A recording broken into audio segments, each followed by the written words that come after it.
check.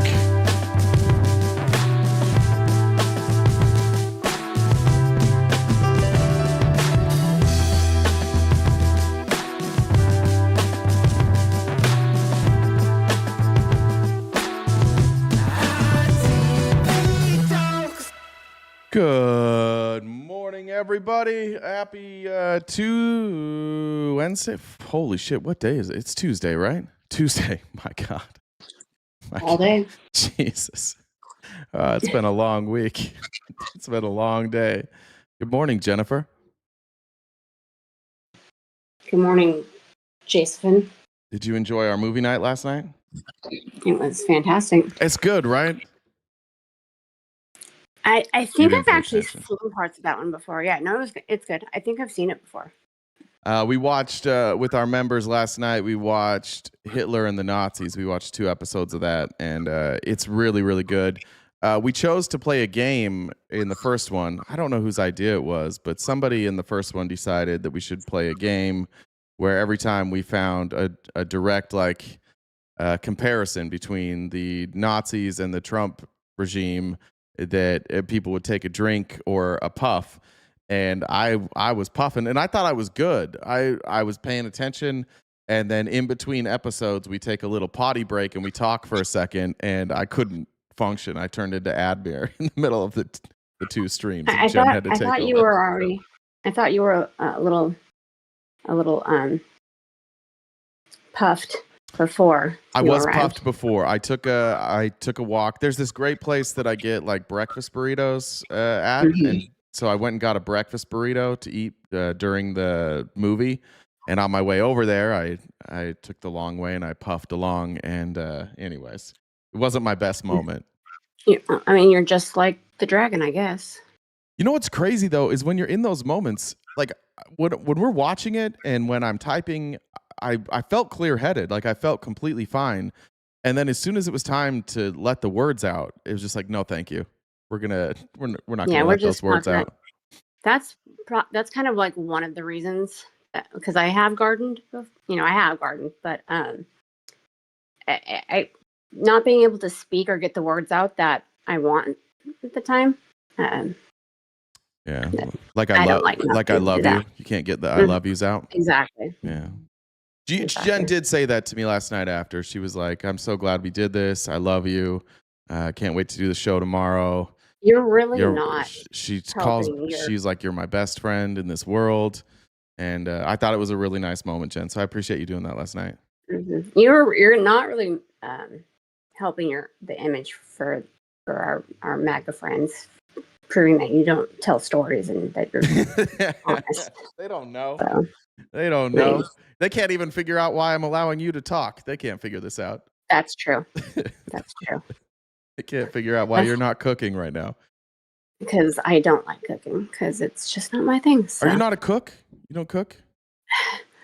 My spawn is itty bitty. So like food would get thrown away. Okay.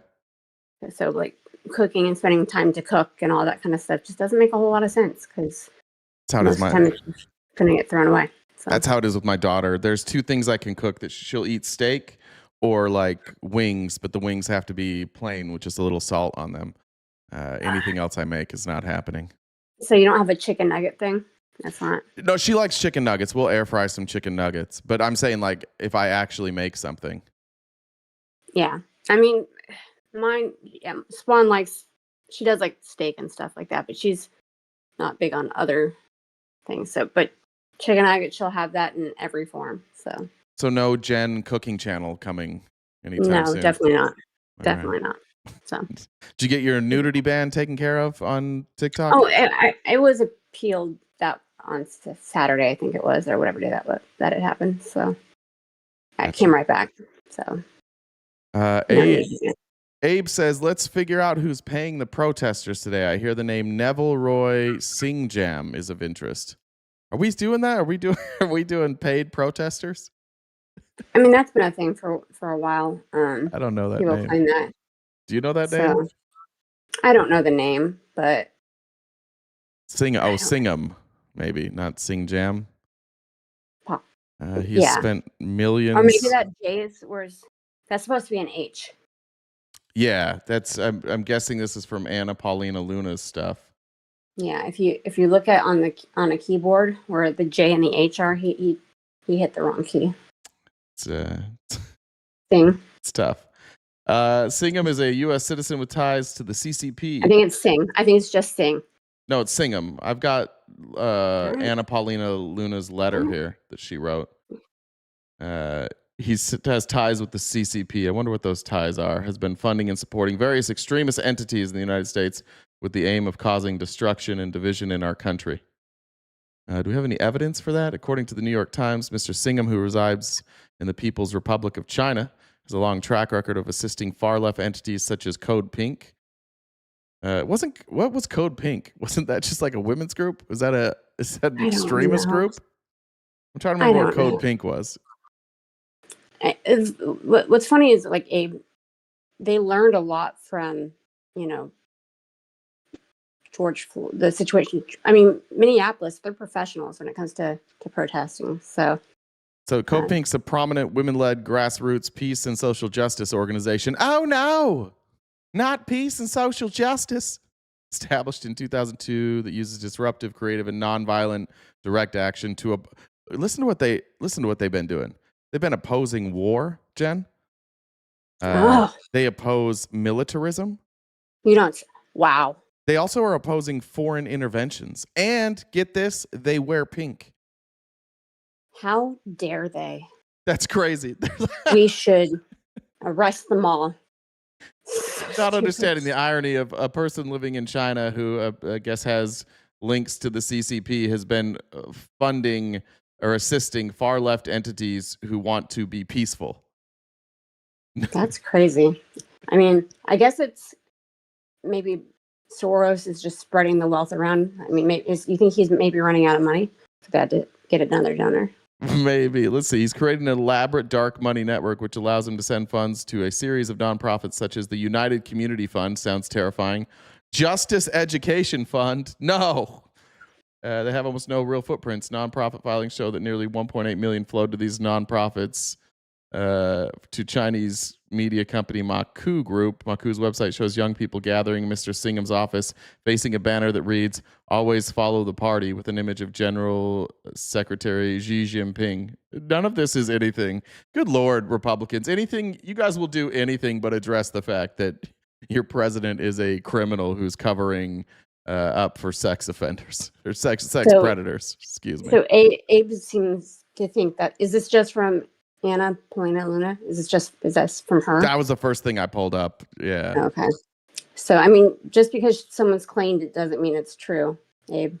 But even those claims, what are we afraid of with those? Abe, what are you afraid of here?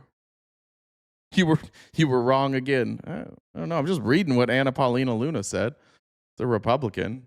What are we afraid of, Abe? You were wrong about the protesters not being professional actors. They are paid, pal. Well, where are we getting that information? How do I find that information that they're paid?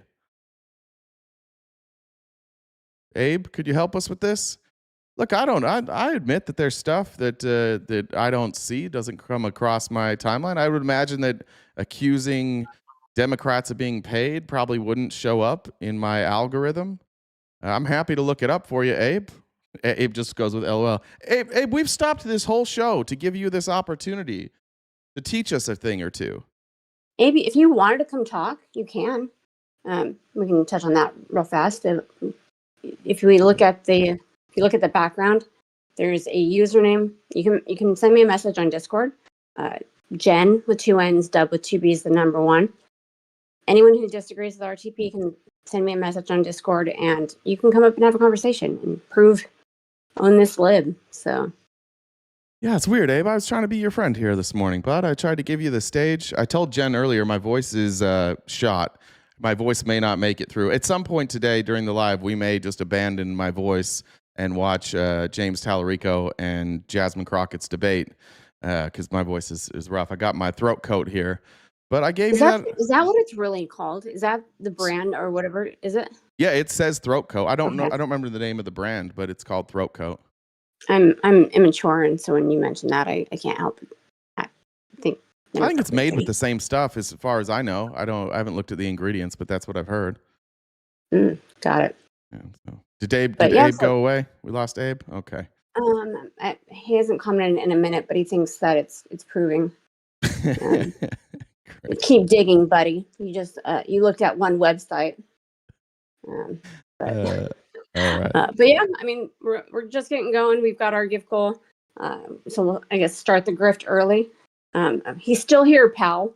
Are you 80 years old? I don't know anyone who's not like 80 and calls someone pal. Well, pal is, I understand what he's doing. Pal is a way, like when you feel like, when you're trying to insult, this might be like a toxic masculinity thing, but men are so fragile that, especially conservative men, if you call them pal or buddy, they take that as a sign of disrespect. Generally speaking, you do that after somebody has made a claim and then doesn't back it up like Abe's doing right now. So I don't know, but we tried our best, man. I just want a source. If people are being paid, we'll point it out. I don't fucking care, to be honest. If people are being paid, you can be paid to protest. That doesn't bother me one bit. But if you, I don't think I've said that nobody got paid. I think I've said that I've never seen any evidence that somebody was getting paid. I still haven't seen any other than Anna Paulina Luna saying these people are anti-American because they're advocating for peace. They didn't want to go to Iraq and Afghanistan. Turns out they were right about that. So maybe we ought to listen to Code Pink a little more. Use your trusted AI. Is this Kevin? I don't know, but what's going to... Is Abe Kevin? No, I'm serious. I don't know. Let's see. It's Kevin. It is? Oh, okay. It's Kevin. Oh, you loser. So Abe is Kevin. All right. I'm typing this in. My trusted AI, Kevin. Are protesters being paid to protest in Minneapolis? Give this a shot here, Kev. See if we can get any claims here.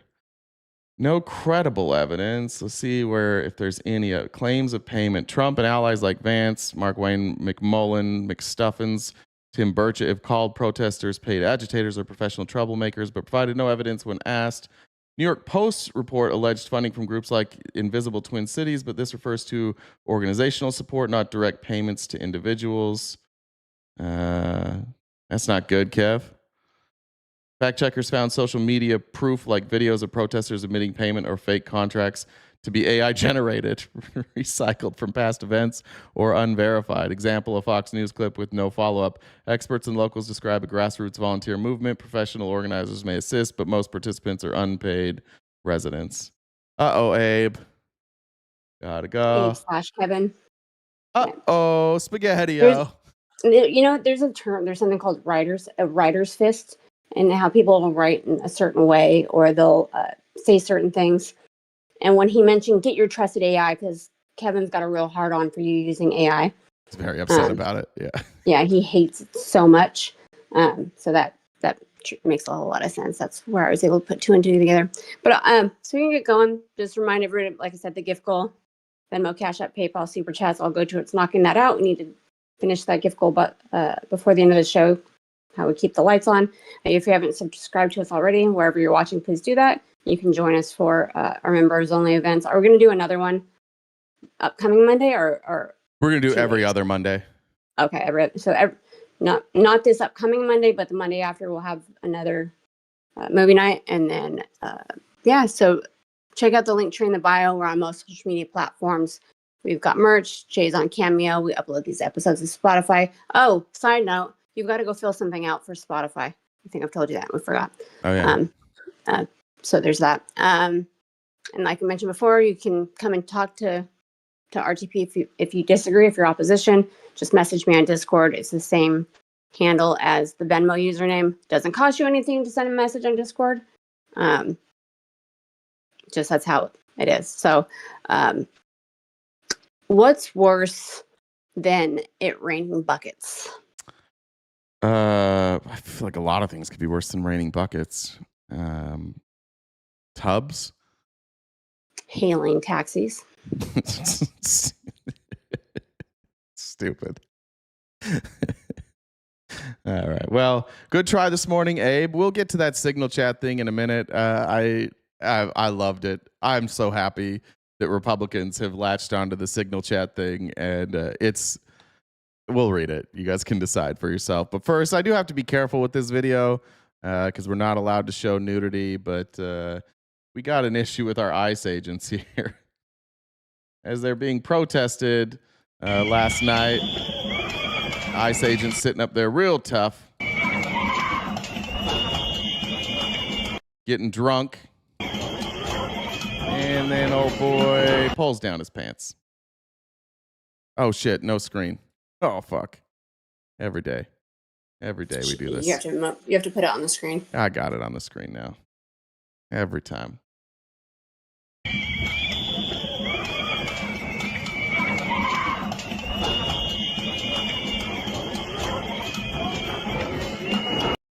And got to stop it there.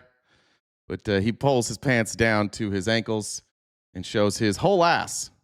And then after he pulls up his pants, flips them off. That's indecent exposure. I think we would call that public nudity. I think that's a sex crime. I think at this point now you can probably be charged with the crime and be forced to register as a sex offender. So cool stuff. ICE getting drunk. No, they do. They're getting drunk all the time. If you do not know about this, maybe you guys haven't read the stories about the ICE agents literally being drunk on the job. Maybe you didn't see the videos last night of ICE agents being kicked out of a bar. Are you unaware? What do you think they're all holding here? A soda in the middle of the night? That's what they're doing? They all got hyped up on Diet Coke and went to the window to show their ass. This is what drunk people do. Not the greatest batch of men. Then this happened in my hometown. We got ICE in Arizona. It's good to see that the worst of the worst are also in Arizona. I don't really know the details yet on this story. They haven't come out all the way. There was a whole block of restaurants that have been shut down in Phoenix, including this Zips Sports Bar. And then people heard about it, obviously, so they came out to protest against ICE. ICE shut down the entire restaurant. Every employee was required to stay there, and I think until they verified their citizenship. Meanwhile, protesters gathered, and ICE, on their way out, did this.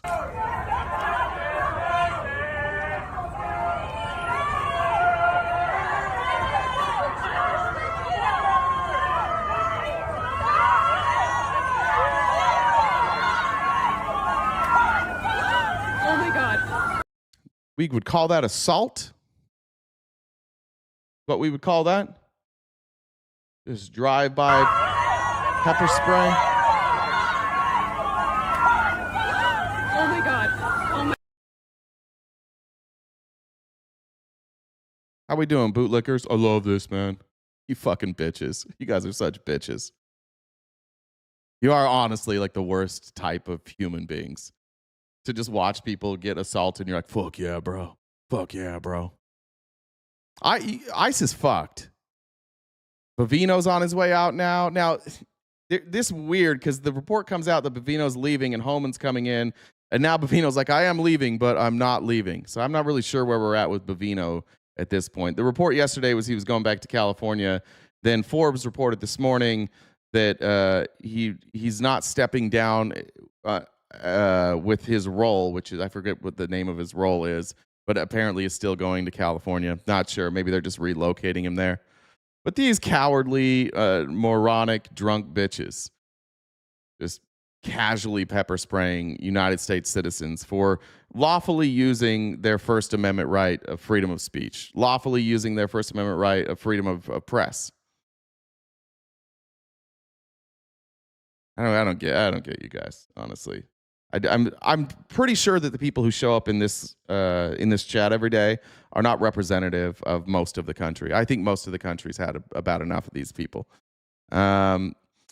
This is being incorrectly reported by Ed Krasenstein. Ed Krasenstein says ICE now appears to be using LRAD, long-range acoustic device, weapon at close range against peaceful protesters in Minneapolis.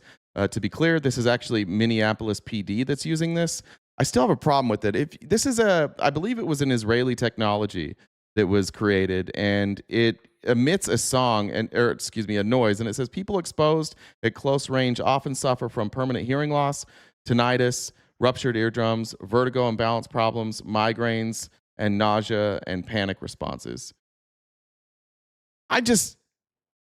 One, where was all this on J6? Could have been useful. But two, is it necessary? Do we really need to do all this shit? Do we really need our police to have these weapons available to them? You can see the reaction when they hit. They warn the people, but you can see the reaction when it hits. Of a long-range acoustic device, LRAD. 1, 2, 3.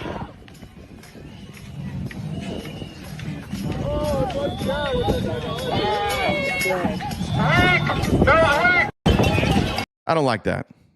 I don't like our government using those types of weapons against their own people. And I didn't feel like they were in any danger right there.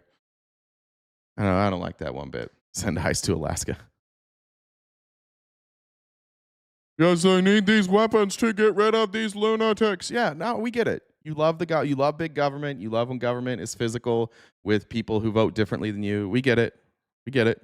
I just, as somebody who doesn't think the government should beat on us and assault us, I'm not a fan of that type of stuff. Saturday said they are saying Alex Preddy had no ID. Correct. They are saying that. As far as I know, that is confirmed. That is a $25 fine for carrying a weapon without an ID. So that wouldn't be something that DHS would even be able to enforce. It has no bearing on the case in general. It's just something they can use to try and smear Alex Preddy. Axe said the right is using crowds on demand, but the site doesn't say right or left leaning. The right is using crowds on demand, but is that a website called Crowds on Demand? What is that? Is that where you can pay protesters? I never used to look that up before. What is this? Crowds on Demand is your home for impactful advocacy campaigns, demonstrations, PR stunts, crowds for hire, and corporate events. Oh.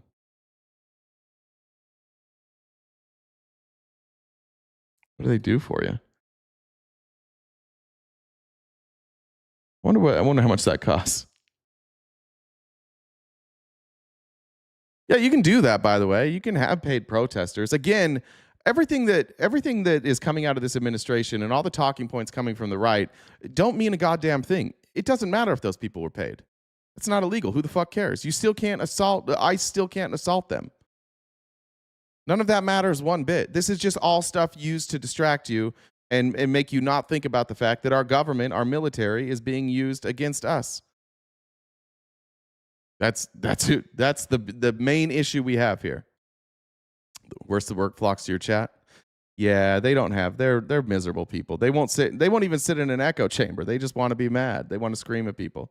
They wish maybe some of them wish they were ICE, which doesn't seem very hard. Finding out now that like these people are passing their test to get into ICE, they can't even like read or write, barely graduating high school. Some of them with like pending litigation against them. They really are the worst of the worst that we're bringing into ICE. Snowflake libs. What are we snowflaking about? It feels like you guys are the ones that are snowflaking. Of everybody that's outraged right now in the chat, it's mostly you folks. It's you folks every day that come in heated and upset. I think that you have a problem like accessing your own feelings and understanding your own feelings. When you feel rage, that's your feeling. That's not our feeling. We didn't give you that feeling. That's inside of you. Everything Davenport said, thanks for all you do. Tony said, Anna Paulina lunatic. Victor said, bear down, baby. Yeah. All right. I'm going to cover this story. This is a weird story. I just got to admit. It's going to be, you're going to hear it from everybody today. So let's get the details of this story. Republicans turning the heat up on Ilhan Omar. They want to know how she got all that money. What your response is to the Oversight Committee launching an investigation into your net worth, you and your husband's net worth. They're claiming that it's risen rapidly. What's your response to what they're saying? House Oversight Committee Chairman James Comer. All right, Mr. Comer, you were in banking before politics, right? Before we get here, let me just say the difference between me and James Comer and Jesse Waters. I don't give a fuck if what side of the aisle somebody's on. If they're doing things that are illegal, if you have politicians that are out there that have questionable finances, we're going to talk about it. So, one difference there. Two, Donald Trump has all of these problems. Everything they're about to talk about with Ilhan Omar, Trump has all of these problems. They're never going to bring him in.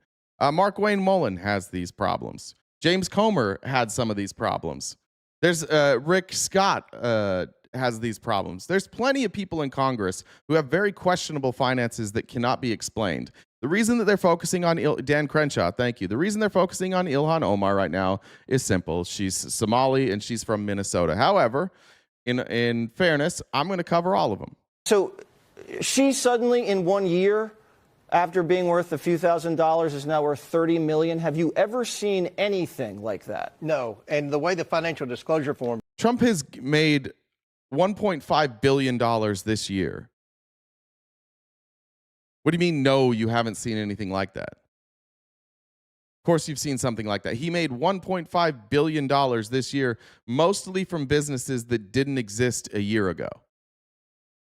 We see this all the time, but the president currently has a much bigger rise in income after taking office. There's a big variation, but here's what we know. She went from zero to anywhere between $6 and $30 million in a year. Now, of net worth, let's be clear what that is. That doesn't necessarily, that's not money, that's net worth. It's not in the bank.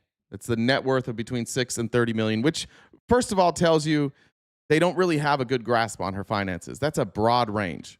why is that relevant? First of all, I don't know many people that go from 0 to 30 without having a legitimate business. What do you mean wrong? Trump's company made that, not managed by him. Well, Ilhan Omar's husband's company isn't managed by her either then. Right? Facts over feelings? They're talking about her husband's company right now. So what's the difference? In fact, she doesn't even have ownership in those companies. Like World Liberty Financial, Trump himself owns 70%. See what I mean? Just be consistent there. Her husband is in some type of finance business, but we don't know what it is. It doesn't appear to be private equity. It doesn't appear to be venture capital. So we just have questions. What exactly? It does appear to be private equity. I don't know why he's saying that. It does appear to be. When I'm looking at their financial disclosures, it appears to be private equity. Exactly. Is the business that you're involved in? It was kind of like the same questions we asked Hunter Biden that he never could answer. But then, you know, she won't answer any questions. The ethics committee is supposed to investigate members. We're not supposed to investigate individual members, but this business is in her husband's name. So we can investigate her husband, and we are going to do that because we're, as you know, in the middle of this Minnesota welfare fraud. And there's been a lot of accusations. Whoops. Let it slip there. Now, this is where it gets a little tricky for James Comer because he's like, there's a Minnesota welfare fraud, but none of what they're accusing her is related to Minnesota welfare. In fact, it seems to revolve around a winery in California. Has nothing to do with welfare, has nothing to do with Minnesota. All of these questions seem to stem from a winery in California. Whoops. We're doing this because we want to smear Somalis and people from Minnesota. You just accidentally said it. We're not supposed to investigate individual members, but this business is in her husband's name. So we can investigate her husband, and we are going to do that because we're, as you know, in the middle of this Minnesota welfare fraud. And there's been a lot of accusations about a circle of influential Somali Americans that are benefiting from these financial scams in Minnesota. Yeah, but this isn't related at all. See, now we're just tying it together by country of origin or race. This is the same problem we had with Nick Shirley. You can't just say Somali, all of this is related, all Somalis. Her name is on the list. Now, she's going to get due process. I don't know if she's guilty, but what I know is she went from 0 to anywhere between $6 and $30 million in a year, and she won't even answer a simple question like you saw there. What did you do? I mean, it looks very suspicious when you have millions of the Somali cash just flying all over Minneapolis with no scrutiny whatsoever. Wasn't there also a vineyard involved here? The husband's involved in the wine business? Yeah. You know, there's a thing called money laundering where people have businesses and they deposit, lots of cash. Again, I'm not accusing them of any wrongdoing. Yeah, because that would be really fucking stupid if you did that, considering the financial disclosure report that you're talking about. The question, or the thing that everybody is pointing at on the right currently is this. It's ESTCRU, Escrew LLC. This is the winery they're talking about. The location you can see is in Santa Rosa, California, and it's listed as a winery. Now, the total amount of income that they reported is between $5,000 and $15,000. Not a substantial amount of income, but then they're looking at the value of the asset between $1 million and $5 million. This is, again, I don't know how you're gonna tie this back to welfare fraud or Minnesota at all. Go back to Homer. But she should answer a simple question. If any member of Congress is asked what business their family's involved in, I've never seen one fail to answer it. That's not a hard question. My husband has a private equity firm, and he's done exceptionally well in the last 12 months. She won't answer that question. And everybody in America... But I don't know what they're saying when she won't answer that question to who. What do you mean she won't answer that question? These are her financial disclosures. She doesn't have to answer to James Comer. Go read the financial disclosure. She did answer.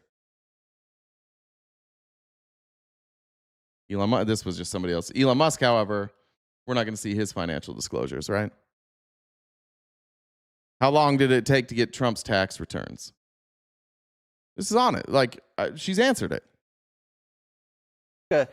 Suspects foul play here. Right. And again, we're going to find out. It's not going to be hard to figure out what business he's in and where the money came from. So that's going to be a central part of our entire Minnesota fraud investigation, because she is the I want to hear that. Let's hear that then.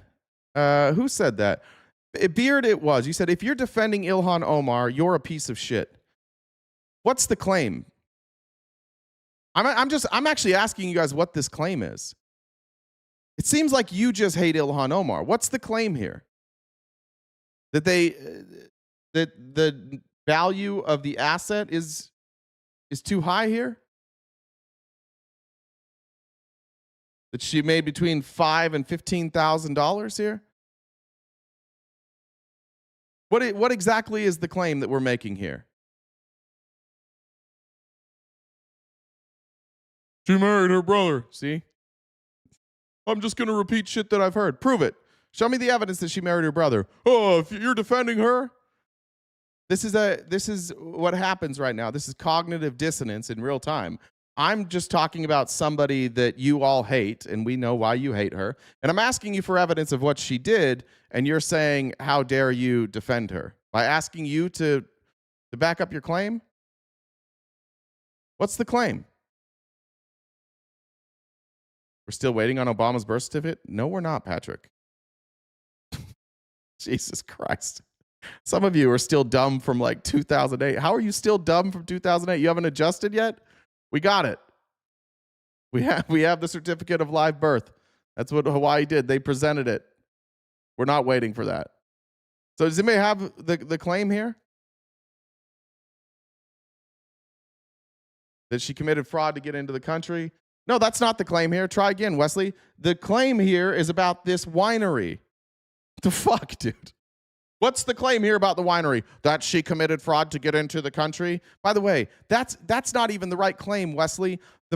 What you're saying right now is that she committed fraud to get someone else into the country. You don't even have your story right. They're not. It wasn't the story that seems to be made up that she married her brother wasn't for her. It was for him. So you don't even have your conspiracy theories right. So what is it? What is it that we're defending here? What's the charge? What's the claim?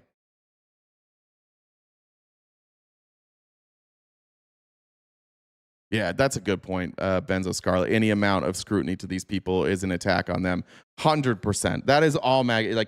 If you hold up a mirror to MAGA, oh my God, they get mad. Well, yeah, Wesley, fraud is fraud. First of all, Wesley, admit that you were fucking wrong. Say, I was wrong. And then tell me what the fraud was. Where's the evidence that she married her brother? Do you have that evidence? So you're wrong about what the claim was. Then you said fraud is fraud. I don't even have the evidence that she married her brother. Where's that? How do I find that? I've looked all this stuff up. Do you know where that originates? It's a Facebook post. That's the source for Ilhan Omar marrying her brother, a motherfucking Facebook post. And if you are willing to believe something that's stupid based on a Facebook post, we're left with really two conclusions. One, Jesus fucking Christ, you're dumb. Or two, Jesus fucking Christ, you're racist. Because he didn't take any evidence for you to believe that. She has never once denied it. That's not evidence. Give me the evidence.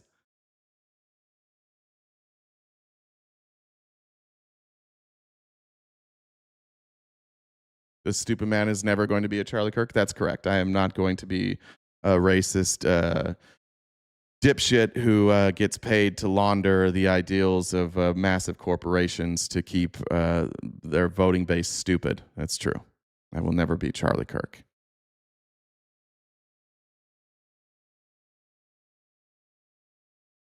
No, that's not true, Wesley. I didn't want to call you racist. I said you're either dumb as fuck or you're racist. What's another reason that you guys all believe a story that's from a Facebook meme?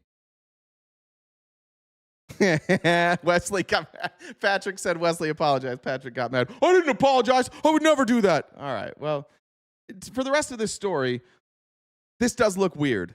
S-Crew LLC, this winery, made almost no money this last year. They basically had one type of wine that was a limited run that they sold, which could very easily explain the between $5,000 and $15,000 of income. What's in question here is the value of the asset between $1 million and $5 million. By all accounts, this winery outside of that limited run is shut down, and it's not functioning anymore. However, we're in Santa Rosa, California. Where is Santa Rosa? Let's pull this up on the maps.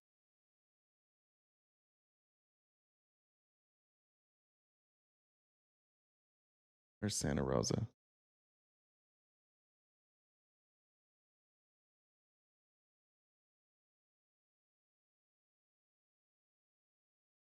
Okay, so outside of Fresno, or excuse me, Sacramento, north of San Francisco. Okay, so that's wine country.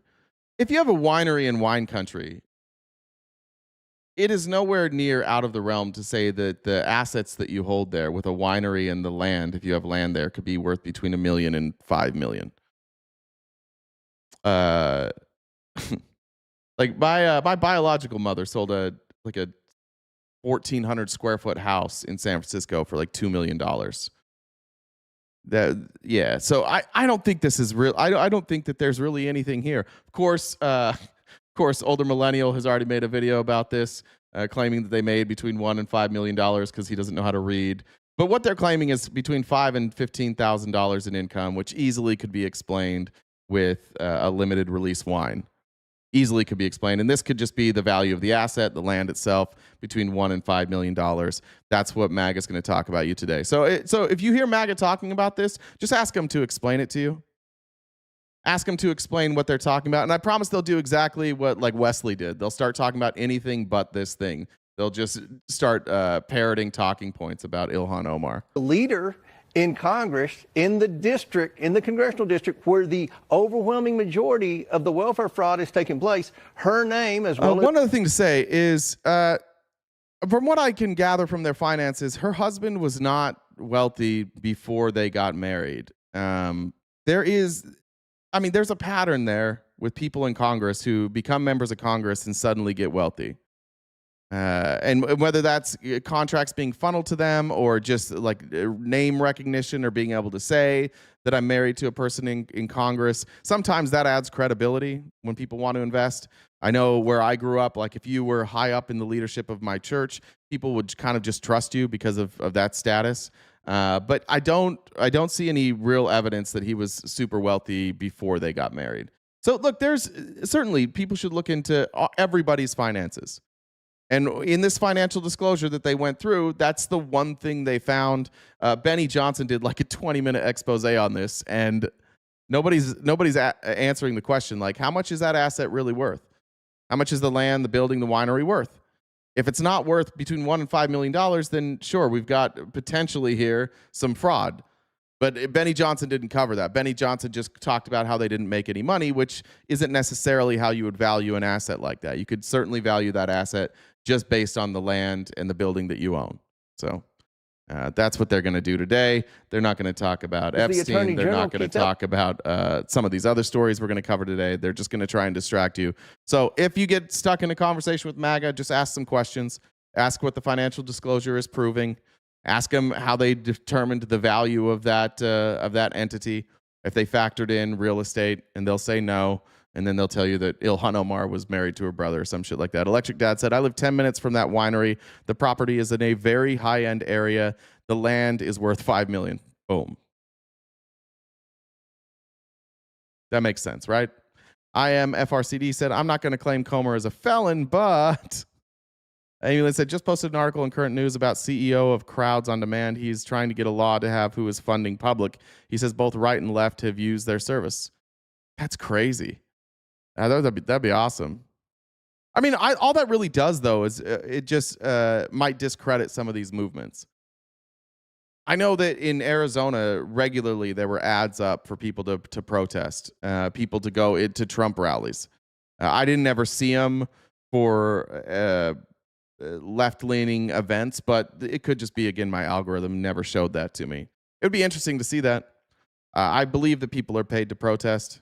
I don't see any evidence that that's happened so far in Minnesota. And if you're somebody who's concluded that they are paid to protest in Minnesota, perhaps it's because you don't want to defend what's happening. If you could defend what was happening, you wouldn't have to smear the protesters. It seems like you don't want to talk about the fact that police are just like murdering people. That's what it feels like to me. All right, moving on here. All right, let's do that. Let's just go into this. So you can watch these screenshots. What's the guy's name? What's that? Cam Higbee. You pull up his. Cam Higbee released this yesterday, and a bunch of people are now covering this. This is Andy Ngo. Andy Ngo is one of the people who got the Epstein file first release and acted like it was a real thing. Here's Cam Higbee. They're saying that they had got into the signal chat of the protesters in Minnesota, and you can see here it's screenshots, it's video calls, and I want to go over everything that like Andy Ngo thinks that they've uncovered here, because I can believe that they're writing it off as journalism and that it's some sort of conspiracy. But for my MAGA friends in the chat today, at any point, just stop me if any of this proves a goddamn thing. I'm going to read the whole fucking article, and I may lose my voice today, but I promise you it's worth it to see how far they will go to make a story out of literally nothing. That's how long the article is, but let's get into it. It is true brain rot. Yes, 100% true brain rot. The mass mobilization agitation now unfolding in Minneapolis and St. Paul by far-left open border extremists. I don't know about that.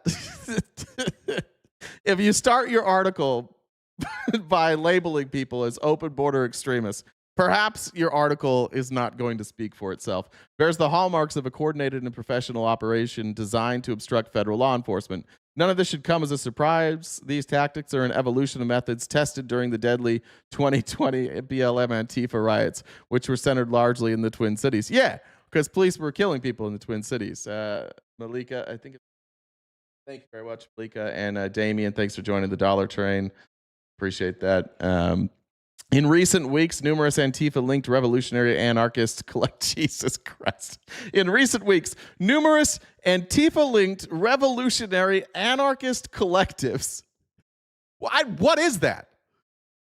The fuck are they talking about? Have promoted organizing guides that explicitly instruct extremists on how to carry out obstructionist campaigns. The flowery language you're going to understand in a little bit when we get to their actual pieces of evidence, and you're going to realize why they have to use this type of language. These materials consistently recommend the encrypted messaging app Signal as the primary tool for coordination. Alex Preddy and Renee Good, two militant leftist activists shot dead this month, may have been part of these groups. What are militants saying to one another inside these chats?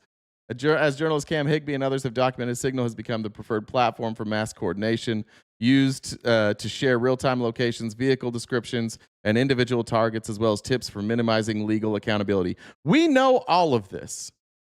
None of this is new. None of this is illegal. I think perhaps what is most alarming to conservatives is the ability to coordinate, the ability to put plans together. We had Brenna on the show yesterday, and Brenna that's kind of one of the things she said is like, it's awesome how organized these people are. Like it's not new to them. And they realize that you do need to be organized, and you do need to communicate, and you do need to plan for when activists on the other side come in and try and infiltrate. None of this is illegal. I don't know why this is such breaking news.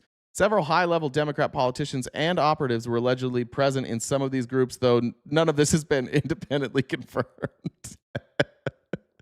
Then don't report it. Don't report it then. Some high-level politicians were allegedly present. Can't confirm any of it.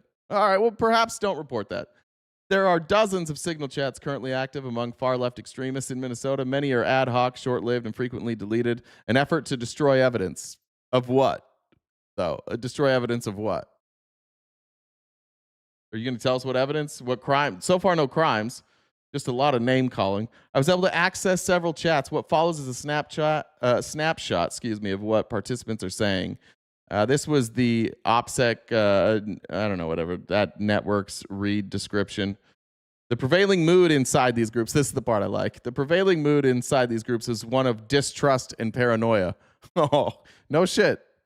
No shit. They don't trust the government. Public scrutiny, particularly from users on X, has focused increasing attention on the role these signal chats play in coordinating obstructionist conspiracies. Nearly all users operate under aliases. Administrators are actively purging participants they suspect to be right-wingers or federal agents. Auto-deleting messages are enabled by default to destroy evidence. They're not letting the deep state in. What do they have to hide? The deep state should be in all of your business. The deep state needs to be able to read all of your messages. Otherwise, you're a criminal. That's who we've become on the right. Just licking boots. Right-wingers are trying to get into many chats right now, warned an administrator using the moniker Moss. Never put anything in Signal you would not want read back in court. No Signal group can fully protect you from unfriendly eyes. Smart. That's good advice. As somebody who hosts a live stream, sometimes tensions get high and people say things that they probably wouldn't say in public. They say things in an emotional time that you maybe don't want written back in court. That's just good advice. Don't say things. Don't put things in writing that you don't want read back to you in court. Good advice. A nearly identical warning appeared in another chat from an administrator named Graxis saying, right-wingers are trying to get into many chats right now. It's a stressful and fearful time for some of you. However, little has actually changed. Large, unvetted groups were always assumed to be watched. Smaller, vetted groups were only as secure as their vetting processes.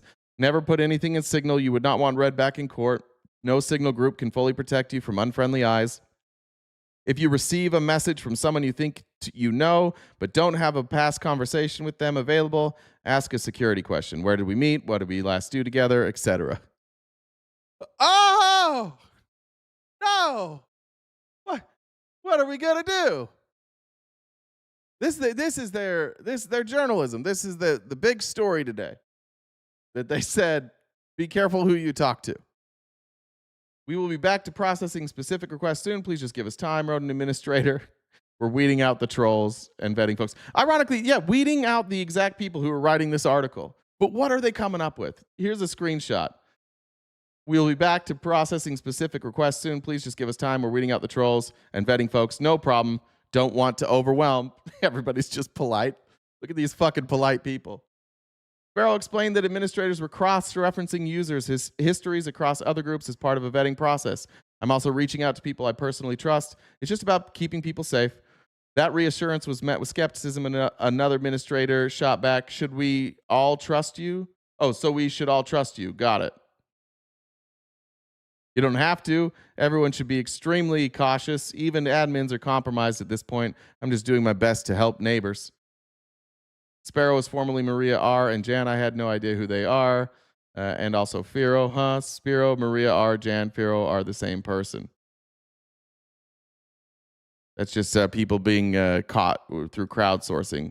that they don't believe are members of the group, should be members of the group. Just an FYI, the Proton link on the group isn't working. Lots of Proton links are down for safety reasons. Another member warned under this administration anything could be illegal. Yeah, we all agree with that. These journalists are working on behalf of the White House to try and convince a bunch of people that there is a direct attack on this country and that these are militant groups. But unfortunately, they're showing the texts. And so far what we have is they don't want right-wingers in their groups. That's the big revelation so far. Wait, are we compromising again? One participant asked. Spiro was soon accused of being a bad actor and removed from the group. Spiro, also known as Maria R. and Jan, has been basically confirmed as a bad actor. Wrote a user named Bosch. I recommend blocking and deleting this group and not clicking any links. Let's see here. Under the, it's like when my parents divorced. Hello. We're still working on the picking the pieces up. I think they just left. They did, but they were still the one advertising. Wait, what? Are we compromised again? Spiro left. This group was not going to be compromised. What are you talking about? I don't even know. This is the biggest story today. I got an idea. How about letting ICE do their job and nobody gets hurt? Just comply. Let them do whatever they want. Just comply, guys. I've got an idea. Thanks, Danny. Appreciate your idea. Super helpful.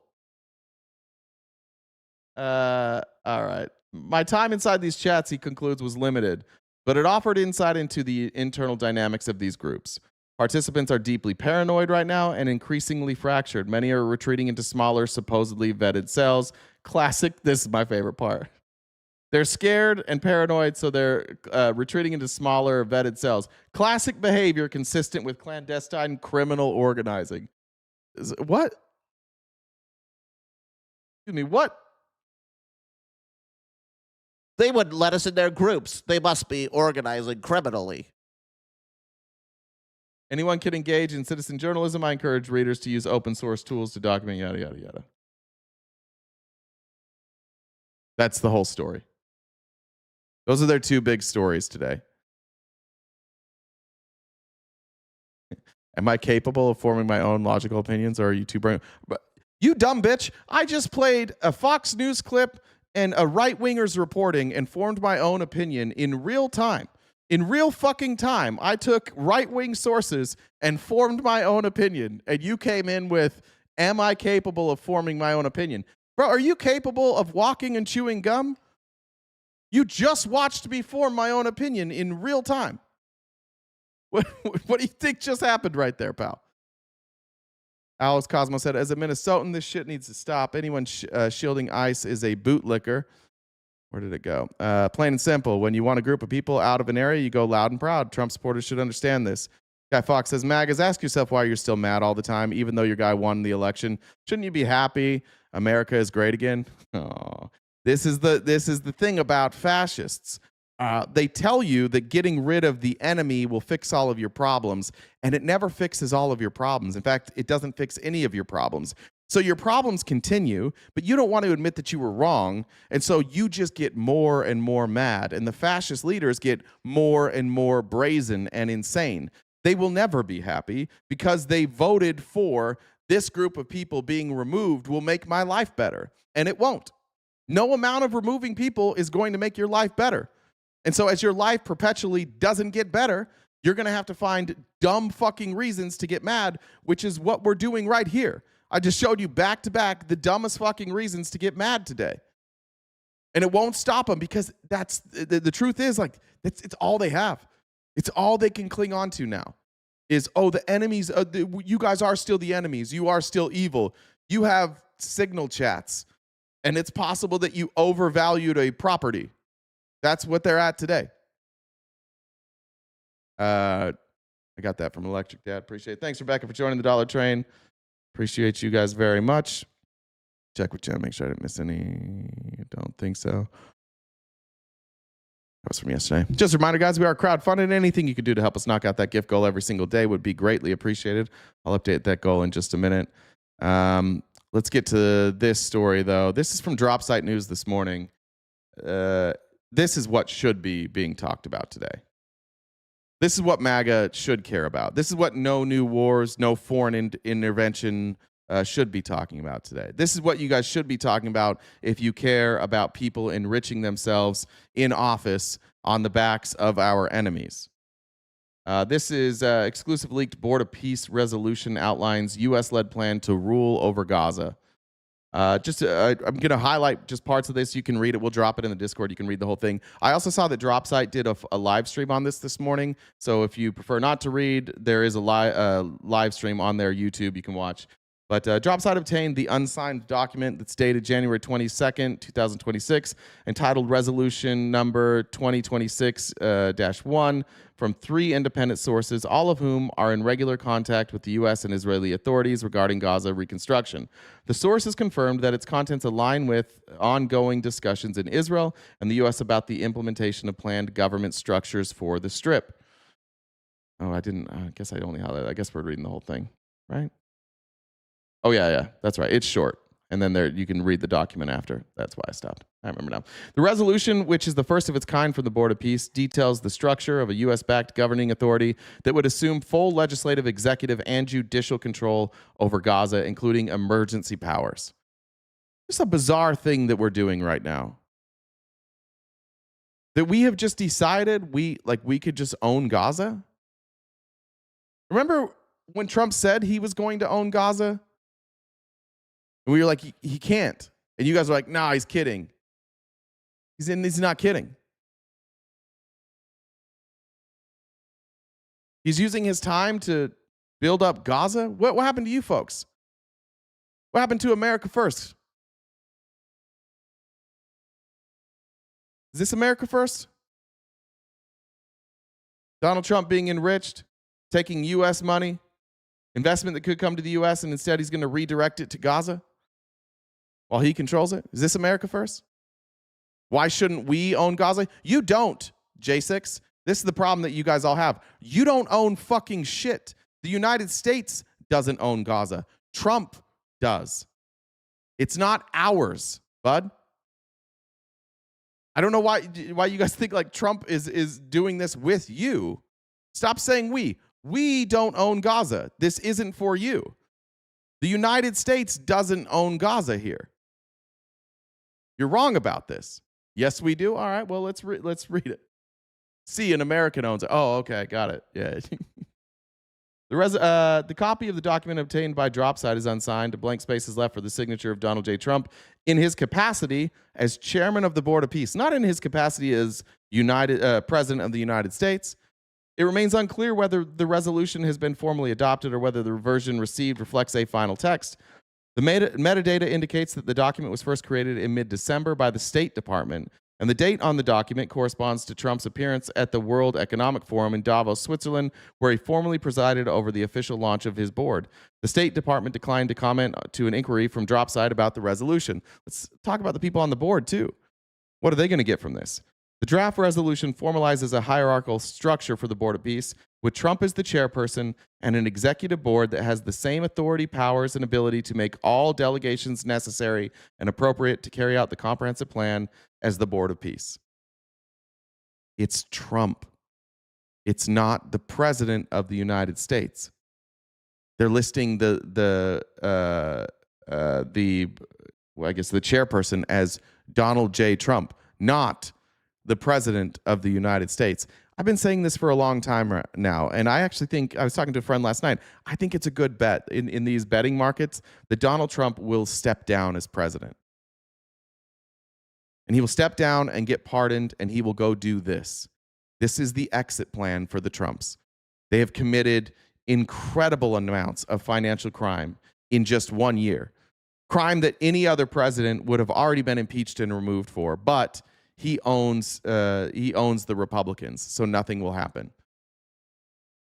If this was for the United States, it wouldn't say Donald J. Trump. It would say President of the United States. Otherwise, Trump's still going to be in charge of it after he leaves. Name the crime. Money laundering. What's the specific charge for a pump and dump? Let's see. What have they been charged for?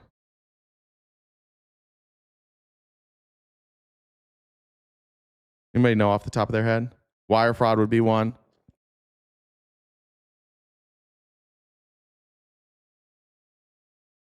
Yeah, securities fraud, wire fraud, or market manipulation. Prove it? No. Go look at it yourself. I've done a million videos on this. I don't have to walk you guys through this every time. Go look it up. Donald Trump launched 2 meme coins, and he rug pulled both of those. Those are both crimes. He's competing against our currency with his own cryptocurrency. He's been taking in money from foreign adversaries into his cryptocurrency, which competes against ours. And he's doing it like he's using U.S. policy to get people to pay him under the table. So, yeah, he's a criminal. He's going to be charged. These are all no-brainers. He'll be charged when he leaves office unless he gets a pardon. And so will his kids, because they're part of it too. So they're all going to get pardons. That's just a guess. Maybe it'll happen, maybe it won't. Let's see. The draft resolution formalizes the hierarchical structure. I read that. The executive board has the power to enact new law or modify or repeal prior civil and criminal laws in Gaza. They're just making Trump president of Gaza. The resolution lists the 9 members of the executive board, 7 that were already announced by the White House on January 16th, plus 2 more who have not been publicly named. Let's see who these people are. Special Envoy Steve Witkoff, another person who has benefited greatly financially from Donald Trump's crimes as president with World Liberty Financial. Former UK Prime Minister Tony Blair. Trump's son-in-law Jared Kushner. Why not? He already got $2 billion. Businessman Mark Rowan, World Bank President Ajay Banja, and Deputy National Security Advisor Robert Gabriel. Seems pretty deep-statey to me. And the benefit to Americans will be what? America first, what? The 2 new names revealed in the document are Trump's chief of staff, Susan Wiles, and Martin Edelman, a real estate attorney and special advisor to the government of who? The UAE. Oh. This is America first, right? You want me to care about a fucking Signal chat group? You want me to care about Ilhan Omar? Donald Trump's setting up a government in another country for himself where he will get billions of dollars that he gets to manage. Start to make sense why he took that money, took Venezuelan oil, used our government, used taxpayer money to steal Venezuelan oil, and then sold that oil, and then none of us got the profits from that. He kept the profits and put it in a Qatari bank. Is that America first? This is China and Russia propaganda, guys. Jesus Christ. There will also be a God. Russia's on the board here, too. Trump invited Putin. Putin's going to be on the board here, too. They're buddies. What do you mean Russian propaganda? There will also be a Gaza executive board, which includes several of the same members serving in an advisory capacity. The draft resolution would establish a national committee for the administration of Gaza, described as a vetted, technocratic,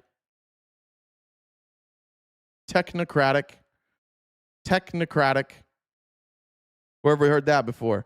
Why do you think all these tech billionaires have been working so closely with Trump? Remember that time? I remember my YouTube channel got the very first strike our YouTube channel got was we showed this video, which has now been deleted off the internet, but it was of this plan for Gaza, and it was this like high-tech new city, and Tesla was there. Like they actually had Tesla plants there. And everybody started to connect the dots like, oh, these are all the technocrats. This is Peter Thiel and his crew that think they get their own country. And then they came to Donald Trump. Now, Donald Trump doesn't have that many years to live, so they probably don't mind letting Trump be in charge of this until he dies. Then who's next? And they want to make sure that they also integrate with the United States, and so that they can live over there outside of our laws, but also make all their money by accessing our market and creating a police state here. So all these companies now that they're using for facial scans and collecting all of our data, those are mostly Israeli companies. And they are leasing their equipment to the United States so the United States can create a police state. And they want a police state. They need a police state because that's how they'll make all their money. And then they'll show other governments, look, you can be a police state just like the United States. It'll be so cool. A political committee of Palestinians operating strictly under the supervision of the High Representative. So there might be a couple Palestinians, but they have to be apolitical and they operate strictly under the High Representative. The High Representative is named Nikolai Mladenov, a former Bulgarian defense and foreign minister and former UN envoy to the Middle East. The NCAG would be led by Ali Shath, a former Palestinian Authority government official. No Palestinians were included on the Board of Peace.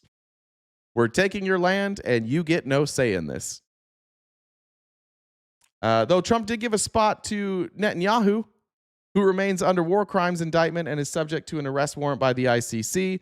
The board, which critics say is an attempt to circumvent any meaningful UN oversight or even to position itself as a privatized alternative to the world body, envisions operating in an environment where it answers exclusively to Trump. They're trying to get rid of NATO. They're trying to get rid of the ICC.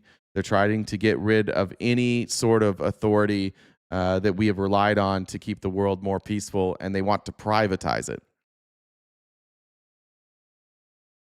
So same people that say they want to end democracy. We were right. How can they just go take it? Because they can. Because they can use our military. Because the guy they're going to give this to says, don't worry, we'll use the U.S. military to make this happen. You heard him talk about the ceasefire the other day and said if the Palestinians don't immediately disarm, then they're fucked. Now that there's a plan, leveling Palestine or Gaza seems to be no problem for Trump. Trump's literally done this before. Watch Trump in Dubai and China and Africa on YouTube. Yeah, true. It's sadly the case that neither the Board of Peace nor its subordinate structures are representative or accountable. This may be seen in the untrammeled power of Chairman Mr. Trump himself, the former United Nations Undersecretary General for Humanitarian Affairs, and now Executive Director of Mediation Group International, Martin Griffiths, told Dropsite. He added that this imbalance is most evident in the resolution's treatment of Palestinians, whose involvement is reduced to the lowest and most technical level. The draft resolution states that only those persons who support and act consistently to create a de-radicalized terror-free Gaza that poses no threat to its neighbors will be eligible to participate in governance, reconstruction, economic development, or humanitarian assistance activities in Gaza. You will comply. You will absolutely comply. It does not make clear how these determinations will be made, but that the executive board and high representatives will create eligibility standards for participation in the development of New Gaza and apply those on a case-by-case basis subject to Trump's approval. It's a king. Yeah, there you go, RGZ. Do you think that if he loses the midterms, he runs? Maybe this is why he doesn't give a fuck about the midterms. Maybe that's why. Cass Wolfenberger, Cass Wolfenberger has 5 minutes. You said, I've been lying, deflecting, and projecting for months. You have 5 minutes to name a specific lie that I told, or you get banned for 24 hours. Thank you. Mods, will you watch for it? Cass Wolfenberger. I'm going to need one specific thing that I've lied about. While the resolution states that no one will be forced to leave Gaza and that those who wish to leave will be free to do so and free to return to Gaza, it also makes clear that access to resources, aid, and political participation in Gaza will be conditional on compliance with the comprehensive plan and the authority of the board. Like, Jesus fucking Christ. They're doing everything that they've accused China of doing forever. Griffiths criticized the resolution for reducing Palestinians to implementers of the decisions of others, leaving them once again not at all the masters of their own fate, while Israel, he said, has a place at the top table. Palestinians are deprived and excluded. They are nowhere to be found except at the very bottom of this pyramid of power. You're just stupid. You're just fucking stupid. And it's okay. You're going to lose every fucking election. See you tomorrow, bitch. Have a good day. Good try. Demon rats. Let it all out. Boy, we got under your fucking skin. I called the president a criminal. He is a criminal. He's a convicted felon.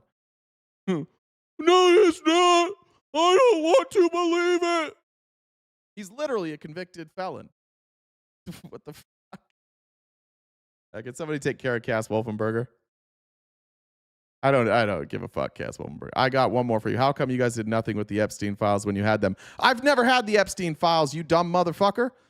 I'm a podcaster. I'm a live streamer. Never had them. I couldn't do shit with them. Have a good day. You guys are falling apart. It is getting a bit pathetic to watch the chat at this point.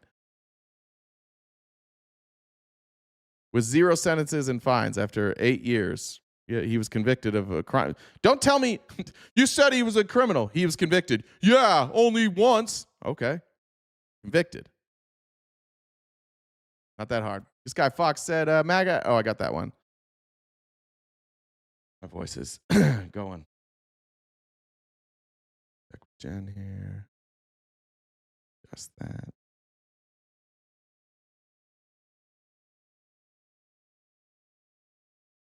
Go. Don't lose hope in humanity based on this chat. This is the worst of the worst. Like these are the bottom feeders. These are the people that come into this live and say shit like this, who literally just can't figure out why they're fucking mad. They just wake up every day and they want to scream at Democrats. HVAC. Is that HVAC airman? Debate me. Not if it's the real HVAC. You're too scary. Just a reminder to anybody, though, if you want to come correct anything I have to say, you can message GenDub1 on Discord. We'll bring you up. You can call right in. Talk about whatever you want to talk about. You can fix any of the lies that I've told. But let's talk about some more lies, and let's talk about more of Donald Trump being a criminal dictator. Something I didn't think I would ever do on this show is show a clip from the Jimmy Dore show, but what the fuck? It's 2026. I guess we're doing it. Jimmy Dore had on Thomas Massie, and Thomas Massie now explaining what happens when you tried to hold Donald Trump accountable for not releasing the Epstein files and covering for his rich friends. Let me describe some of the other things they do that you don't see. 3 of my consultants have quit, like on my campaign, and all 3 for the same reason. And I don't blame them. I'm not even mad at them. If I were in their shoes, I'd probably quit too. They were. To be clear, Digital Warrior, I'm not speaking of you. I'm not saying everybody who's Republican who comes into this chat is a bottom feeder. I'm talking about the bottom feeders. The ones who cannot have a conversation, can't stay on topic. If you ask them a question, they immediately deflect to something else and call me a demon rat and say, fuck you, fuck you, fuck you. To be clear, Digital Warrior, I don't necessarily agree with some of the stuff you've said, but I think you do a good job of trying to have a conversation. So there you go. Told that your other 3 clients will fire you, or sorry, your other 30 clients will fire you if you keep working for Massie. And so they make it hard to basically to hire the people. And for everyone that quit, okay, you go out and you interview 10 people to replace them, and they all tell you the same thing: I can't work for you, or I'll lose all my other clients. So it's like it's a mafia in the consultant world. And by the way, I really love the consultants I got now, because they're the ones who said, screw you, I'm going to work for Massie. Because what does that say about your party?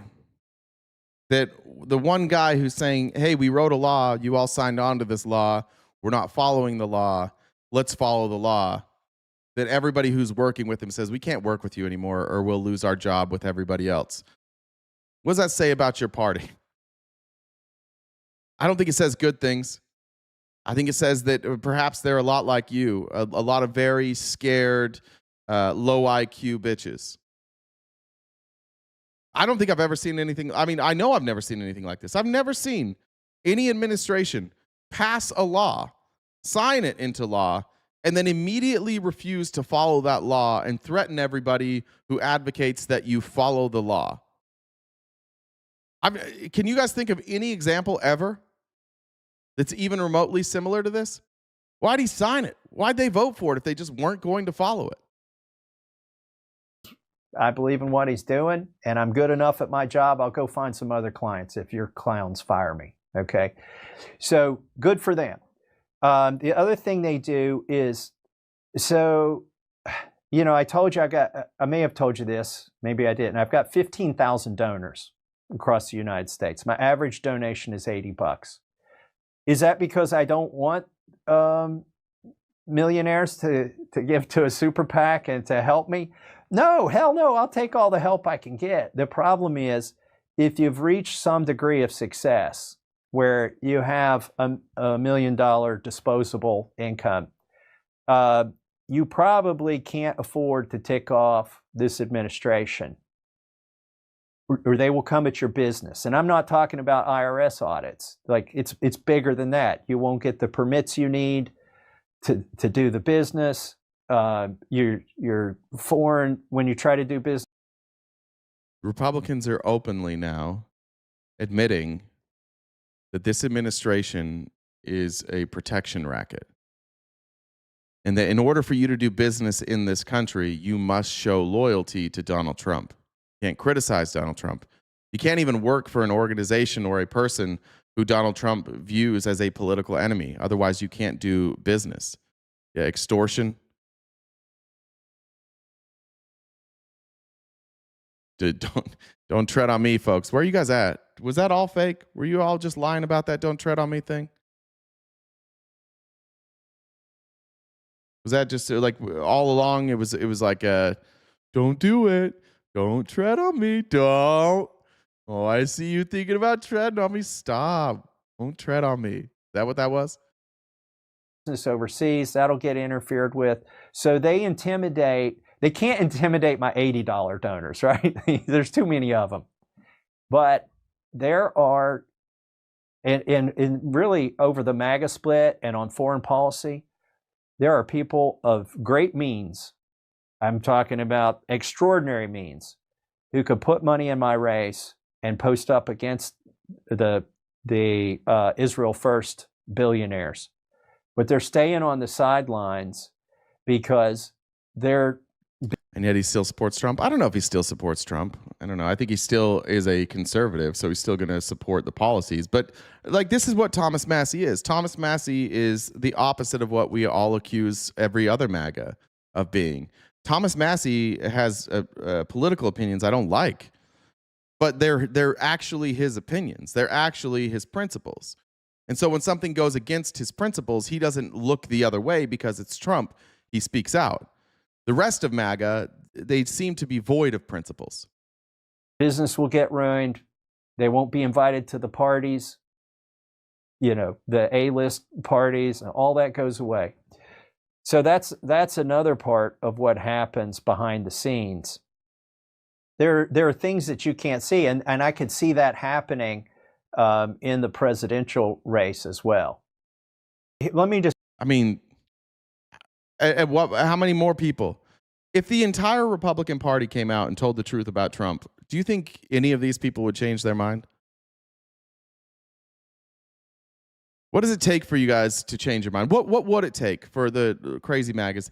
Is there anything like conceivably you could think of that would change your mind? What if it came out tomorrow that what if you had a recorded phone call of Vladimir Putin calling Donald Trump and saying, "Hey, I need you to bomb Iran."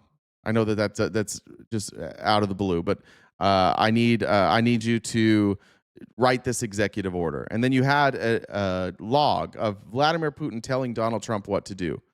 Would that change anything for you?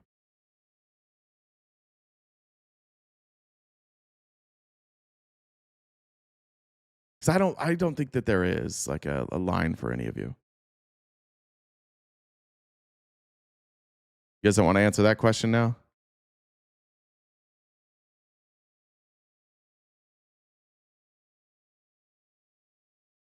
Sounds like fake news. This is called a hypothetical, you fucking idiot. Jesus Christ. Sounds like fake news. Are you unaware of what a hypothetical is? No. All right. I tried. Let's do this. I want to show one more thing. Back-to-back stories. I thought I would not show very often, but Sean Ryan had on another good guest. This is Eric Bethel.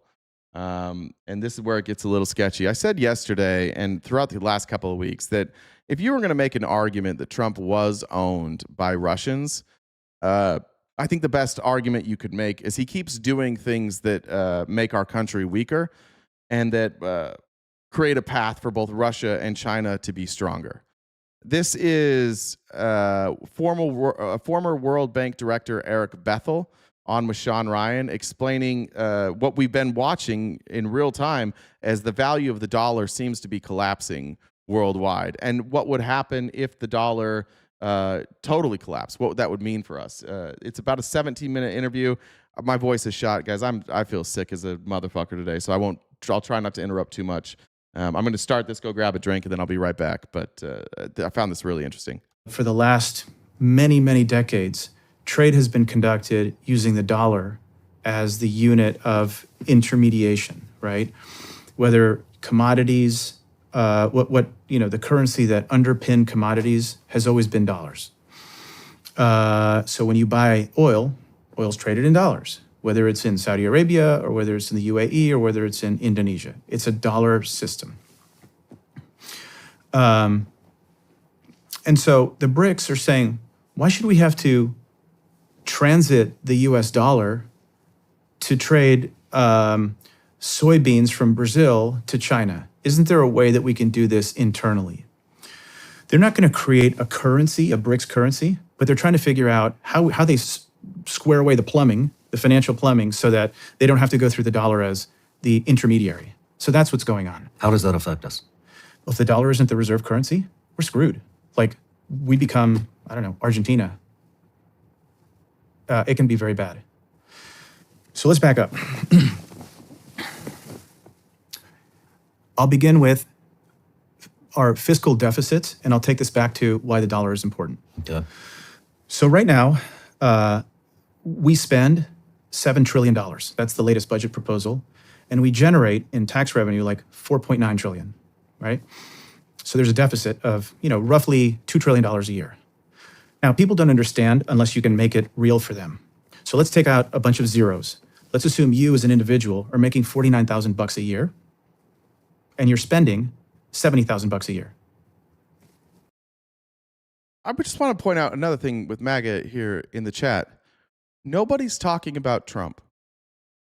When we talk about Trump derangement syndrome, this has been going for 2 minutes. Trump's name hasn't been mentioned. Why are you talking about Trump? Pay attention. Learn something today. Don't assume that this guy is on my side. He's not. This is a conservative, by the way. This is the third straight video of a conservative that I've shown on one of the most popular conservative podcasts in the world with Sean Ryan. I'm showing you conservative media, and you are still burying your head. Well, okay, that's bad. That's fiscally irresponsible. But that's what we're doing as a country. If it's you as an individual in that scenario where you're like $20,000 short every year, what do? Well, you max out your credit card 1 year. Okay, that covers you the first year. The second year, you take out a loan from the bank to pay maybe your credit card or whatnot. But over time, that's not sustainable. So what happens is when we have a shortfall, the way we generate revenue in shortfalls, other than tax revenue, right? Tax revenues are 4.9 trillion. How do you get to 7? Well, we issue bonds, right? So we sell bonds around the world, and when people don't buy, for whatever reason, the Fed buys the bonds. The Fed is the buyer of last resort. So you've seen the Fed balance sheet basically go from like 4 trillion to like 8 trillion because they're the ones buying everything. Well, how are they buying it? Well, they buy it by printing money. And so the printing presses have been off the charts, certainly since COVID and throughout. You're right, Denny. It is similar to what Russia and China are doing right now. China is, I think, doing it in a better way. I think China is investing in not only renewable energy, but electric vehicles, AI.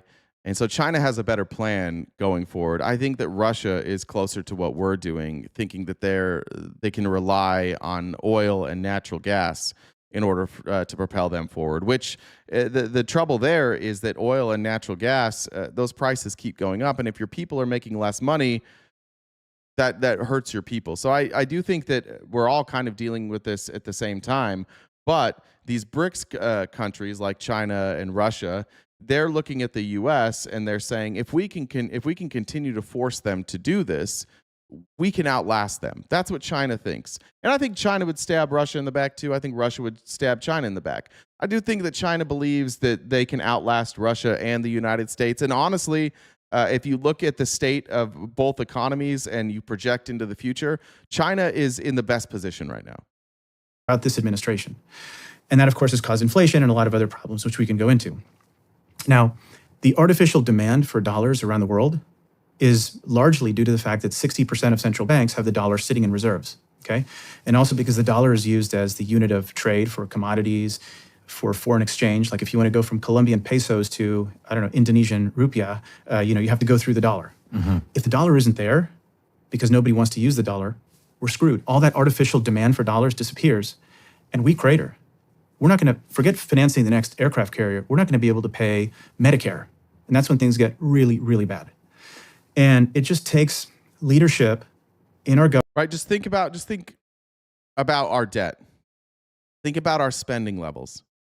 And then think about what happens when the value of the dollar is even less. It's unsustainable. We can't sustain this level of printing money and not paying back our debt. And now we're at a place where, like, other countries were reliant on us to exist, specifically China, and China has been decoupling from us. And so the dollar being used as a reserve currency, like, there's some options out there. And by Donald Trump going out there and trying to strong arm everybody, and then you see what he's doing in Palestine. To me, this looks like a bunch of billionaires and Donald Trump exiting a sinking ship. And we watched the Hitler and the Nazis last night, the first 2 episodes. One of the things that was like a direct comparison was coming out of World War I. They obviously had incredible debt. Their industries were decimated, and the people that dragged them into World War I were the conservatives, and the people who ended World War I and signed the treaties were the democratic socialists. And so the democratic socialists, after World War I, inherited a mess that was going to take a long time to pick up the pieces and fix. And what Hitler was able to do is Hitler was able to take that anger and rage that the nationalists specifically had and turn them against the socialists and against the Jews and say, actually, we shouldn't have to be recovering like this. It was their fault in the first place. Very similar to recoveries we've seen before. You saw the conservatives completely fuck our entire economy with the housing crisis, and then Obama came in, and Obama helped reverse that, and then we did something called the Affordable Care Act, and we recovered, and we were humming along nicely. And then Trump comes along, and Trump's like, actually, every problem that exists because of Obama. Not because of anything he inherited, it exists because of Obama. And so Trump ran this campaign of grievances, and he stepped in office, and he didn't do anything to fix it. And so that's why he lost again. And then he handed Biden an absolute fucking mess. And despite the fact that we recovered, and we recovered faster than almost any other country, and we had to spend a lot to do that, Trump spent 4 years telling you that actually things were perfect under Trump and they were fucked up under Biden. Biden fucked it all up. And then Trump came in again, and guess what? He's not fixing it again. And this is what they're going to do. They're going to break the system. They're going to leave. It's going to be a hard shift to the left, and then the same conservatives who broke it will be in the chat going, "Oh, look what you guys did. It was perfect under Trump." It's how this works every single time. Government, in our Congress, and in our executive branch to say, enough. We can't fund everything. And there are things that, look, we have 88 million people on Medicare, 65 million people on Medicaid, 8 million on disability, 44 million on food stamps. That's how you know it's a Republican. And this is my one issue with him and Sean Ryan. The stuff he's talking about right now is paid for. We pay taxes for that. None of this is deficit spending. This stuff's all paid for. And this is the lie that Republicans tell you all the time. What isn't paid for? Everything else. But they always go after this entitlement spending. Why? Because if they can take that entitlement spending and spend it on something else, then they don't have to raise taxes. And there's like this moral idea that Republicans have that you just can't raise taxes. And they recognize that's why they talk about this every time. They know that there's only one way out of this. And it requires us cutting spending massively and increasing taxes and taking care of poor people. If they don't do that, then we will continue to exacerbate this problem, which is why now we're on pace to have a $2 trillion deficit every single year. That's my main contention and issue with Republicans is you guys always look at the programs that are paid for that aren't causing our debt. And you never talk about what's actually causing our debt, which is not taxing people enough, not collecting the taxes that are owed, $900 billion a year in unpaid taxes. We have a $2 trillion deficit. We could almost take care of half of that if we just collected the taxes that people owe. But then Joe Biden's like, let's hire more IRS people to collect the taxes that are owed. And Republicans go hysterical. And they're like, they're trying to come in with guns and take your money. No, they're trying to collect unpaid taxes. Like, I don't know, I'm not good at doing math in my head, but that's like a little over 200 million people in America that depend on the government. That's not sustainable. There's only, what, 350 million? 340 million, something like that, 336. So so we have to do something to really rein in our spending. And we're adding $1 trillion of debt every 100 days. But once again, we don't need to rein in that spending. That's not the spending that needs to be reined in. How about the military? How about ICE?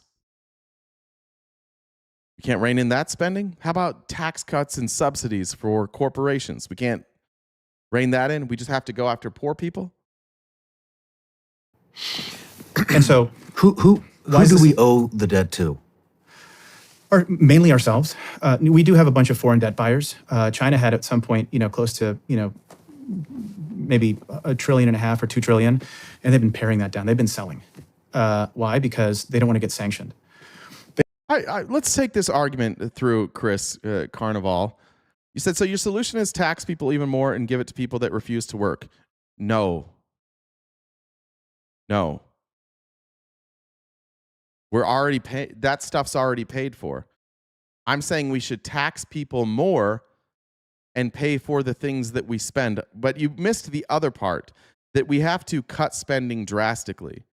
And then we have to at least make an attempt to pay our debts. Now, it's true that like some of this debt we actually can kind of get rid of because we owe it a lot to ourselves. And so we've done it before. We do it all the time. But no, my solution is tax more if you're going to spend more. So when Trump introduces the one big beautiful bill, which is an increase in spending, and he decreases taxes, how the fuck are we going to pay for it? How the fuck are we going to pay for that? You can't be like, oh, I need to get taxed less. By the way, all of you that have health care, if we just had universal health care, you'd keep more of your money. Your employers would keep more of their money. They could pay you more money. We're not number one in take-home pay. There's lots of countries that are right around where we are in take-home pay, and they have much higher taxes, but the government is paying for things like health care. The average American's paying $26,000 a year for health care. Imagine if you replace that bill with taxes, and that tax was $8,000 a year. Well, you've just saved the average household $15,000 a year. But we can't have that because Republicans are like, no, it'll never work. Socialism, scared, bad, communist, Marxist. Every other country in the world does it. You don't think they'll have universal health care in this new Gaza plan? Israel has universal health care. It's working pretty well over there. We're funding that shit. I'm simply advocating that we pay our debts. And when you go into debt, you don't get to be a bitch and be like, I want to pay less of my money towards my debt. We went into debt. You want to be fair about it? Let's take it from the boomers then. Let's take it from everybody since like 1982. That boomer that bought his house for 40 grand and now it's worth 800 grand. Let's tax him heavy when he sells that house. But instead, Republicans are also cutting that. They're also cutting inheritance taxes. So these boomers who spent and buried us in debt, those same boomers are getting tax cuts while they point at us and go, you guys complain too much. No, you left us $36 trillion in the hole. We need to pay for that. And it was your spending. It's not our spending. It's your spending. Tax them. But Republicans, you have to understand, like, I know you put your head down in the sand and you think that this stuff is all sustainable. It's not fucking sustainable. Did you hear what he just said? $1 trillion in deficit spending every 100 days. we're fucked. We have to make drastic changes soon, which is why it's frustrating to a lot of us when I show you that Trump is doing nothing for you, nothing for this country, and you still cheerlead it because you're like, I just love Trump. No matter what he does, I'm going to cheerlead it. He's burying us in debt, and he's stealing from us at the same time. He's giving your taxpayer money to his kids, to his friends. He's using the military to go do business deals for his friends. And the military is acting as a weapon so that these oil executives can make a bunch of money. And then Trump's like, don't leave me out on that. I'm going to take that money from the oil we stole from Venezuela. I'm going to put it in my own bank account. So now there's just a bank account sitting in Qatar with a bunch of money that we used the military to steal oil from, or with, I guess. And we didn't get anything. I'm just begging you guys to just stop viewing Donald Trump as a fucking god and call balls and strikes. It is not sustainable to spend $1 trillion every 100 days. It's not sustainable. And we're not going to bring in enough revenue through taxes to pay for it. And we're cutting the IRS. So even the taxes that we're owed, we're not going to collect anyways. There's $1 trillion in taxes that we're not going to collect. Over $1 trillion this year and every year going forward. And we can't get you guys, like, that's a crazy thing to say, that, like, I'm advocating that all Americans pay the taxes that are due. And you guys are saying, stop talking about Donald Trump. This is why we all feel fucked. We can't do math with you guys. If we do math, you guys take it as an attack on Trump. Don't understand it. Sell the Santa Rosa winery. There we go. Marty said the dollar's at its worst level since 2017, the last time Trump was president. He does this. Rory, thanks for joining the Dollar Train. Amy said, if in Israel they get free ABs for any reason and we help pay for it. Electric Dad said, and yet he still supports Trump. I got that one. All right, let's keep this going. They learned from Russia. Oh, sorry, Tim. Thanks for joining the Dollar Train. Sully said for Jen's Drake May jersey. Tanya said, keep up the good work. Thank you. Thank you, Tanya. Russia invaded Ukraine, we basically sanctioned everything. We took all their money and we're like, okay, it's ours. So when you have a central bank that has dollars in reserves, it's not like there are bales and bales of money sitting in the Russian central bank in a dungeon. It's sitting at the Fed. And so we can, like, turn the money off whenever we want. And so China was like, I don't know that I like this. So I think I'm going to start selling treasuries. So it's a problem. And the debt is a problem for many reasons. We're always issuing new debt, and there's debt that gets paid back. And as we start paying back some of these shorter duration loans and bonds and government obligations, we have to borrow at a new rate. And that new rate is really high. And so, I mean, the 3-month, I think, is like 5% and change. It used to be 0. And so now we're borrowing money. Just think about that. So our government, in order to pay our own debt, we're offering treasuries, a 3-month treasury, meaning if I give the government $100,000 to help fund the government, they're going to give me a 5% return on 3 months worth. Who has the money to buy treasury bonds right now? The billionaires.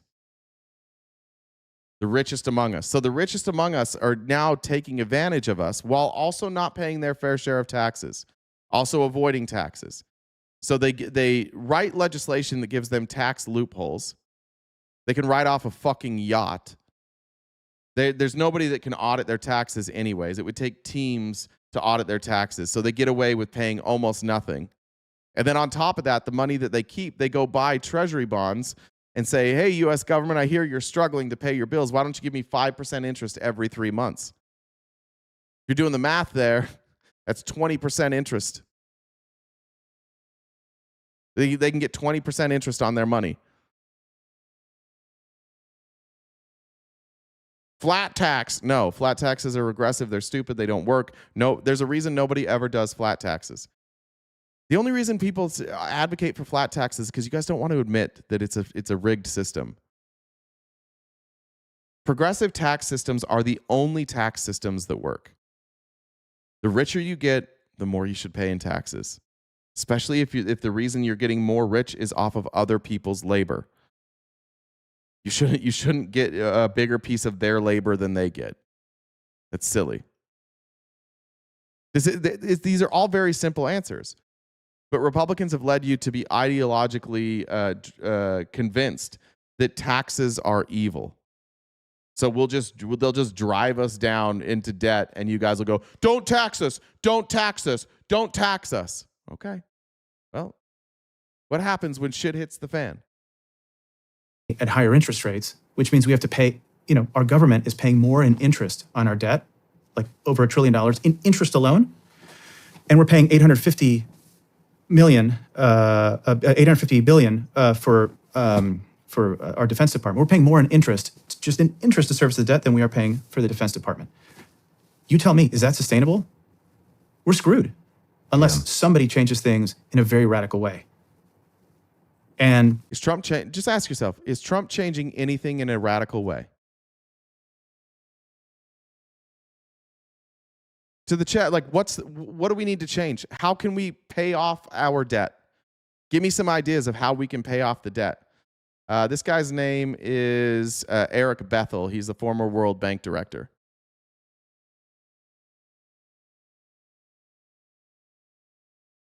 Tariffs?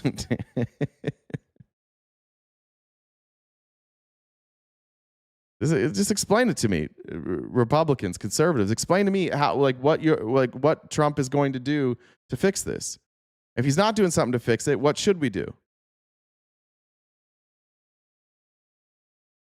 Get rid of the FICA cap? Fine, let's do that.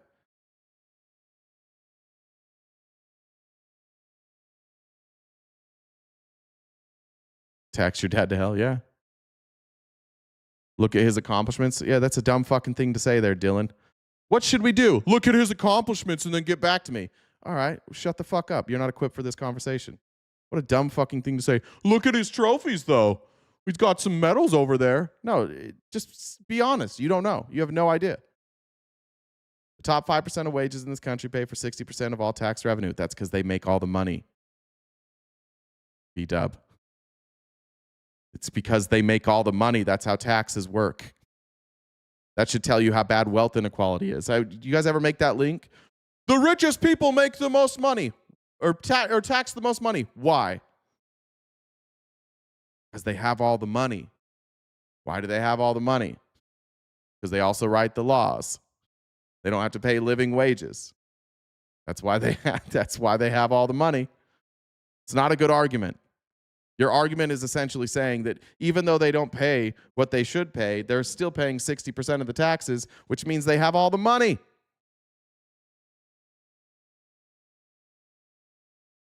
No, Dylan, to be clear, Dylan, I'm not asking you for Trump's accomplishments. It was dumb that you asked me. Don't tell me to go to the website now and list out his accomplishments. I want you, Dylan, in your words, to explain to me what Trump is doing to fix the debt. I don't know. I just know that there's a list of accomplishments on the White House website. If they raise taxes, it's just more to be stolen. See, this is what I'm talking about. You guys are so indoctrinated. It's so fucking stupid. It is so fucking stupid that you say stuff like that. Fix the system. Like, it's not, listen, the amount that's being stolen through like government spending is not nearly what you think it is. Even if you want to take the what they're claiming out of Minnesota, which is $9 billion, I've never seen any breakdown that gets us anywhere close to $9 billion. But even if you took that, that's nothing compared to tax fraud. Tax fraud is like $1 trillion, just under $1 trillion. Why do you think that you're pointing at the 9 billion and not the trillion? Could it perhaps be due to some indoctrination where you think that you can't tax rich people? And so anytime somebody points to rich people getting all the benefits, you have to point at poor people instead? Don't be stupid. Of course they do. They have all the money, but still don't pay fair share. Exactly. in DC, nobody seems to care. So the people that own the debt are the Fed, bonds. The People buy bonds. Yes, the notes and the bonds. There's an entire marketplace. Some are owned by big financial firms. Billy, when you say using tax code to your advantage isn't fraud, that's true. Nobody's saying that. I'm talking about unpaid taxes, Billy. But I don't believe that you should have tax loopholes for these billionaires. They're the ones that are writing the laws. Like, if you can write off a yacht, who does that benefit? Certainly doesn't. Certainly doesn't benefit me or you, Billy. We're not buying yachts. But again, this is unpaid taxes. This isn't loopholes. This is people who aren't paying their taxes. Your 401k probably has a bunch of government bonds in it. So it's owned by ourselves individually through our 401ks. It's owned by large corporations like BlackRock and Vanguard and so forth, Goldman Sachs. It's owned by the Fed. It's owned by institutional buyers, foreign buyers like the Saudis and the Japanese. It's owned by a lot of people. And can they call and collect? So the way a bond works is I owe you $100. I'll pay you back in 5 years with interest. I'll pay you 5% interest a year, and then in 5 years, I pay you the principal. So they do come to collect once the bond is due. And that's what the foreign countries are doing as well. Yeah, I mean, well, They're buying so it's all bonds. It is all. So you have many types of government obligations. You've got a 3-month, you've got a 6-month, you've got a 10-year, a 5-year. You know, so there are lots of bond durations, and there's a giant marketplace for this. People are buying and selling these bonds all the time. It's not like Billy, we do advocate to simplify the tax code. Billy says, advocate to simplify the tax code. Don't blame the people using the tax code. Billy, I'm going to try this one more time. You might get a mute today because you're pissing me off by, like, I feel like you're being fucking stupid on purpose. I do want to simplify the tax code. That's what Democrats want. We would like to simplify the tax code. And I'm also going to blame the people using the tax code who pay to write the tax code. They pay people, politicians, to write in exemptions for them. So I think all money should be taken out of politics. I think you should end Citizens United. I think you should simplify the tax code. That's what Democrats want. Stop being dumb on purpose, Billy. Stop bootlicking for fucking billionaires. Every time you come in here, you're just bootlicking for people more powerful than you that wouldn't give a flying fuck if they saw you burning on the side of the street. They wouldn't care to piss on you. They don't fucking care about you. They want all of your money and all of your assets. And you being in here cheerleading for them doesn't make you tough. You just look dumb, dude. Every fucking day. You've been here for months. Every fucking day we try and teach you something. Learn something one fucking time, Billy. This is a fucking Republican capitalist here telling you all of this. It's not me. This is a Republican capitalist telling you we're fucked. And you're like, no, dude, no, Trump's got it. that IOU that you just purchased from me, like I owe you $100, I'll pay back in 5 years. You can take that IOU and sell it to your sister. And your sister can sell it. And then there becomes a secondary market for these. And there's like a giant marketplace of people buying and selling bonds. Okay. So what does it look like? Also, I don't believe this guy. I've also done this research. This is math. This is MAGA to a T. Like, don't believe this guy. Do the fucking math. I know that that's a terrifying idea to you, that you might go down, like you might pull out a calculator and learn how fucking numbers work. But you don't have to believe me or him. You can do the math, or you can be a fucking idiot and go, oh, I don't believe these guys because it sounds like they're not licking Trump's taint. Just do some fucking math. When we default. I don't want to be around when that happens. I'll be is- in a Mennonite colony in Paraguay, living off the land or something. No, but joking aside, it can get very bad very quickly. Can you paint a scenario? Yeah, you can look at Russia. Go watch what happened to Russia. Suddenly in Russia, everybody was poor except for a handful of people. Look at Venezuela. Look at Argentina. Look at what they went through when their currency crashed, when they had a debt crisis and their currency crashed. Yeah, there's examples all over the world. And what's so unbelievably frustrating as a working class person who advocates for working class people is that in this country, we can't convince working class Republicans to stand on the side of working class people. When the dollar collapses, if the dollar loses its value, what becomes valuable? Water, food, land. What are all the billionaires doing right now? Buying up water rights, buying up farms. What's Scott Bessent doing? He's buying farms. They're buying land. All the richest people in the world are buying water rights, food, and land. And we can't get you to open your eyes. You all know this is true. Let's just use somebody that you hate, Bill Gates. Why do you think Bill Gates is using all his money to buy land, water rights, and food. They're just dumb. They don't see it coming. They've done the math. Why do you think they're buying up all these houses? Even like in during COVID, when the prices are sky high. Because if it crashes, they still own it, right? And they know the government will kind of look the other way. They want to own everything. These oligarch billionaires want to own everything. And we can't convince you guys to get out of your own way. You are so obsessed with Donald Trump and his cabinet full of billionaires and his friends, all the billionaires, that you will look the other way, bury your heads in the sand, and slide into an oligarchy. And then I don't know what you think. Like they're gonna invite you, like, oh, you get to be an oligarch too. Just learn from history. This doesn't end well. Unless you have a massive revolution from the working class, this doesn't end well. It ends being Russia. It ends with a handful of people owning literally everything, and then you work till the day that you die, and you pass down nothing to your children because you don't own anything. Sure. A scenario where it can happen very quickly, and it can happen over a long period of time. Over a long period of time, people start losing faith in the dollar. Our obligations become less and less valuable to them. Faith and credit in the U.S. dollar becomes impaired. The dollar loses a tremendous amount of value. It depreciates significantly compared to a lot of other places. We see huge amounts of inflation, perhaps hyperinflation, or it can happen very suddenly, where we just can't meet the obligations of the federal government.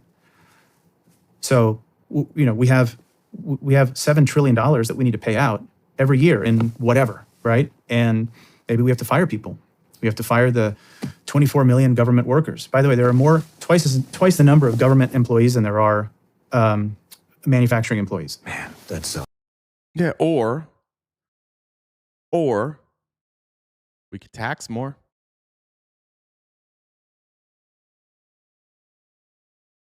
How can the answer never be tax? It has to be put people out on the streets. That's what I fucking hate about conservatism. This modern view of conservatism. Taxes is the thing that scares you the most. If you don't have money, collect more money. You could do that. You could do what Trump's doing, by the way. You could take control. You could take some stakes in companies. You could own 10% of NVIDIA and use those profits to pay for things. I mean, it's a problem when we suggest it, right? It's socialism if somebody on the left suggests it, but when Trump does it, it's not socialism. Tax people more. It's really not that fucking hard. Cut spending, tax more. 12 million. I think they want you to think that it's complicated. It's just not. They want you to think that there's nothing you can do about it. Yes, you can. You can tax people more, and you can spend less. Taxation's not theft. That's just what dumb people who pretend they're smart say. Which is 24 million. We've all grow out of your libertarianism, okay? The natural, you go libertarian, and then you become a libertarian socialist, somewhere along those lines. But being a libertarian is like being a fourth grader when you're 18. You got to move past it. So when you told me that last night, that blew my mind. Maybe we have to fire people. Maybe people have to take a haircut on what they think that they're due. Maybe we can't afford a lot of the social programs, some of which are very important to people. Can I just show you real quick? I asked AI to give me I wanted to compare the U.S. dollar with our competitors. So let's just look at this. The euro is up 0.47% compared to us. The GBP is up 0.36. The Japanese yen is up 1%. Canadian dollar is up 0.5. And that's Australian, 0.69. Is CHF, is that Chinese? What's CHF? All of these places tax much higher rates than us. All of these places don't spend near as much on their military as we do. All of these places tax their corporations and their billionaires at a much higher rate than we do. They're all doing great. we're fucked. Why is Trump losing to all of them? Explain that. All of those places suck. Yeah. Get to me. They do? Europe's pretty fucking nice. Japan's pretty nice. Canada's pretty nice. Australia's pretty nice. Fuck, China's getting pretty nice. You guys will watch us losing to literally everybody. We're getting our asses kicked by every single competitor. And you're like, this is what winning feels like. Our dollar's worth less. J-Sex. Jesus Christ. And when I say Trump's losing, I have to say it's Trump, because nobody in your party does a goddamn thing unless Donald Trump tells them to do it. So I can't even blame like Republicans in Congress. It's not like they have a disagreement with Trump. They do whatever he says. Proud Atheist said, Fed workers and social programs have an ROI. That's a really good point, Proud Atheist. And somebody else mentioned this earlier, that when you spend money on social spending, so Social Security, food stamps, there is a return on investment there, usually anywhere from 4 to 8 V1. So you take that money, it goes into your economy, and that stimulates your local economy, and you get a return on investment through tax revenue. So you actually make money through those type of programs. But corporate welfare, you only lose money. There's no ROI there. We lose trillions on corporate welfare. Marty said the dollar's at the worst level since 2017. Got that. Carlton said, what happened to investigating the double tap? Fuck, man. A lot of things happened, and I guess we forgot about it. That's a good point. We should probably investigate the double tap. I mean, I don't even know what there's to investigate anymore. Like, we already know Republicans aren't going to do anything. It doesn't matter what Donald Trump does. Donald Trump could just murder somebody out in the road, and nobody on the Republican side would care. They'd be like, oh, I shouldn't have been near the road. Dustin said, I don't know if you read my message from the weekend, but I'm glad you just addressed what I wrote about the situation, not necessarily burning out like prior fascist regimes. I did read that. Yeah, thank you. And just a reminder, guys, we are crowdfunded. Now's a good time to remind you we could join the dollar train. We could knock out that gift goal in a hurry. In poor communities. And these people in poor communities are saying, well, that was my lifeblood. Like, now I can't buy food. And people get really pissed off. I mean, maybe if we just quit funding Ukraine. Yeah. I don't follow the Ukraine, Russia as much as I do China, but I don't understand how cooler heads can't prevail and get us to some peaceful outcome. Why not yes there? Like, he was so sure that we needed to cut spending on social programs, but like foreign wars, I don't know. I'm iffy on that. By the way, I'd much rather first cut funding to Israel. At this point, it's probably too late, but I have hope that future leaders. A weak dollar boost to exports. Drew said, if our stuff is cheaper, we could sell more of it. Thanks, Drew. If their currency is worth more, then ours is worth less. Yeah, Drew, we're going to switch. We're going to try and become China from 30 years ago, where we'll have everybody will be poor, but we'll export a lot of cheap shit. I appreciate that, Drew. Summer Shade, thank you for the $5. Appreciate that. Leaders in the United States will take an important role in getting these two sides to the table and saying, and Debbie, let's figure out a way to end this. It's in everybody's best interest to end this thing. And I think Putin is obviously indefensible. But I just don't know what the strategy is. If you were to sit down and talk to anybody in Washington and say, what's our desired end state? Do we want regime change in Russia? Is that the desired end state? No, we can't do that. Well, is it to preserve the territorial integrity of Ukraine? Okay, yeah, I can buy that. But how do we do this? So I'm a first principles thinker. What is your desired end state? And let's go back and get there. But I'm not quite sure what we're trying to do. Maybe because I'm not in the know. And again, I'll caveat this with, I'm not following the Russia-Ukraine issue as much as I'm following the China issue. Yeah, I think it's more to do with Russia has a lot of weapons. If you want to explain why both, Obama, Trump, Biden, then Trump, why basically none of them did anything really significant against Putin, it's because Putin's a madman and he has nukes. I think that's the honest answer. Well, I mean, I'm asking you because of what you're a part of now with the venture capital firm and defense stuff. And so could it be that it is the military industrial complex companies, Lockheed Martin? So is Lockheed and, are they pulling the strings behind Ukraine? I don't know. Yeah, what I'm asking is, are they lobbying Washington to vote this in so that they can send their weapons over to Ukraine? I'm not really in the know on The answer is yes, of course. He probably is invested. those discussions. I really couldn't tell you. Okay. What I'm more He concerned couldn't tell us if the weapons manufacturers are lobbying Congress. I don't know. Do weapons manufacturers lobby Congress? Do we even lobby in Congress? I don't know. The answer is yes. about is that we're pretty much out of javelins. We're pretty much out of 155 rounds. We're out of a lot of stuff. Our arsenals are getting depleted. And if there's ever a real shooting war over in Asia, what are we going to do? That's my bigger concern. And so I think that we need to start. I'm going to be honest. I'm just tired of people talking about a war with China. We've never been close to a war with China. China's not invading people. China's not threatening us. I do think that China has become this boogeyman that has allowed conservatives to have really irresponsible fiscal policies by making people afraid of China.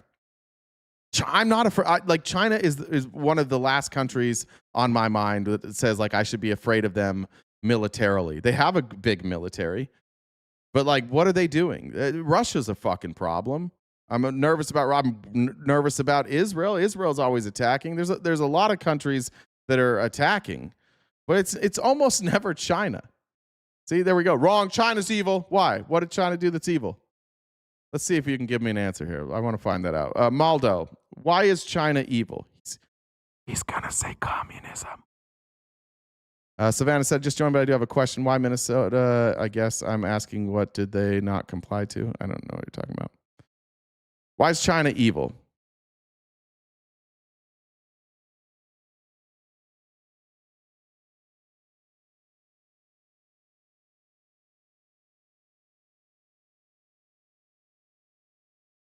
Yeah, when was the Korean War? I'm talking about now, bud. What year was that? I'm talking about right now.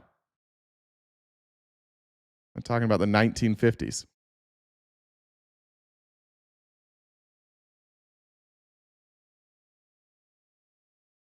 Do you have an answer to why China's evil? I think China is a better a better trade partner and less intrusive than we are. I think you guys have all been tricked into thinking China is scary. We can talk about Tibet, but again, my question was, why is we're talking about, like, China attacking us, and then the response to why China would attack us is because they're evil, but they haven't attacked us. I don't see any evidence that they're going to attack us. I think he might have gotten stuck with the all caps mute. He said COVID. Okay. Yeah, this is what I'm talking about. Like, I don't think you guys know why you hate China. I think you're just told to hate China. It's been a weird thing, like, as a born and dyed in the wool conservative, and we can certainly look at China's treatment of Taiwan, obviously in Tibet. You can look at the way that they have treated the what's the name of that population? The Uyghur population. Historically, under Mao, they killed a lot of people. It's not like China doesn't have a history of doing horrific things, because they certainly do, and so do we. But just in my lifetime, I was born in the 80s. In my lifetime, China has never really been a threat to the United States militarily. And they're really not a threat to many other people, not like we are. We've been around the world invading. We go everywhere and invade. I don't think that if you step outside of your red, white, and blue shoes and you look around and you put yourself in the shoes of another country, who do you think is a worse actor, us or China? I think everybody right now thinks the United States is the worst actor. Not only do we invade countries and steal their resources and take their leadership, but we also go back on every promise we've ever made. We're destroying all of our trade alliances. Our peace alliances we're destroying. We consistently go after our closest allies. I think that if you just look at this last year, the worst actor on the world stage has been the United States. We cannot be trusted. I know you guys trust Trump and you think that he's going to win and this will all work out. That's fine. Step out of that. Try and put yourself in another country's shoes. Should you trust the United States of America? Absolutely not. Why in the world would you trust the United States? They break every fucking promise. Arming ourselves very quickly because something is going to go down in Asia when we least expect it, and we're not going to be prepared. Mm-hmm. And it's in things that are seemingly nonsensical that are super important. I'll give you an illustration. Move to China. I might move to China. There may come a time in the not so near future that a lot of us are looking at China and going, boy, that looks good. Healthcare, jobs, currency that has value. Yeah, maybe I'll deal with some government overreach. Maybe I'll live in a police state. There's a real scenario where 10 years from now, China looks a lot fucking better than here. Maybe. I have no problem leaving America if I need to. It's on my mind every day. I've got an exit strategy. I'm going to get the fuck out of here if shit hits the fan. I'm not going to sit around and watch Donald Trump destroy the country and watch Republicans cheerleading him while he fucks things up. We're getting real close to a collapse here. Yeah, but look, I love you guys. Like, move. We don't want anybody else here who questions the government. We don't want people here that do math. What would happen if all the blue states and all the blue cities left? What the fuck are you guys going to do with your collective 84 IQ? We're working in the fields. We're working in the fields. Donald has the money and we're working in the fields. We suck his tiny dick. We suck his tiny dick. We're working in the fields and then we suck his tiny dick. God damn, dude. Like, get out of here if you're not a cuck. Get out of here if you're not going to worship the president. You criticize him, you get the fuck out. I'm just trying to help you. Trying to help you learn something. A few days ago, China restricted sales of a metal known as antimony to the West. Both China and Russia together, they comprise probably like 85% of the world antimony market. Why is antimony important? Because we need it to make bullets. Without antimony, we don't have bullets. We don't have ammo, right? Because they mix it with lead and whatever. So a bullet is made of a bunch of different metals that are forged together. It's an alloy. And antimony forms an integral part of that. China's like, oh, guess what? No more antimony for you guys. So I ask you, how are we going to make bullets? Your turn, Republicans. Your turn to shine. How are we going to make bullets?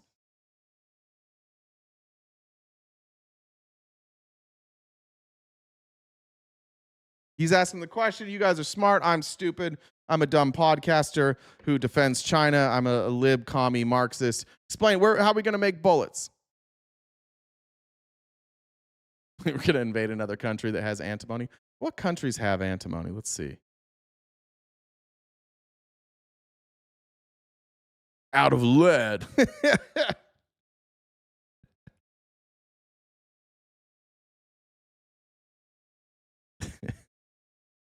We're going to have muskets and shit. It's going to be fucking great. We're going to put rocks in there. What are they called? What are those things called? What was that gun that you could like literally shoot rocks out of? Something buster, like blunderbuster, something. I forget what that thing's called. Do you guys remember what that's called? Who else does it? Russia and Tajikistan, Australia, Bolivia, Myanmar, and Turkey. Uh-oh. They don't like us very much. I guess we have Turkey.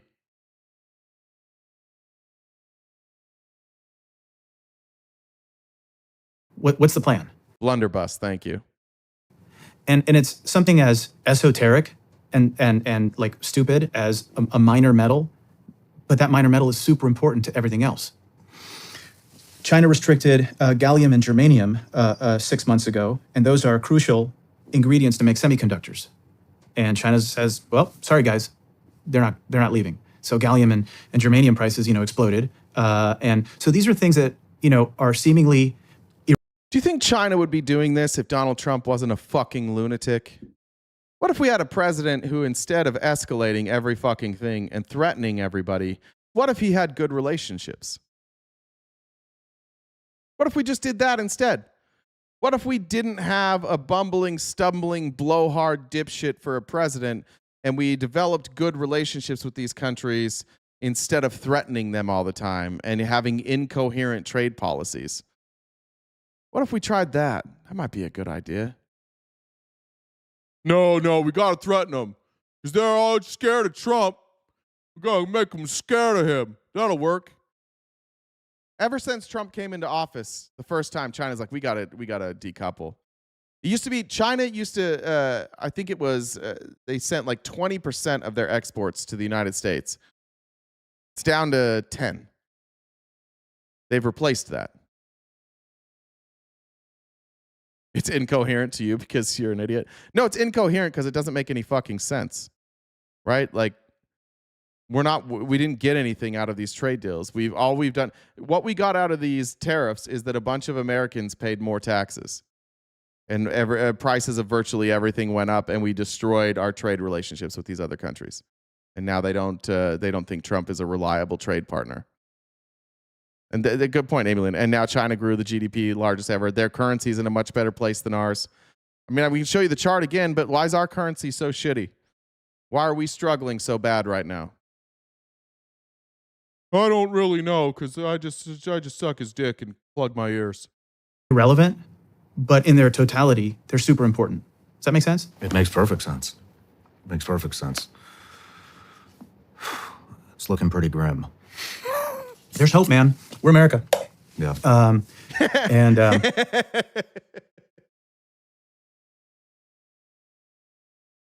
I like this guy's really smart, and I appreciate. He's also a capitalist, and he also is arrogant. So the answer is tax people. The answer is address wealth inequality, and he just can't say it. So he's like, "Oh, we're America." The solution, what Trump is going to try and do, and what we will see for the rest of the Trump administration, is he's going to try and figure out a way to get more power to the billionaires, and he's going to put the future of our country into the hands of a few people whose entire goal is to have all the money, which is a crazy thing to do. We're going to bet our entire economy on AI. We're already doing. All because a bunch of rich people don't want to pay taxes. And a bunch of you just average people are like, yeah, that makes sense. That makes sense. Maybe if we just gave the rich people even more power and even more money, it would reverse this wealth inequality trend that we saw take place after trickle-down economics. For some of you who may be new, let's pull up this chart here. I'll actually just have Lexity make it for me.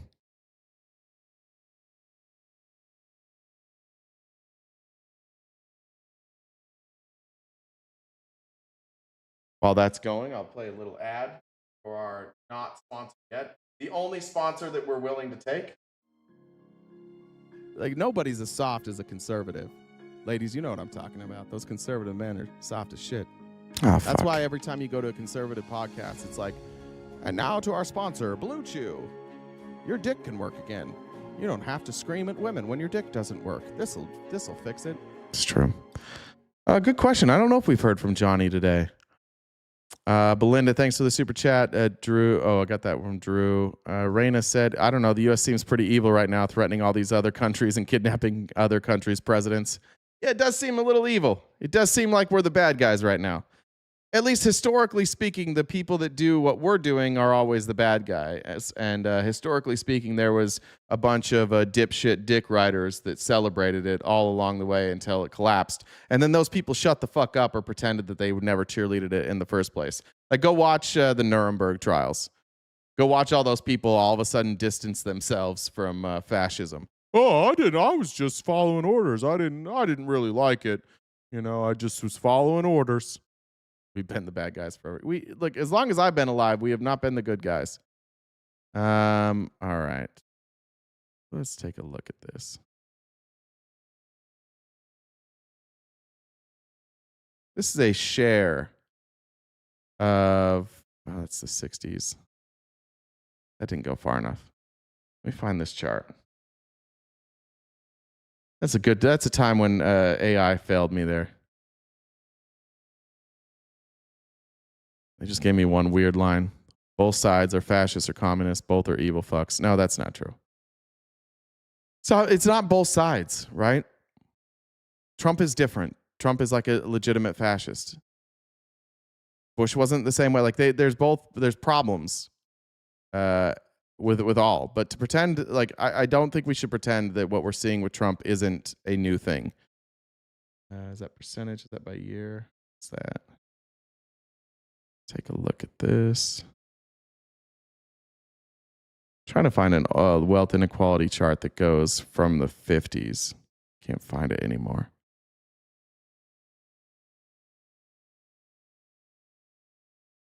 See if this is the one. This is the one. This is the top 1% income after trickle-down economics. Shown this before. Trickle-down economics is introduced right here in 1983 is basically when it goes into effect.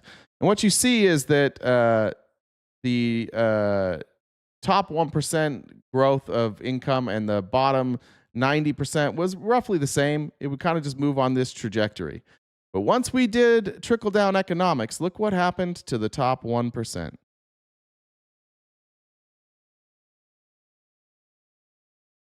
So can you guys explain to me how taxing these people less will make things better?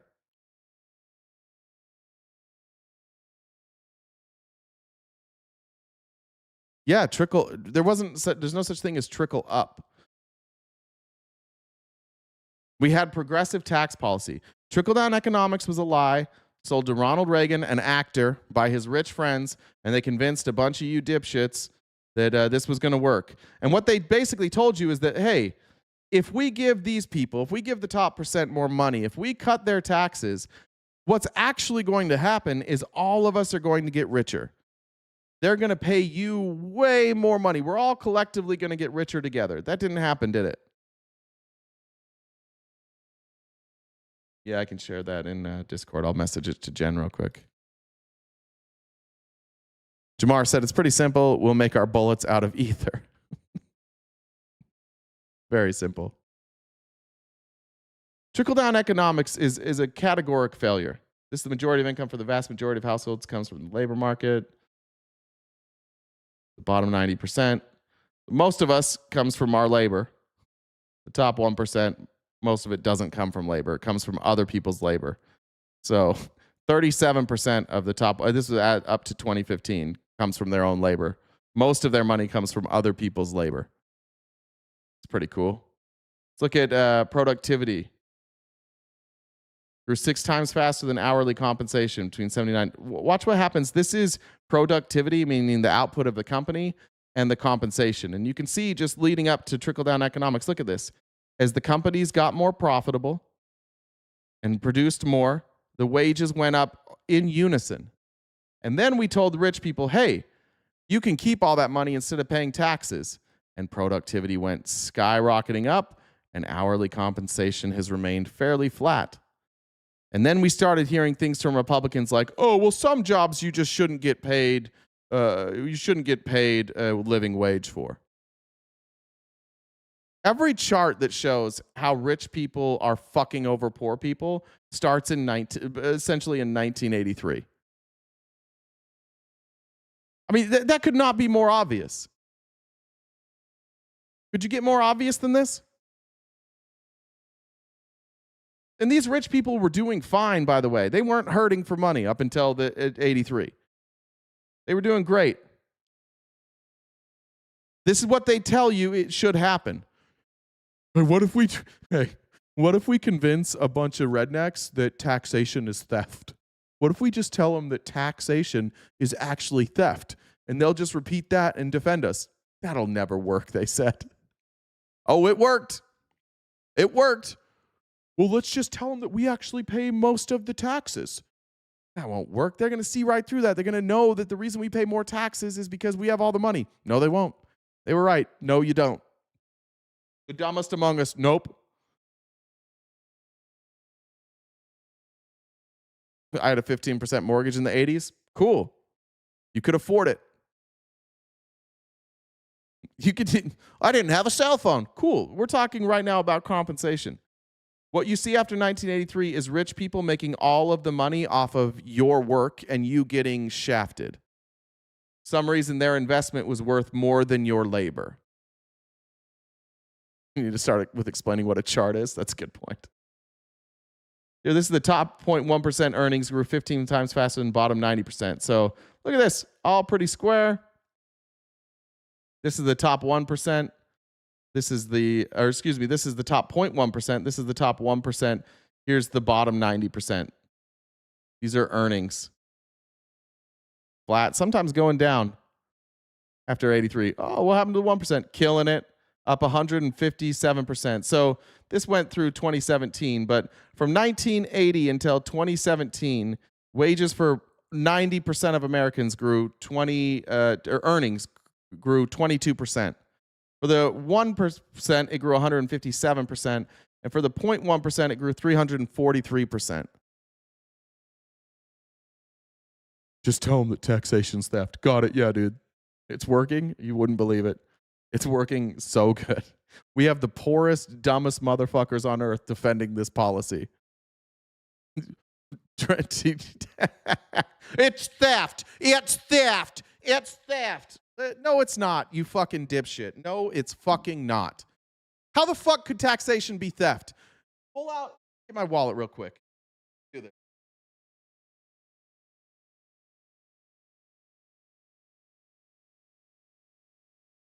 Explain how this isn't theft. We're going to do it in the most basic possible way so you fuckers can learn something today. You stop saying dumb shit like, It's theft. That's what my libertarian friends told me. They're smart. They hate the government. All right, I got a $5 bill here. $5 bill got ripped. Fuck. Got a $5 bill here. Hold it up to the camera. What you'll see here is at the top of that $5 bill, it says Federal Reserve Note. They printed this, and then they sent it out in circulation. And the reason I know that this is not mine is that if I took this $5 bill and I burned it, that is a crime because this is not mine. It is the Treasury's. And I can use it to purchase things. I can hold on to it if I want. I can save it. If I want, I can give it to a bank and they can use my money and they can pay me interest for using the money that I've given them. But ultimately, the money is the Treasury's. It's not yours. It can't be theft because you don't own it. That makes sense? Not theft. That's a dumb thing they tell you so that you don't look at charts like this. This is theft. This is fucking theft of your labor. This is the richest people in the country going, how can we get more of this money?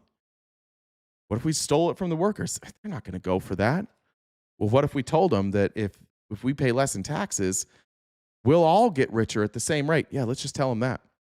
But what do we do 60 years down the road when it's clear that that's not what happened? Just indoctrinate them. Tell them socialism is bad and communism is bad, and then link that to taxes and tell them socialism's evil, and they'll just repeat that. They'll just show up and say, socialism's evil, that's why I'm against taxation. Everybody else must have been going, there's no fucking way. There's no fucking way they're that stupid. No, they're that stupid. What we'll also do is during this time, we'll defund the fuck out of education. And we'll tell people what the real problem is that we're not teaching enough about Jesus. Too much math, too much arts, not enough Jesus. We need to bring Jesus back into the school. We'll distract them with gay marriage. We'll distract them with trans people.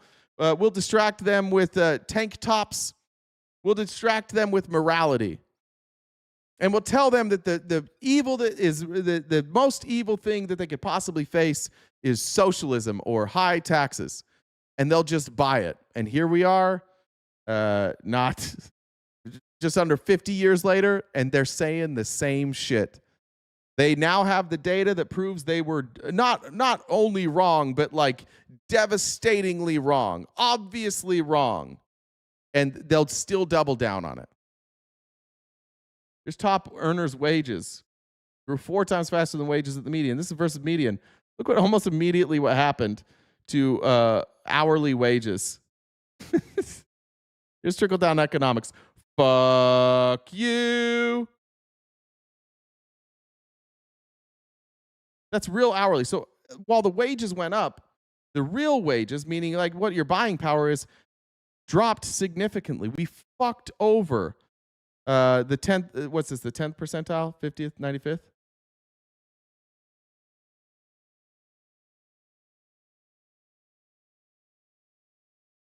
Here's high wage earners continue to pull away from everybody else. Cumulative percentage change in real hourly wages, 50th percentile, so that's the average. Then you have the top 10%. Then you have, obviously, the top 5%.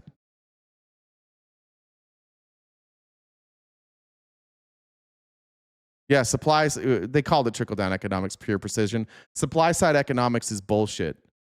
It's a scam. Y'all got scammed. Stop defending a scam. It obviously doesn't fucking work.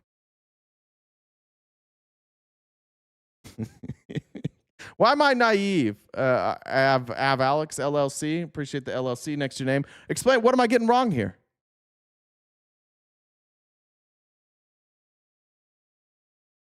Have I seen the cartoon, The Collapse of the American Dream? I don't know. I don't think so.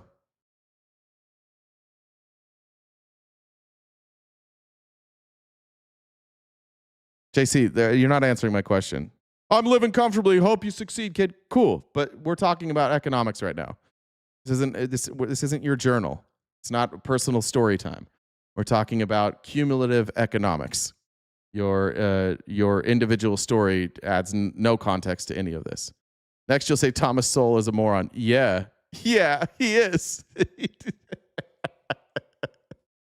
What are you going to say? Like Art Laffer didn't know what he was doing? Yeah, Art Laffer, also wrong. Thomas Sowell, also wrong.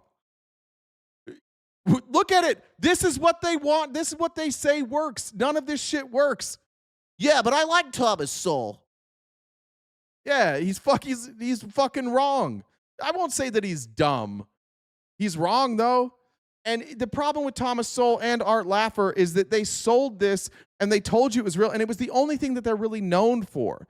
So they can't retreat. They've made all their money selling you this plan, and they've gotten filthy rich. I don't know what Art Laffer's at right now, actually. I have no idea where he's at. But Thomas Sowell got really, really wealthy off of this, off of selling you on this system that fucks you over. Yeah, he was wrong. Can you point to any data that says he was right? I mean, let's not talk about, like, let's take the insults out of it. Show me data saying that Thomas Sowell was right. It's always stories. Oh, look at this story of this man who was born into poverty and now he's wealthy. Cool. Doesn't change any of this data. Well, listen, the left knows a lot more about personal responsibility than the right. You guys have no personal responsibility. You literally are blaming immigrants for all of your problems right now. You're blaming immigrants for the failed policies of trickle-down economics because you are so fearful of personal responsibility that you will just blame anybody but yourself. There's nobody more bitch ass than a Republican blaming immigrants and poor people for their problems. Shut the fuck up about personal responsibility. Forever. Well, it's the Democrats that are the problem. You guys cut taxes and increase spending every time you're in office.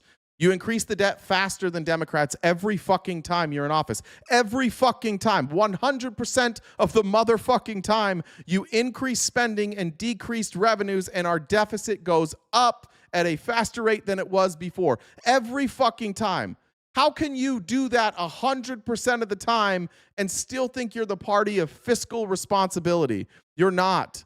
You're the party of sucking Donald Trump's dick. You're the party of celebrating billionaires at your own demise. And look, there's a lot of Democrats that are the same. I don't like Chuck Schumer, Nancy Pelosi. Like, we're showing you these charts. It's not like that there weren't Democrats in charge during this time too. We've had multiple Democrat Republicans Democrat presidents during this time. Neither party has gotten it right. But neither party refuses to address wealth inequality. None of them are advocates. Like, Joe Biden didn't raise taxes. He's stuck on Trump's tax plan. Obama slightly raised taxes. So you're like, I'm not going to sit here and say like vote for Democrats, they'll fix this, because obviously they won't fucking fix it. But you've got to vote for a progressive, because the only people with a plan for any of this are progressives. So you're going to have to make a radical change real fast to change any of this shit. Voting for billionaire Republicans who cut taxes for their billionaire friends is just going to make this problem much, much worse. For the reminder for anybody that's here, I'm not a Democrat. I don't like them. I like a handful of them. I mostly don't like them. And they piss me off a little bit more sometimes than Republicans, because I do feel like they know better, but they are just like, they do this cowardly thing. Republicans just like openly announce that they're going to do stuff for their donors. They just brag about it. They're like, yeah, these are my donors. That's like Heritage Foundation, oil companies, billionaires. Yeah, we're going to do stuff for them, and it'll benefit you guys eventually. At least they're honest about being owned. Democrats are like more slimy. They're like, we're here for the working class. And then Chuck Schumer takes $100 million from oil executives and cuts renewable energy, or doesn't focus on renewable energy. So like I do, at least I might have more respect for Republicans that are honest about it. But either way, it sucks. Either way, you shouldn't do it. But we've got a problem in this country where we have indoctrinated people to believe that paying more in taxes and taxing the rich will hurt them, when it will do the exact opposite. And we can't convince you to just do basic fucking math. All right. Anyways, there we'll go. Yeah, if you're new here, like I don't like I'm not a Democrat. I was a Republican my whole life. I worked for the Republican Party.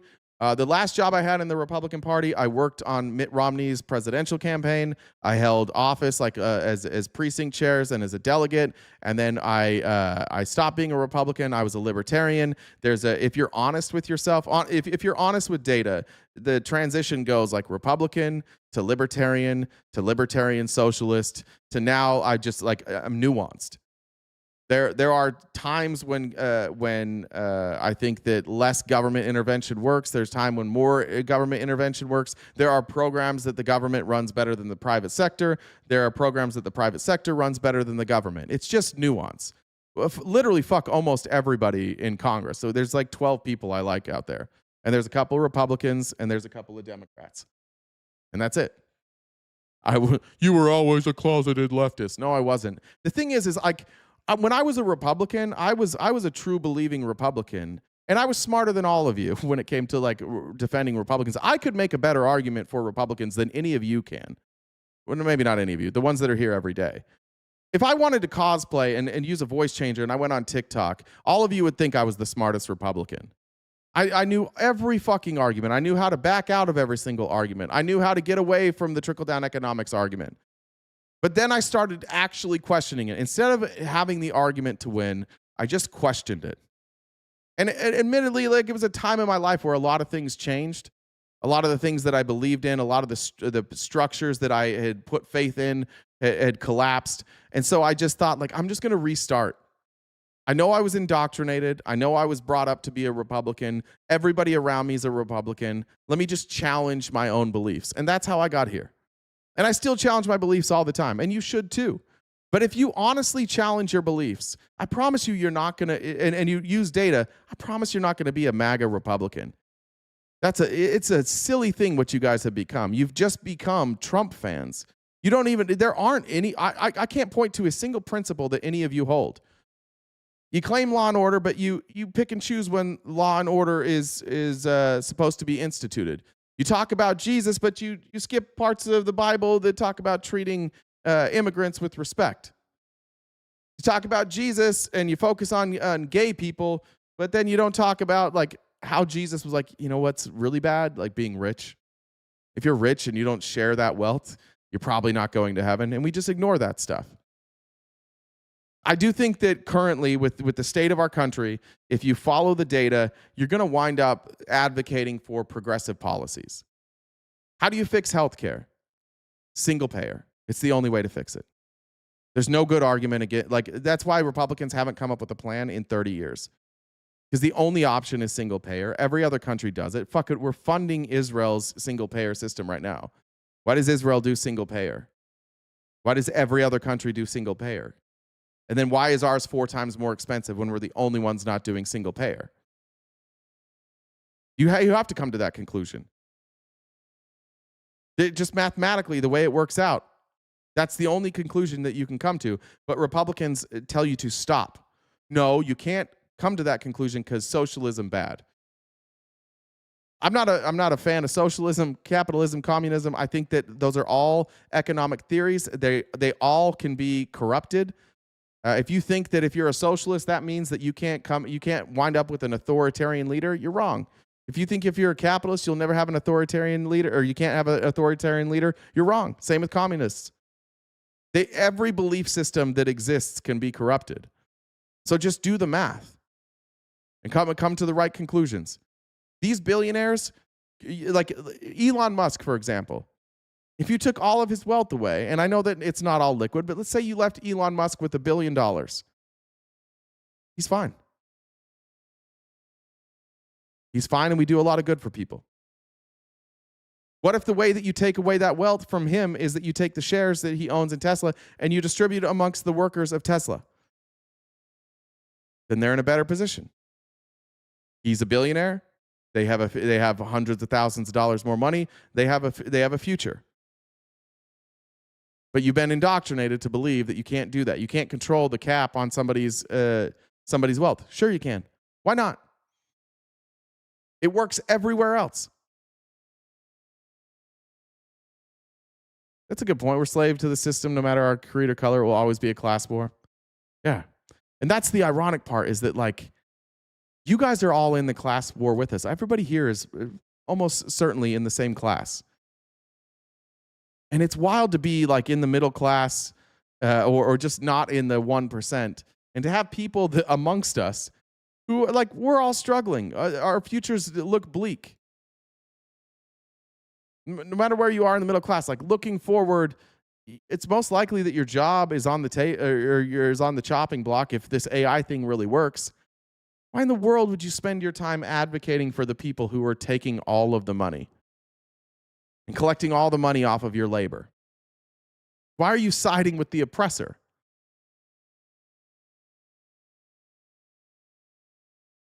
I just don't get it. What are you getting out of this? Yeah, I do talk to a camera for a living, Trent, and people tune in, and I make a living. I don't know. If you can do a job and you make a living, great. I do talk for a living. There's a reason I'm still doing it. It works. I do a lot of research that you guys don't do. You're just upset that I don't like Trump. So now you're taking personal shots. But what you won't do, Trent, is knock any of these arguments. You won't be able to pick a hole in any of these arguments, right, Trent? Clearly. AI only replaces made-up jobs that could have been done by puppets to begin with. Oh. Okay. Brother, get it together. You got to get it together. Let's finish this video. And I think with like I said before, with good leadership, with humility. Oh, sorry. IMFRCD said now do taxes from the 50s. Oh, yeah. I'll see if I can find one. And I think a return to our roots. Look, I'm a man of faith. I don't wear it on my sleeve or anything, but I think that it would be good for the United States, many of us at a ground level, not the government, to return to our Judeo-Christian roots, especially when things are on fire. It's like the story of the pilot who was flying into the landing strip, a commercial pilot, and his rudder stopped working, and so he called the flight deck in the tower and said, "Oh my God, my rudder is flailing." And he was told by the tower, "Okay, listen, here's how you fix it. You've got to do this, that, and the other, and press these buttons, and just repeat after me. Flaps, check. Engines, check. Rudder, check. Okay, good." And he kept going down the approach. And all of a sudden, his left engine caught on fire. And he calls the tower again and says, "Oh my gosh, what do I do? The engine's on fire." And they went through the same rigmarole and, the buttons and, turn off the fuel and repeat after me, flaps, check, right engine, checked, rudder, check. Okay, good. A few seconds later, the other engine's on fire. And the tower says, "Okay, repeat after me. Our Father, who art in heaven."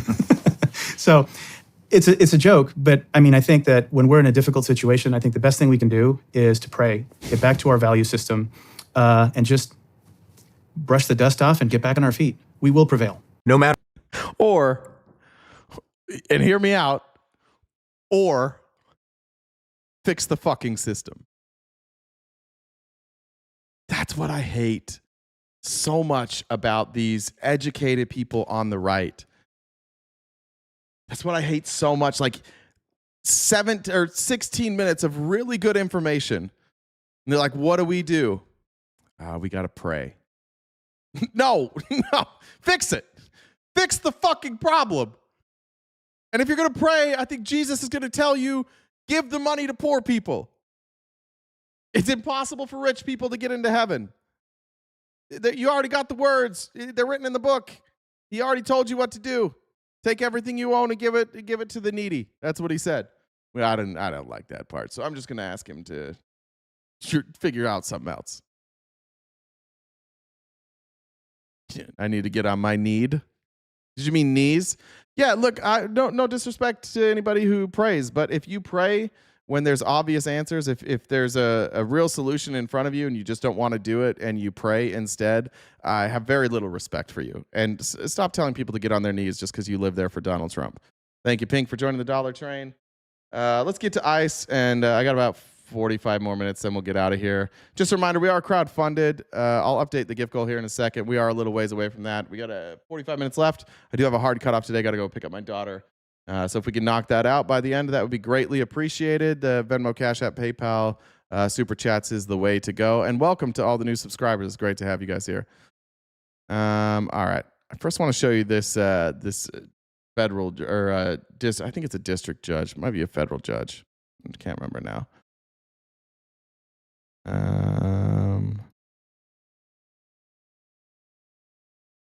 Yeah, district judge. Want you to see this court order from a district judge to the Trump administration. But on January 14th, 2026, the court grant petitioner Juan TR's habeas petition and ordered, among other things, that respondents provide petitioner a bond hearing under 8 U.S.C. 1226 within 7 days of this order. And if respondents do not provide petitioner with a bond hearing within 7 days of this order, petitioner must be immediately released from detention. So this is about somebody that they have in ICE detention. It's a Juan TR. Juan TR essentially has a pending asylum claim. And because there's a pending asylum claim, they have no right to detain them unless there is some other reason they believe that they can detain him. On January 23rd, the Petitioner's Council notified the court that Juan has not received a bond hearing and remains detained. So they just didn't release him. No bond hearing, no release after 7 days. The judge then said, this is one of the dozens of court orders with which respondents have failed to comply in recent weeks. Respondents are the federal government. The federal government is saying, fuck the courts. We're just going to ignore them. The practical consequence of respondents' failure to comply has almost always been significant hardship to aliens, many of whom have lawfully lived and worked in the United States for years and done absolutely nothing wrong. The detention of an alien is extended, or an alien who should remain in Minnesota is flown to Texas, or an alien who has been flown to Texas is released there and told to figure out a way to get home. This court has been extremely patient with respondents, even though respondents decided to send thousands of agents to Minnesota to detain aliens without making any provision for dealing with the hundreds of habeas petitions and other lawsuits that were sure to result. Respondents have continually assured the court that they recognize their obligation to comply with court orders and that they have taken steps to ensure that those orders will be honored going forward. Unfortunately, though, the violations continue. The court's patience is at its end. Accordingly, the court will order Todd Lyons, acting director of ICE, to appear personally before the court and show cause why he should not be held in contempt of court. The court acknowledges that the ordering the head of a federal agency to personally appear is an extraordinary step, but the extent of ICE's violation of court orders is likewise extraordinary, and lesser measures have tried and fell. Based on that foregoing and on all files, records, and proceedings, they're going to say that by January 30th, he has to appear before Chief Judge Patrick Schiltz. He has to appear in person. He can have counsel there if he wants. If they fix this problem before the hearing, then they will not require the Lyons to appear in front of the court. Just ignoring the courts, and the courts are having enough of it. Now, this is the law and order presidency, right? This is the law and order. We follow the law here. Check out what Trump just said on the tarmac. Jen, if you find that, if you can. I'm going to skip this for now.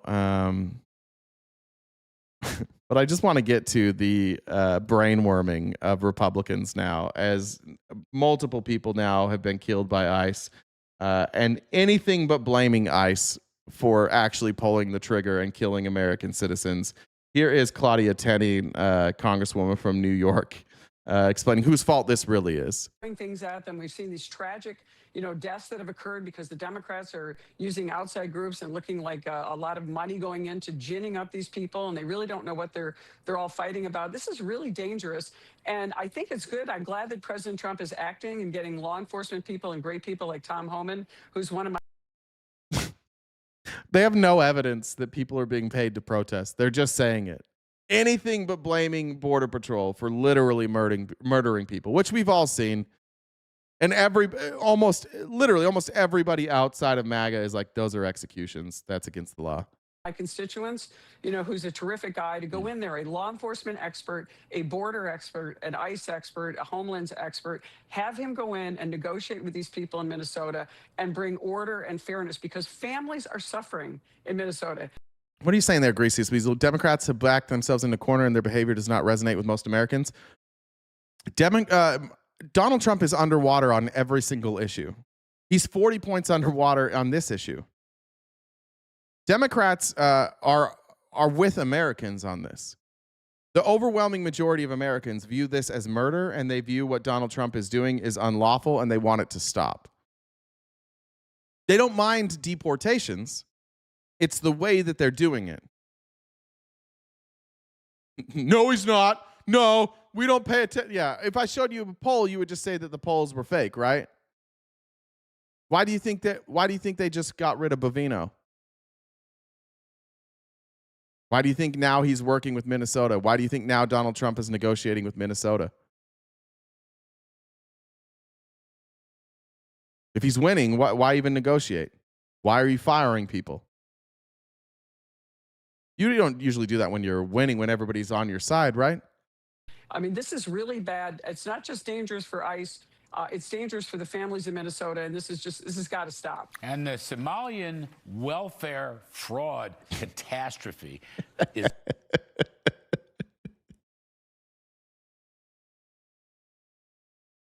Fucking Larry Kudlow, man.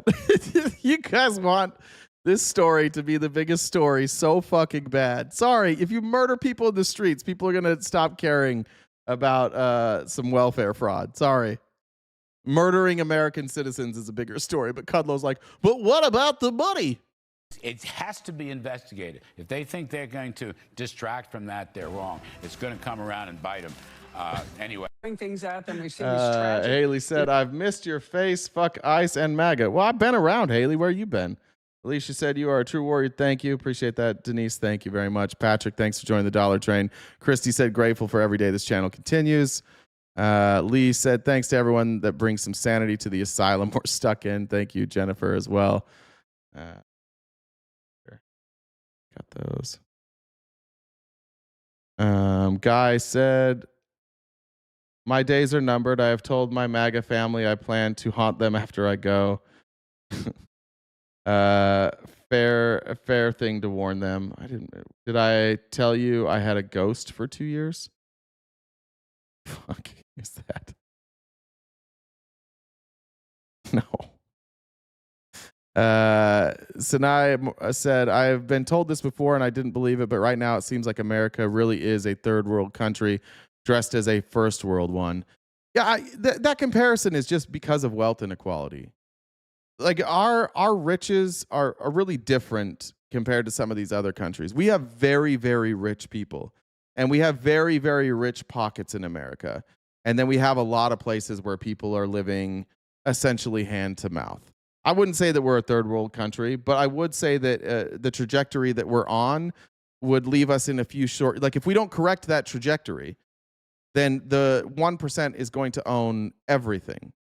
And then, yeah, it really will be that way. It'll be just like Russia, where there will be wealth, but it's consolidated into the hands of a couple people and everybody else is poor. Well, we're really getting you guys fired up. Relax, Bondo Para. Relax. Everyone breathe. Mondo, somebody give Mondo Para a 1 minute mute. They just need to breathe for a second. They're getting too worked up. This was great stuff by everybody's favorite Fox News contributor, Jessica Tarlov. I've never seen her go so long without being interrupted.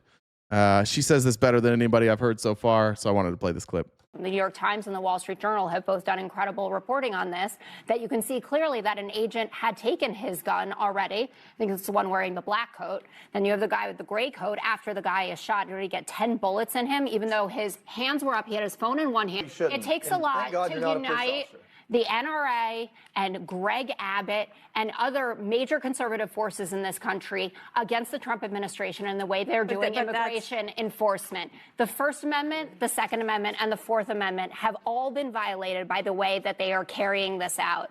And people saw it clear as day, and that's why they responded this way. And the president, who I think most of the time has better instincts than Stephen Miller or Kristi Noem, could see this for what it was and knows that there has to be a change in course. But this rush to come out and say, again, like Renee Good, that he's a domestic terrorist. Dylan, stop being a bitch about being timed out. I don't know who timed you out, but now you're getting 5 minutes because you're interrupting people, making this about you, you whiny little bitch. Now you get 5 minutes. Shut the fuck up for a minute. Stop complaining. When you get timed out and you come back and complain, it's going to annoy me. And I'm irritable because I'm sick. So now we're going to time you out for 5 more minutes. You're rushing too. You've clearly arrived at a conclusion before an investigation. Based on watching all of the video and the president. Have you seen the body cam video? I was unaware you had the body cam. You know what? It's going to exonerate all the agents. You're completely right. I love that they're saying, wait for what possible information could we glean from the body cam video that we don't already have from the 3 angles? What are we going to get from a body cam footage? We already know that before they shot him, before they executed him, that they already had his gun. It might have been his gun that went off, and we have that from multiple angles. What's a body cam video going to show us? There's a reason they're backtracking on this. This was an obvious execution. Stephen Miller saying an assassin tried to murder federal agents, and this is your response. And J.D. Vance retweeting it says something about where this administration is and how they're. The gun in his hand? Oh, J-Sex. Oh, yes. Finally, guys, we have this opportunity. Let's do it. J-Sex, there's bad news for you, dog. This is your opportunity to get muted for the rest of the live because we demand that you be honest. So I'm going to pull up the image of Alex Preddy that you think shows the gun in his hand. And then I'm going to show you the real image.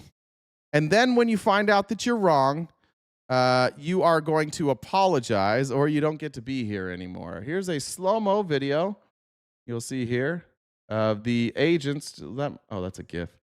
We can get a video here of the agents pulling the gun from him. All right, here is the actual video. Or a picture.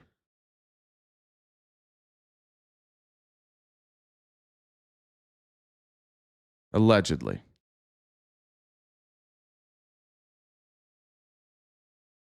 Is this what you saw? Can you explain what these are right here? What's this?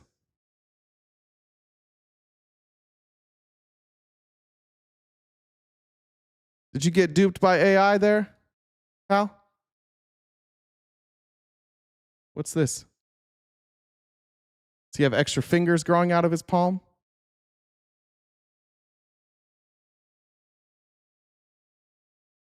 First of all, it's not a gun. Second of all, this is AI. Let's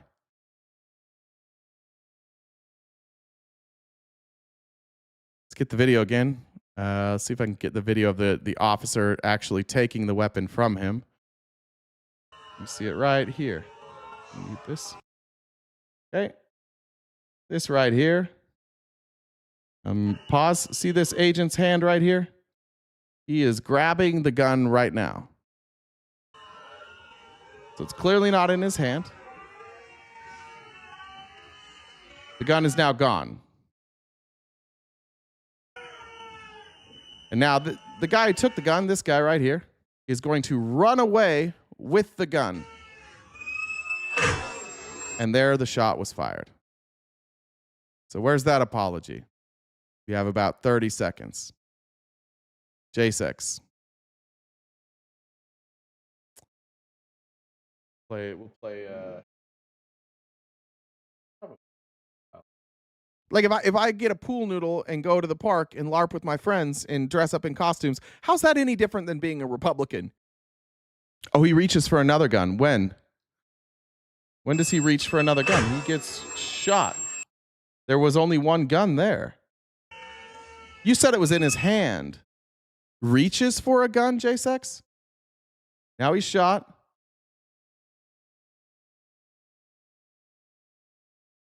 Talking about right there?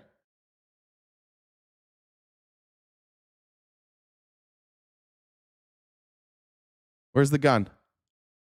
Apology or be banned, bud. This is your chance. No, you stupid bitch. You said he had one in his hand. You don't get to change it now. Apologize or you're gone. 24-hour ban from you. I was wrong. He didn't have a gun in his hand. Come on, J6. Last chance. These mods want to ban you too. All right, see you later. J6 is gone. This is my problem with all of you motherfuckers. We can show you the fucking video and you change your fucking story for Trump. He's trying to say he reached for one of the ICE agents on his hip while his hands were in front of him near his face. Don't care. The original claim was that he had a gun in his hand. We showed the AI doctored video and he's like, see, that's a gun. This is my problem with you guys. His second claim was he was trying to reach for the officers. Yeah. He already, yeah. Sorry, you're gone. You got this is why we say you're in a cult.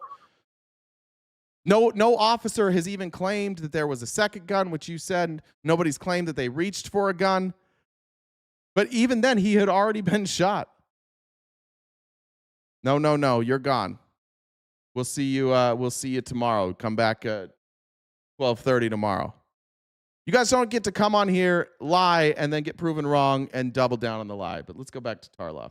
Considering it before and after, based on watching all of the video and the president. Have you seen the body cam video? I was unaware you had. You know what? It's going to exonerate all the agents. You're completely right. Stephen Miller saying an assassin tried to murder federal agents, and this is your response. And J.D. Vance retweeting it says something about where this administration is and how they're considering it before and after the murder of Alex Preddy. And this will go down in history as a turning point for this. Greg Bovino wouldn't be leaving tomorrow if an innocent person. Jacob, I'm with you. You said there's thousands of police encounters a day, accidents happen, and you're more likely to be hit by lightning than to be shot by police. But what is also 100% likely to happen is that if you are a liberal or if you are somebody who doesn't have white skin, MAGA will call your execution justified. Nobody's saying that all police are just killing people. Our problem with you is that when police overstep, you do dumb shit like that. Hold the people who do things wrong accountable. That's how our country's supposed to work. Now, there's actually a decent explanation I'm going to show in a minute here that doesn't excuse them, but it might allow the officer who shot to get away with second-degree murder. Wasn't killed. And the double standards that are being employed for how you have to behave versus how these agents have to behave is mind-boggling to me. Kyle Rittenhouse was a conservative hero, right, for walking into a protest, actually brandishing a weapon. But this guy who had a legal permit to carry and already had his gun removed, to some people, I guess, is some sort of instigator when he was actually going to help a woman. Do I know why conservatives side with police more than often than not? Because you're cucks. It's part of the culture. The don't tread on me thing is just like, don't make me look at two gay guys kissing. Lesbians are fine. We'll search for that all day long. Don't be in drag. You side with big government because you want big government to protect you from things that you don't like. That's why you side with cops every time. Who had been pushed down and tear gassed by ICE. Unless those cops are protecting the Capitol from your president who sicked a mob on them, in which case then the cops are bad. Some people, I guess, is some sort of instigator when he was actually going to help a woman who had been pushed down and tear gassed by ICE. We have the right. That's why they're mad. He was helping a woman. That pisses Republicans off more than anything. Don't help women. That guy was going to win the fight. To protest. That should be upheld and respected, and it is not being. Jessica, did you call for an investigation after Renee Good? You did. Well, yeah, are you calling for an investigation now, or are you just stating a conclusion? Because it seems like you've arrived at a conclusion before an investigation. I'm saying that Jesse said this.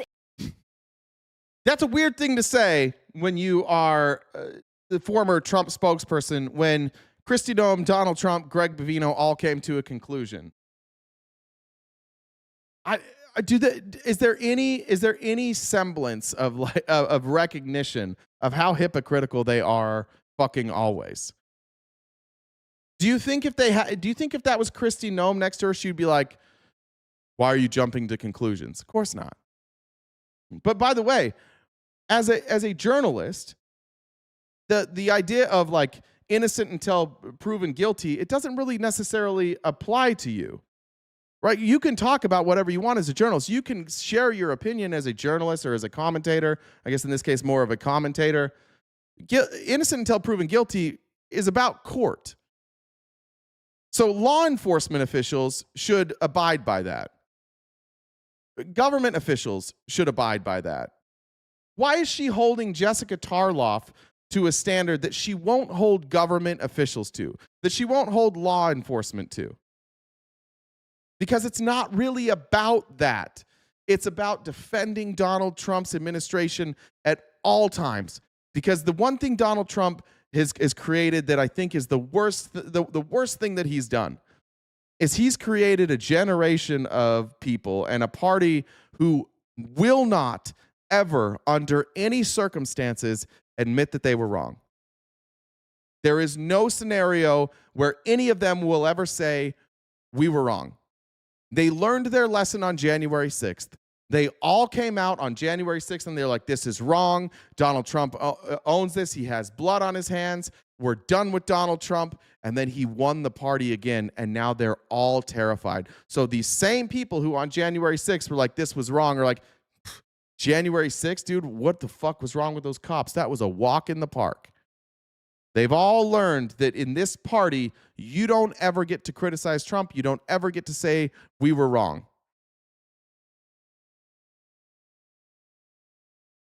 I don't think any of you, I don't think anybody has that. This is divisive and it's partisan, and it's not. The left have no due process. I know. I do believe.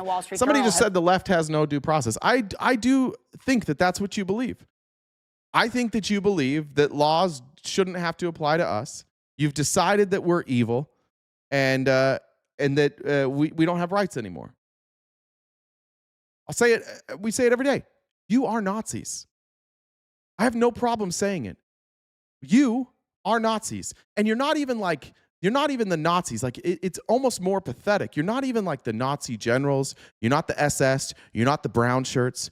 You were the people on the sidelines cheerleading it. Yeah, get rid of my Jewish neighbor. Yeah, lock up those people who oppose Hitler. Yeah, lock up trans people. Put them on a train. Send them to concentration camps. There's no longer really, honest to God, there is no line between you and them. The only difference is like the final solution. We haven't arrived at a final solution. I pray to God that we don't finish off at a final solution scenario. I pray to God that we don't get to a scenario where Republicans have the choice between admitting they were wrong or exterminating everybody in the concentration camps. Because I know for a goddamn fact that there is a significant percentage of the people in this chat who would go along with exterminating people in concentration camps. I have no doubt that many of you, if Donald Trump started executing people in concentration camps, wouldn't say shit, and some of you would cheerlead it. I know this because there's 42 people that have died in ICE custody this year. During Obama's 8 years, it was like 57. We have people who have been murdered by DHS in these concentration camps. Autopsies done, ruled homicide, not a peep from you. We have people who are being sexually assaulted. We have an ICE agent who is sexually assaulting multiple women. Found guilty, not a peep from any of you. People are being starved, they're being abused, they're being beaten.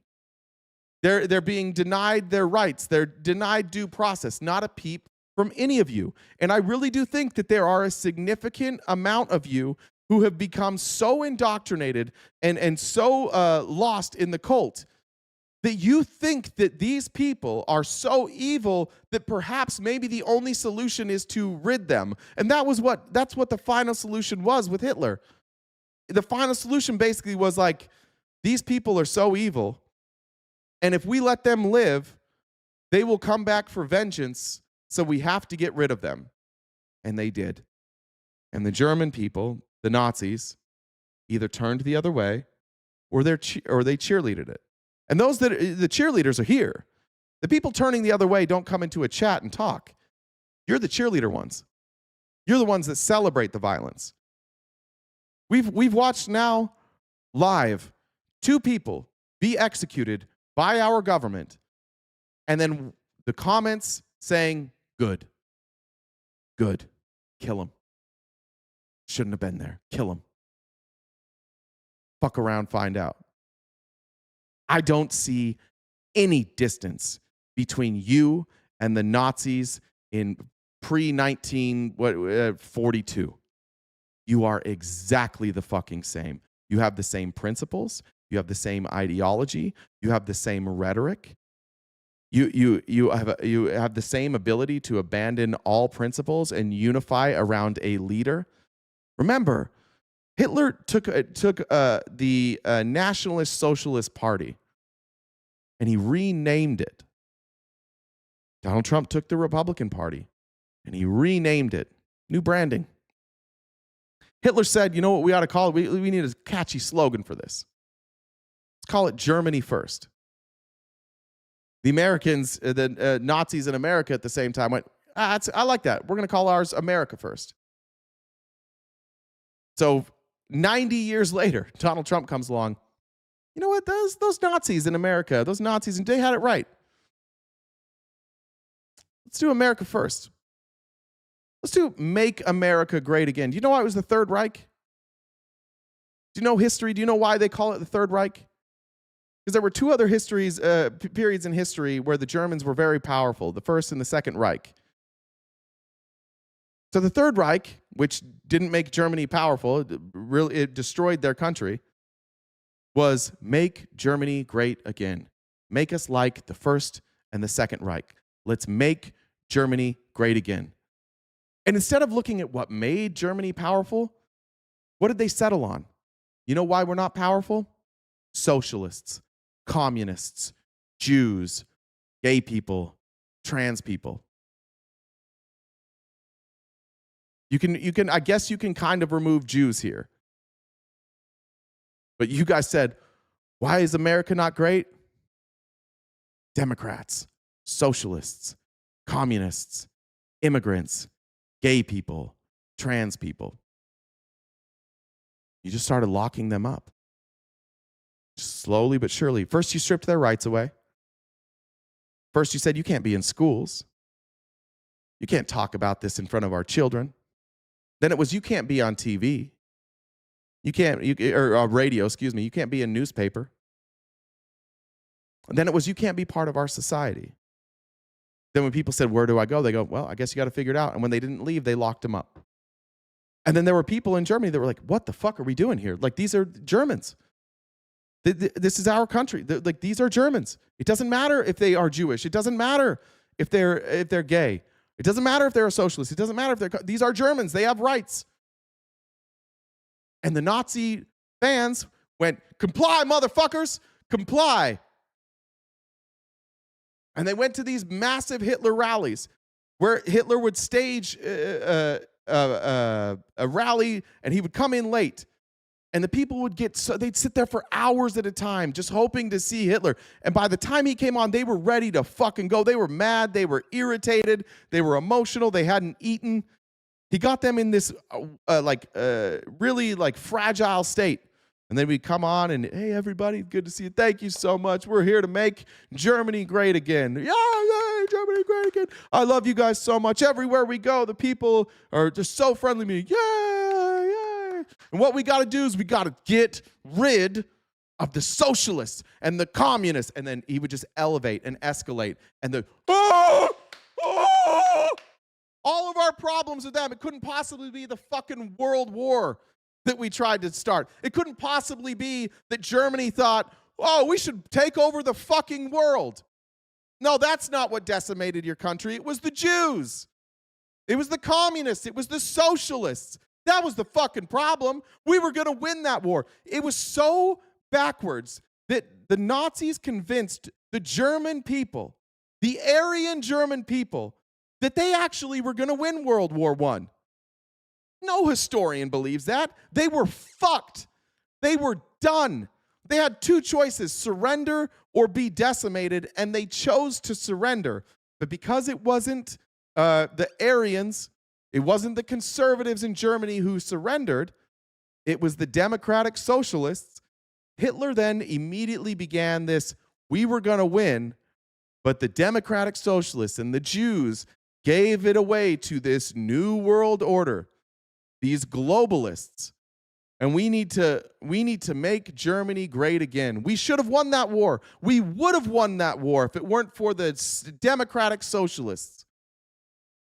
And then there were these like fringe groups that came out. These like non-governmental military groups. They were training. They were marching in the streets.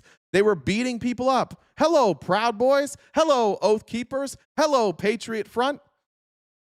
And then when Hitler, by the way, while he's not in power, gets arrested and thrown into jail, convicted fucking felon. And when he gets out, he decides to take over the government. And he fills the government, the military and the police with those same brown shirts, those same non-government employees, brings them all in and puts them in the military. And he tells everybody in the military, fucking comply or get the fuck out. Pete Hegseth. What did Pete Hegseth? We're going to rid our military of wokeism. Why do you think he did that? Why?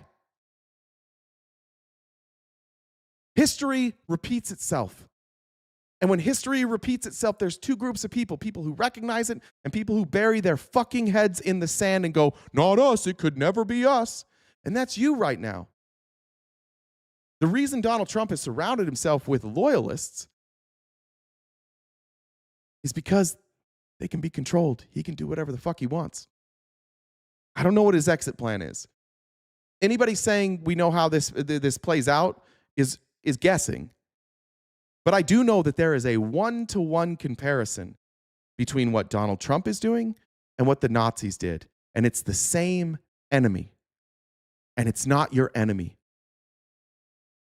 For any Republican, please, with an open mind whatsoever, socialists are not your enemy. Bernie Sanders is not your enemy. Zoran Mamdani is not your enemy. You want evidence of that? I've never seen anybody gush over Zoran Mamdani like Donald Trump did. Donald Trump spent one afternoon with Zoran Mamdani and was completely infatuated with him. Why? Because Mamdani's not actually corrupt, and Trump didn't really know what to do with that. I don't think Trump's used to seeing that. He's used to dealing with Chuck Schumer, Nancy Pelosi, all these members of Congress, corrupt billionaires. Everybody has their own agenda. Everybody's trying to do something for themselves. And that's the world that Donald Trump has navigated his entire life. He was a spoon-fed rich kid who was consistently competing with other corrupt entities in order to try and make money. And then he entered Washington where there's a bunch of corrupt entities, and he brought in Zoran Mamdani, and Mamdani's like, dude, we share some of the same voting base because there's people that vote for me and vote for you that know that they're getting fucked. And all I want to do is give them access to public transportation. I want these parents who have kids to be able to go to work and have health care. And we're going to do that by funding it with a little bit of a tax increase on super wealthy people. And where there's not grocery stores, we're going to have government-run grocery stores so people don't have to spend their entire day going to get groceries. So there's somewhere convenient for them to get fresh food. And Trump absolutely fawned over him. Zoran Mamdani is not your enemy. The enemy of all of us are the people who want to take our resources, our time, our labor, and they want all of that for themselves, and they want to control You and I. They want to control our movements. They want to watch our movements. Every time I click something on my phone, they want that sent into their database so they can sell that data to somebody else. And that somebody else is going to use that data to try and manipulate you into buying something or doing something. And we have all become sheep to this propaganda machine that's not just political, but like it's societal. We've all become like indoctrinated to, we got to buy more shit. We got to buy more shit. I've told this, I think, before, but like I've got a 6-year-old daughter, and I had a very strict upbringing. I wasn't allowed to watch any media. I wasn't allowed to curse. I wasn't allowed to say what I wanted to say. Things like I couldn't say penis. I couldn't do anything. And I grew up in a very strict religious household. So my natural response to that, coming out of that, is to do the opposite. And what I've learned is like just doing the opposite isn't always the best thing. There needs to be guardrails. But I can tell you that like there are certain things that I've given my daughter access to that then she doesn't get access to, and I can watch it change her behavior. Before my daughter knew anything about like YouTube Shorts, she did crafts. She was constantly using her imagination to build things. The only thing she ever watched was like educational stuff. And as she got older, her educational stuff was on YouTube. And then she discovered Shorts, and I didn't even think about it. And then suddenly it was like, hey, I want to go buy this shirt. Hey, and it was just all this stuff that was marketed to her all the time by these brand deals. So we got rid of YouTube Shorts. And guess what? She changed. Suddenly she's back to being more creative. She wants to do stuff outside. She wants to do gymnastics. She wants to be physical. We've all been indoctrinated by these people who want to own every fucking aspect of our life. We're on YouTube right now. Like if you guys don't have a YouTube Premium, you're seeing ads while I'm doing this. And for all of that, we're going to do 4 hours today. Maybe a little longer. I'm going to do 4 hours. You know how much YouTube's going to pay for 100,000-ish views? I'm going to get like $20 of ad revenue. YouTube's going to keep the overwhelming majority of that ad revenue that's paid here, and you guys are going to get nothing for it. But they're trying to sell you something. They're trying to match whatever I'm saying to sell you something. The enemy to all of you are the people who want to take away your labor, your time, and your thought process. Stop putting them into groups. It's not Republican, Democrat, Democratic, Socialist. Just understand like what people are after. We can't get stuck in this groupthink. It's terrifying to watch. Honestly, it's sickening to watch. The response to Nick Shirley's video to now, like everybody just thinks everybody that's Somali is a criminal. That's crazy. There's 100,000 Somalis just in Minnesota. And something like, I don't remember how many it was, like 60 of them have been convicted of fraud. And so 60 out of 100,000 is enough for a lot of people in this country to say, get them the fuck out. That's a dangerous place. That's why we say there's no like wiggle room. There's no air between you and Nazis. You are taking the actions of a few people and ascribing it to a group of people and saying, get them the fuck out. You have now made them subhuman. For fuck's sakes, the government is murdering people in the streets. Whatever you think of Renee Good, okay? Let's just say that officer doesn't shoot Renee Good. How does that end? He has a bruise on his knee. That's how that ends. She pulls away. Her wife goes down the street, gets in the car with her, and they leave. That's how that would have ended. Because we know that he got out of the way of the car because he fired 2 more shots after. And yet, because we are so fucking divided, and we hate so vitriolically the people on the other side of the aisle, that we have become a country where millions of people, journalists, TV stations, are justifying a mother losing her life who, at worst, if you want to take the worst outcome of what happened, at worst, she hit an ICE agent's knee with her car. And we're calling her a domestic terrorist. We're investigating her wife. We're calling her evil. We're accusing her of being a paid protester, a paid agitator, and she's dead. She's fucking dead. If you don't look back at history and learn from this shit, we're going to be just like them. I don't want to be like them. I don't think you want to be like them. And that's the trouble with somebody like Donald Trump. When you attach yourself to leaders, and I say like Donald Trump because I recognize that Donald Trump is not alone in this. And I recognize that you're going to be able to point to people across the aisle that you might attribute this behavior to. I want you to know that I don't think Donald Trump is unique in this way. But what is unique about Donald Trump is the loyalty that he's been able to garner from people. And because people are so loyal to Donald Trump, and because he will never admit that he's wrong, he can do atrocious things. Because the only thing you wait for is for him to admit that he's wrong, and it's never coming. And that was Hitler. Till his dying breath, people stood by Hitler. They were in a fucking bunker. They had known they were going to lose the war for weeks. Hitler was out telling the German people we're winning. It's that day he was telling the German people, victory is on the horizon. We're about to win. And then he killed himself. Cowardly, escaped. So did his closest friends.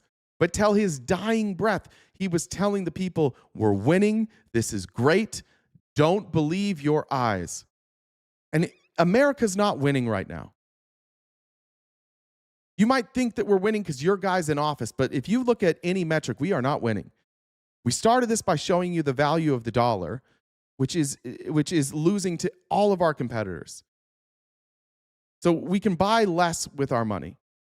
We're not winning in terms of allyship. We've lost our allies. Our allies don't trust us anymore.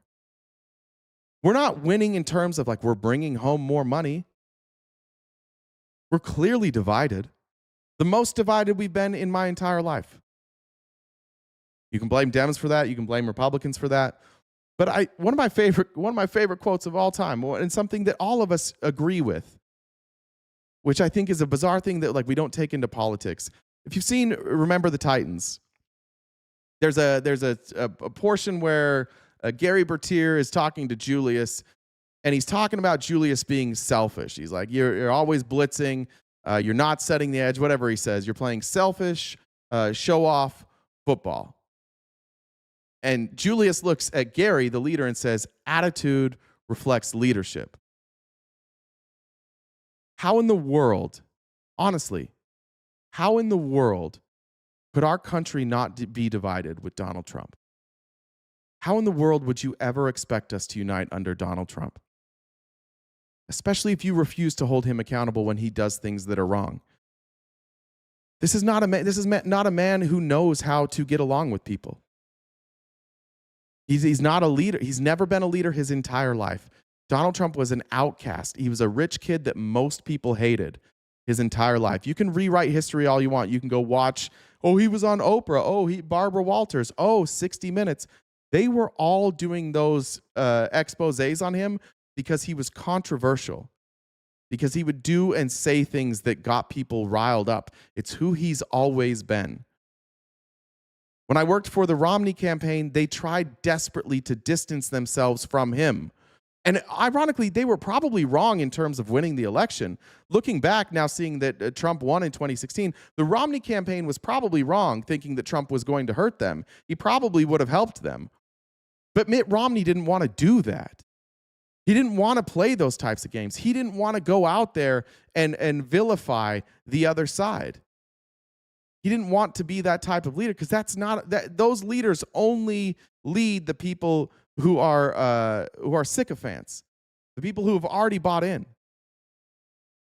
There's no scenario going forward where this country comes together under Donald Trump unless he changes.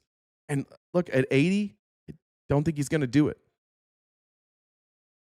So I just don't understand why we're going down with this ship right now.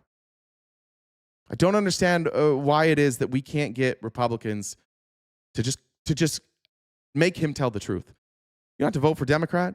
You can keep voting for Republicans. Hold all your principles, whatever it is. But for the love of God, could you just one time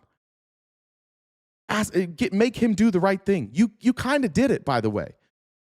You saw what happens. He didn't admit he was wrong, but he didn't want to sign that Epstein law. He threatened all the Republicans, don't fucking do it. And enough of you were like, dude, you got to release it. That he signed the law. And now we don't have it. We can't get you to do that. And what you're going to find out in those Epstein files, the thing that nobody talks about is that, yeah, Jeffrey Epstein was a sex criminal. Yes, Jeffrey Epstein trafficked a lot of children. Yes, those women deserve to have their voices heard. They deserve to have the people who abused them be brought forward and publicly embarrassed and ridiculed and charged with crimes. But it also will show that Jeffrey Epstein worked in trafficking weapons. And that he worked closely with our enemies. And he worked closely with the most powerful people in this world. And that they hid atrocities. They covered up for Jeffrey Epstein because of power. And he got that. Jeffrey Epstein somehow, however he got in that position, he knew that the biggest threat to all of them was their power. And so if he could get close enough and if he could loop them into his scheme, then their proximity to him became leverage. And so I don't know what's in there for Donald Trump, but there certainly is leverage because it's not coming out. And you just think about how it could come out. If there's nothing in there, perhaps something comes out about Lex Wexner. And Wexner gets on the phone and goes, hey, Donald, listen, I know what's in there about me. And if you let that come out, here's what I'm going to tell about you. Here's what I'm going to tell about your family. Here's what I'm going to tell about your wife. Here's what I'm going to tell about your trips to Russia. Trump goes, fuck. Prince Andrew maybe gets on the phone. He's like, look, I know there's stuff about me in there, but there's some more damaging stuff. And if that comes out, I'm going to tell the people about what you did. Bill Clinton, I'm going to talk about. Notice all the stuff about Bill Clinton, all the charges against Bill Clinton are after he was president. Did you notice that when the Republicans brought up this stuff about Bill Clinton, it's all after he was president? None of the stuff about while he was president? How do you think he and Epstein made that connection? How do you think Bill Clinton got in running in the same circles as Epstein? Was it perhaps while he was governor? Was it perhaps while he was president? How come nobody's asking those questions? There is a massive fucking cover-up. And we can't even get there. We can't even get to the point where we can agree that, like, don't murder people in the streets. Don't murder U.S. citizens. Cops, show some fucking restraint. The Alex Preddy execution is the most blatant, obvious execution I've ever seen. I think that same with Renee Good. But I understand why some people say she went at that officer. I don't think that officer had the right to stand in front of the street. I will say this. If that officer had the right to be in the street, it's going to be a tougher conversation for the first shot. Shots 2 and 3 aren't going to be justified. But the Alex Preddy one is so fucking simple to me. And I don't understand how you can see this any other way. He was filming ICE from a distance. As ICE approached him, he backed up. And he backed up all the way to the sidewalk. He never assaulted the officers. He never did anything except for after the officer pushed a woman who was retreating to the ground, Alex Preddy stepped in between them, didn't push the officer, just stood there as a barrier. And then while he was trying to help the woman up, with his back turned, was yanked to the ground by ICE, where they took his gun, I think the gun misfired, and they assassinated him. It was so simple. And I honestly don't think any of you MAGA Republicans would hold the opinion you hold now if it had happened to a Republican, because I watched what you say about Ashley Babbitt. Ashley Babbitt had a gun pointed at her. Her friends were telling her there was a gun pointed at her. There was a door in front of her that was barricaded. They were already told that it was against the law for them to be there, that they could not go through this barricaded door. And they smashed out a window and went through the window, and that's when she was shot. And you guys are like, that's unjustified. If this was Biden's America, you would be saying that Alex Preddy was murdered. And that's where I think we have to end it probably today. But like, please, for the love of God, wake up. You're getting nothing out of this. We're justifying killing American citizens. We're demonizing groups of people. In history, this has never been the right way. Every instance where we got to this point in history has been a fascist, has been an authoritarian, and history always remembers them as evil and cowards, and that's how you'll be remembered as well. Let me read some super chats here. Johnny said, oh, there's Johnny. I deleted TikTok and Facebook. Have you watched the show Stick on Apple TV? Feel good distraction if you need it. Otherwise, stay strong. Much love to you. Thanks, Johnny. People were asking about you earlier. I'm glad you're here. I have not seen it. I don't have Apple TV. Axe said, oh, do hush, Jen. Oh, do hush, Jen. Love you. I don't know what that means. Probably something Jen said. Trudy said, thanks for speaking truth. Alexandria said, man, if only Germany had 100 years of books and history to read and understand what to say, look out for. For any Republicans, please go watch it. If you have Netflix, go watch Hitler and the Nazis with an open mind. Just compare. Is this similar to what we're doing right now? Jerry Mandarin said, some think he could have had 2 guns. He didn't. Right. They've never even said he had 2 guns. Digital Warrior said, good stream, RTP. When you have time, watch the Collapse of the American Dream cartoon on YouTube. Fuck. Digital Warrior, if you're anywhere besides YouTube, if you click on my link tree, can you DM me anywhere else where I can get DMs, either Instagram, Twitter, or TikTok, and just send me the link, because I have the worst memory. I'm going to forget this immediately, but I would love to watch it. Nin says, I love my RTP. Republican turned progressive. Thanks for all your hard work. Joel, thanks for the super chat.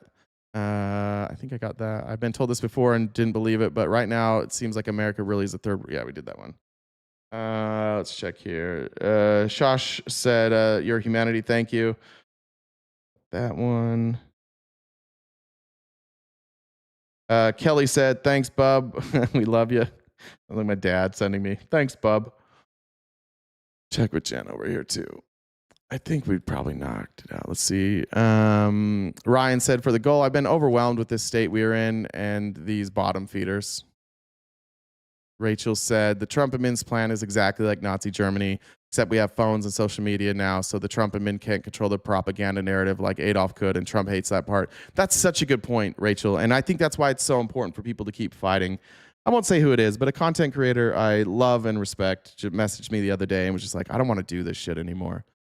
Like, I don't want to show up. I don't want to be on the apps. Like, it is devastating every day, and I think everybody feels that way, and that's when you got to keep going. Keep filming. Keep putting it out there. I think you should be encouraged by the poll numbers. If you're going to take small victories, look at the poll numbers and recognize that outside of Republicans, everybody sees this for what it is. And even Republicans, that number is struggling. It's in the 70s now. It used to be in the 90s. It's now in the 70s. Got that. Somebody got this. We got another incident in Arizona. We'll get this before we go. There's not any information on it yet. Okay. U.S. Border Patrol is involved in shooting Tuesday. Pima County Sheriff sent a statement adding that his office was working with the FBI. Let's see. Let's see if Twitter has anything. They're usually the fastest. It's crazy. Fucking day.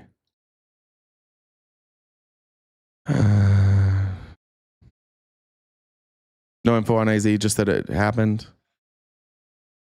Let's see if I can get the latest. Yeah, I looked at the most recent articles. I was looking for them, and there's no information. I think it happened this morning, like 3 hours ago. But there's no info. One person in critical condition. So this is from CNN as of. Oh, it's in Aravaca. Okay. This is right down by the border.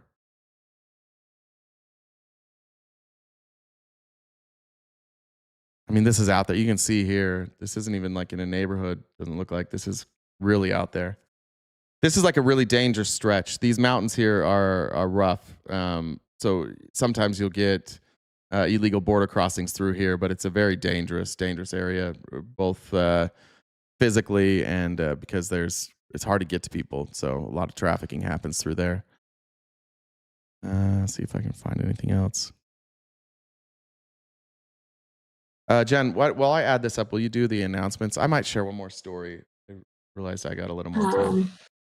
Well, I want to thank Peter for the Venmo. He said FMAGA, and thanks, Alyssa. Also, announcements. If you guys haven't subscribed to us already, please do so. Wherever you're watching, you can become a paid member or subscriber. You can join us for our members-only events. We started watching the Hitler and the Nazis last night, so we'll be doing another one next Monday, not this upcoming Monday, but next Monday. And we've got merch. Check out the link tree in the bio. We've got around most social media platforms. Jay's on Cameo. We upload these episodes to Spotify. And what else am I forgetting? If you're watching, if you guys don't know this, if you're watching on Twitch, you can use, if you have Amazon Prime, you can use your Amazon Prime sub and it won't cost you anything. So you can use Bezos' money. You don't have to use your own.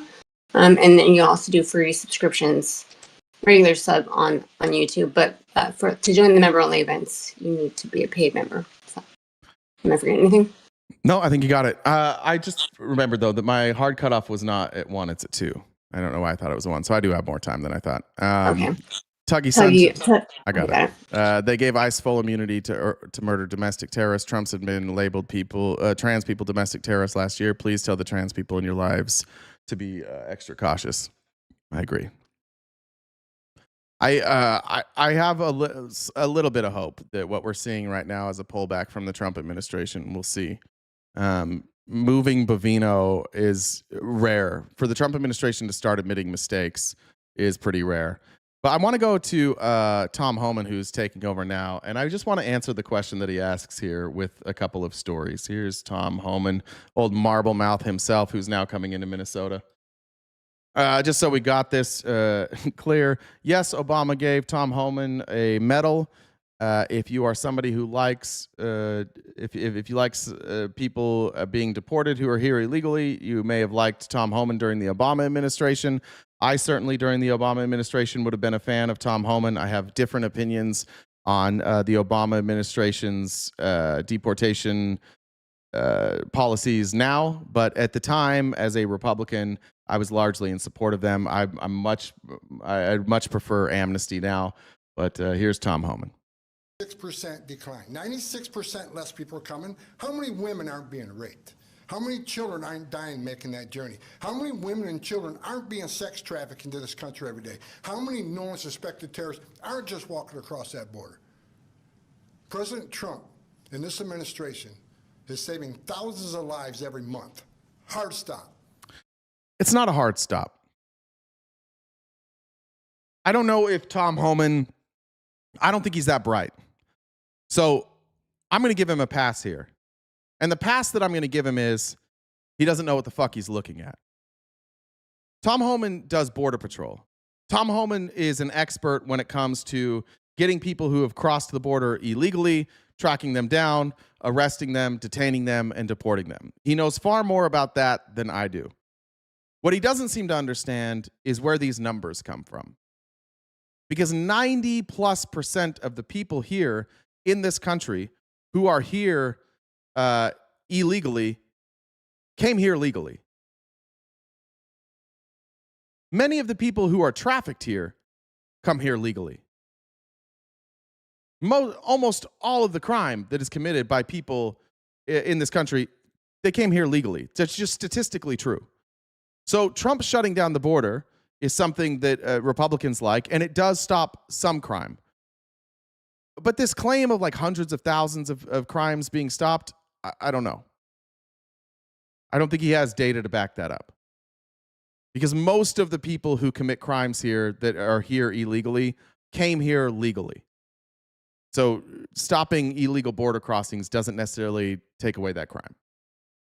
That's just a Liberty Bell, which part do you think I'm full of crap about? Just out of curiosity. Are you unaware of this statistic?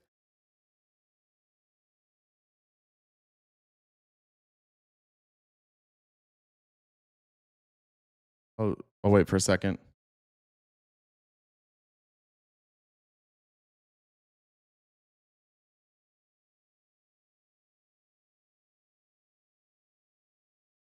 All of what I said. Okay, so you can look this up. The numbers may have changed, but what percentage of undocumented immigrants are on, how do you want to word this? or on overstayed.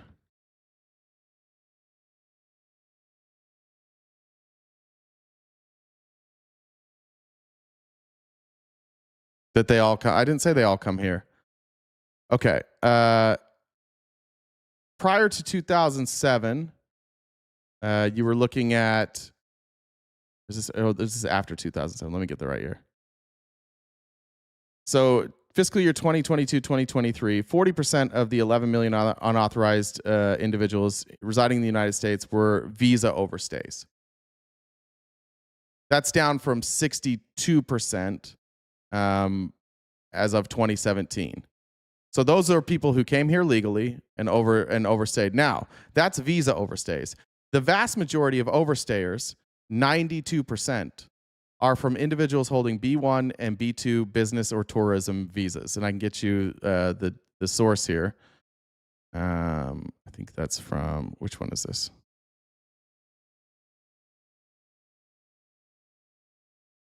Yeah, according to Pew Research, 92%. So those are people who had work authorization and then they stay longer than they're allowed to. Illegals aren't in statistics, genius. Then how do you guys keep citing the number of people who are here illegally? How does Donald Trump keep citing the total number of illegal immigrants? Yeah, Patrick, I agree with you. Visa overstays is what makes them illegal. Thank you, Patrick. Thank you. But they came here legally. So they are here illegally now. But when they got here, they came here through a legal process, right? That's the point I was making. 92%. According to Pew Research, who got their numbers from the census and DHS. 92%. He knows the ones getting benefits and in the school system. Oh, I thought they didn't. I thought they weren't records. No, Liberty Bell, you just don't know. You just look it up. I'm not going to argue with somebody who's just taking. You're just taking guesses right now. That's crazy. That's not how they get that number. It's an estimate, and 20 million is a bad estimate. But yeah, all of our numbers when it comes to illegal immigration are estimates. Either we can talk about the numbers or we can't. But they're all going to be estimates. 92% though came here legally. It's not saying that they're allowed to stay here illegally. I'm not endorsing it. I'm just simply pointing out Tom Homan here saying that stopping illegal crossings would bring down those numbers is not true. Not to the extent he's saying. Thousands of lives every month. Hard stop. That's just a stone cold fact. It's not, and also he's got to stop saying hard stop and stone cold fact. It's not a hard stop. It's also not a stone cold fact. It's something you just said that statistically is impossible. Probably be a part of this. I work with Steve Miller every day. Steve Miller is one of the most brilliant people I've met in my entire life. Oof. How good do you feel knowing that Tom Homan thinks Stephen Miller is one of the smartest people he's been around in his life?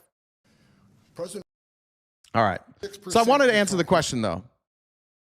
Are people safer now that Trump's here? Let's talk about that. I want to tell you about this story. According to multiple sources, including the ACLU, and then reported by The Guardian. I can show you an excerpt here from The Guardian article. This is from December 8th. Oh, this is from ACLU, excuse me. At the largest immigration detention site in the country, officers beat up Samuel, a detained teenager who uses a pseudonym so badly he had to go to the hospital. His right front tooth broke. And he said one officer grabbed my testicles and firmly crushed them, while another forced his fingers deep into my ears. It's a teenager. He added that weeks after the beating, damage to his left ear was so severe that he now has trouble hearing. Extreme and unlawful use of force is also prominent at Fort Bliss. Several detained individuals have described violent assaults by officers, including sexual abuse. Ignacio Samuel and others report officers crushing their testicles during beatings, a tactic used while people were already restrained or after they refused coerced removal from Mexico. Abel, Benjamin, and Eduardo also reported being slammed, stomped on, or beaten when they expressed fear of being sent to Mexico or when they simply requested their medication. These are not isolated incidents. They reflect a pattern of brutality that violates even ICE's minimal standards. Now, The Republicans, the Dick Rider Republicans, MAGA, will sit here and say they don't believe any of this. But again, I will point out that you don't seem to be very different from the people in Germany. You believed the government when the government said, no, we're not abusing people. We're not putting them in concentration camps. We're not starving them. We're not beating them. They're not being sexually assaulted.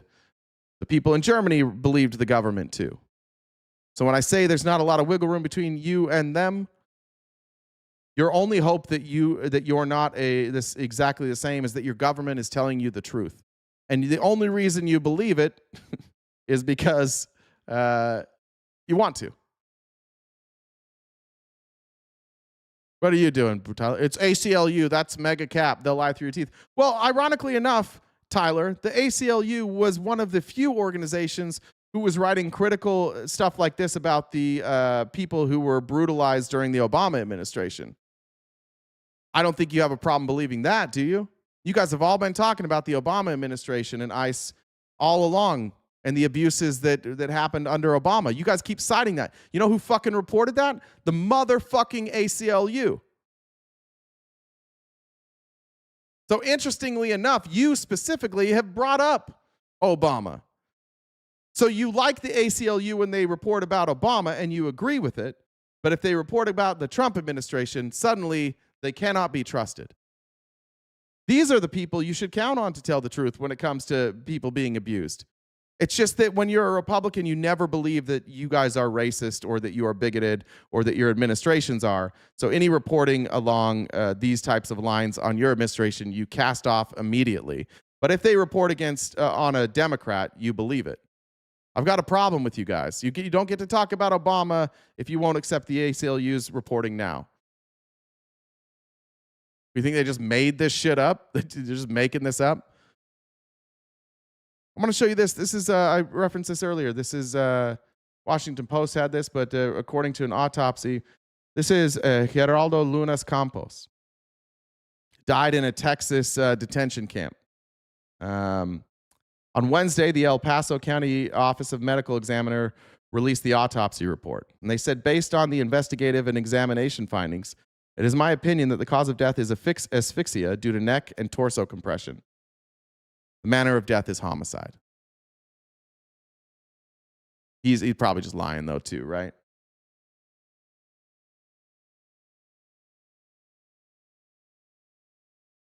The autopsy report indicated that Lunas Campos was diagnosed with bipolar disorder and had medication for depression in his system. Asphyxia due to neck and torso compression means Lunas Campos did not get enough oxygen because of pressure on his neck and chest. The medical examiner's findings shed new light on the mystery of Lunas Campos' death, an event that has in recent days become the subject of conflicting explanations. They also add to growing concerns about Camp East, Montana, the largest ICE detention center in the country, where 3 men have died in the past 2 months. Murdered. I've watched ICE execute 2 people in the streets. I watched a drive-by pepper spraying in Scottsdale, Arizona last night for peaceful protesters using their First Amendment right being pepper sprayed by ICE. I watched an ICE agent pull his pants down and push it against a window, then flipping people off. I've watched ICE beat children and women for nothing. I'm supposed to believe that this is out of line? This seems exactly like what they do. And again, no wiggle room between you and the Nazis. You will deny. When evidence is presented, you will close your eyes. Peaceful, my ass? Oh, I'm sorry, Toker. What violence were the people in Scottsdale, Arizona perpetrating last night? They were literally, you can watch, you want to see the video again? Let's talk about it. You tell me what violence they were committing here.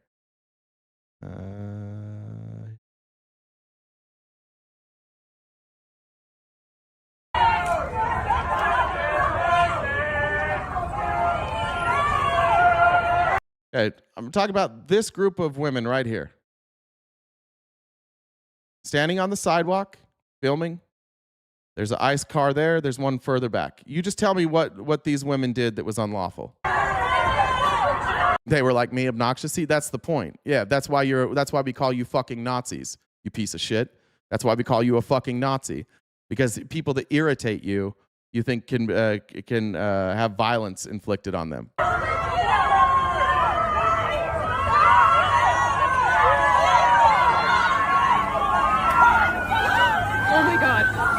That's assault. By bitch-ass ICE agents. They were yelling at me. I had to spray them. All right, let's keep going.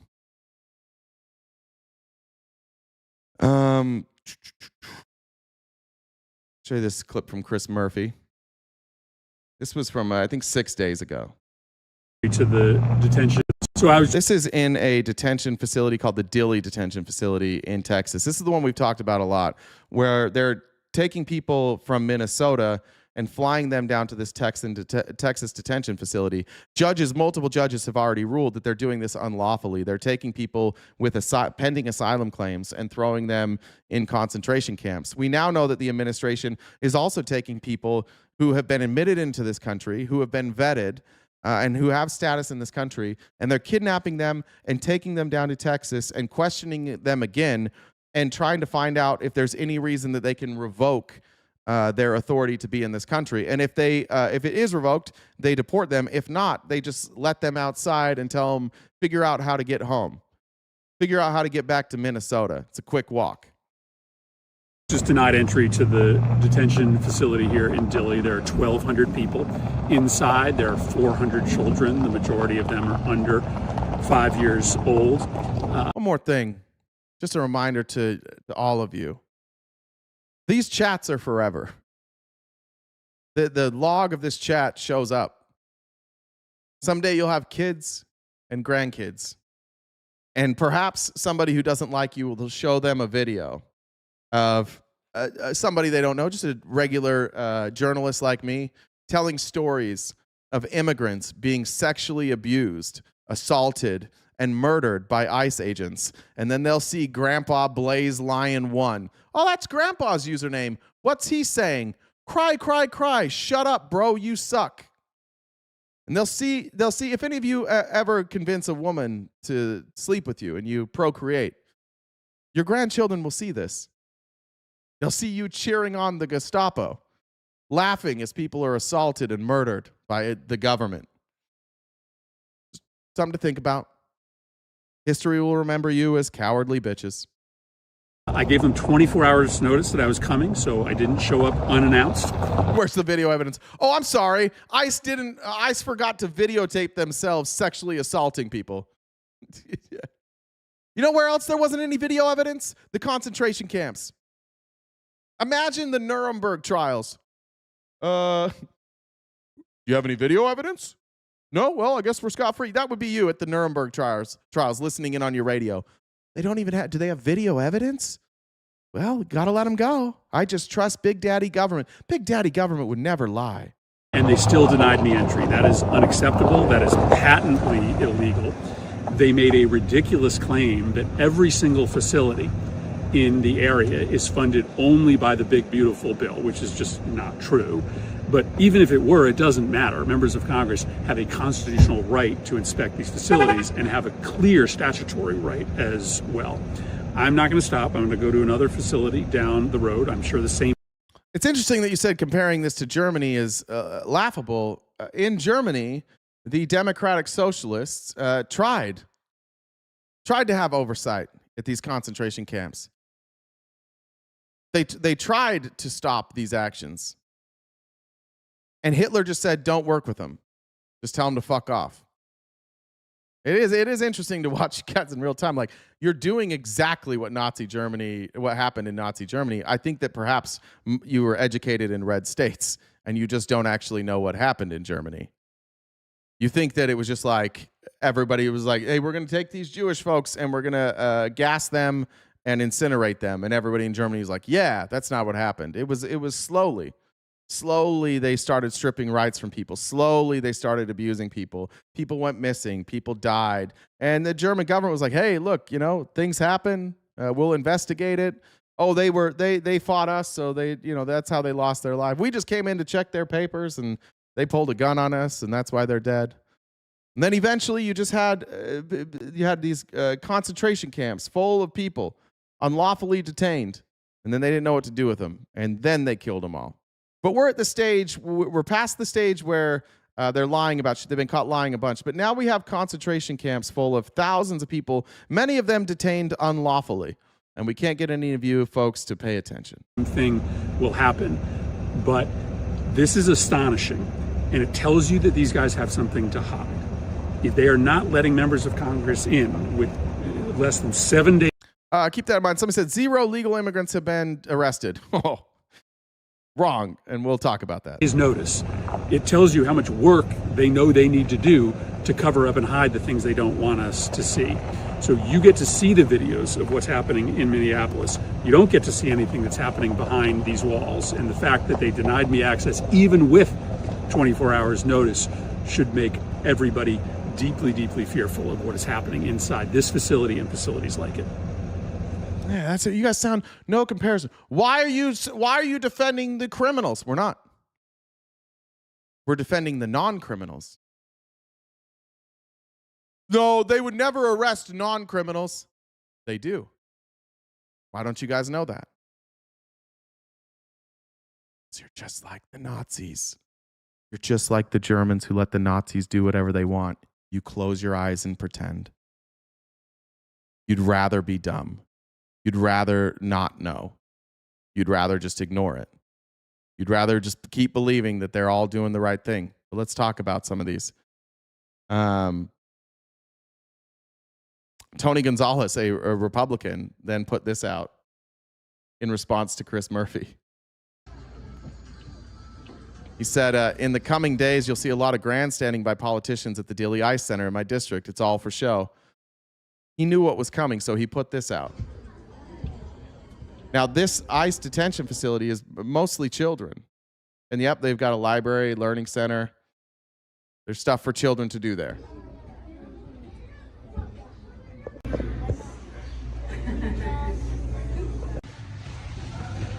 To be clear, these are children in a concentration camp. But we're a good concentration camp. We're a nice concentration camp.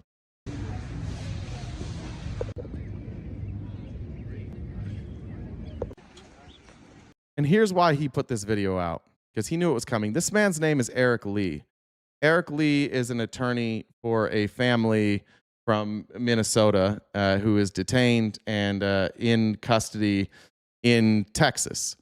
And he went on with MS Now. You can go to his Twitter page. He covers all this in depth, but I liked this interview. And he's going to tell you about what he saw while he was down there visiting the children and parents of the people that are being held unlawfully. Dozens of detained immigrant families raised their voices in protest yesterday behind the walls of a detention facility in Texas. It's the same facility where 5-year-old Liam Ramos and his father were sent after they were taken from Minnesota last week. One protester told the Associated. Remember, that 5-year-old kid was at his house.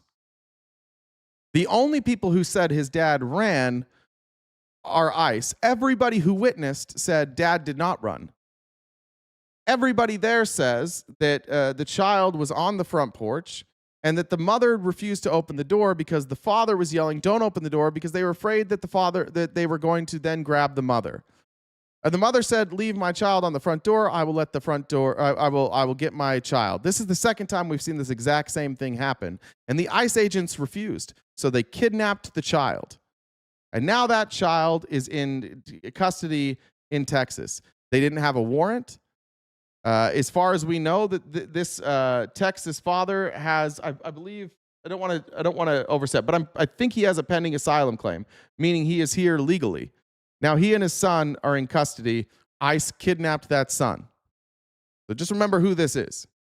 No, it was a warranted kidnapping, though. It's good that we're putting a 5-year-old in a concentration camp.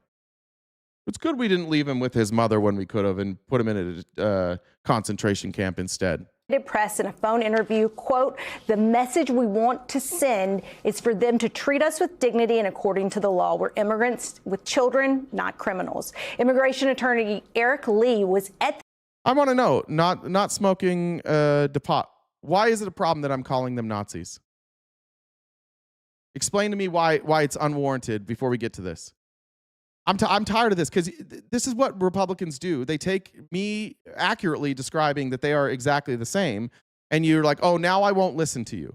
If you think that me saying that these are Nazis is wrong, explain the difference. What's the difference here?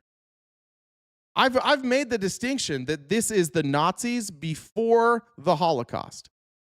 They were Nazis before the Holocaust. They didn't become Nazis after the Holocaust.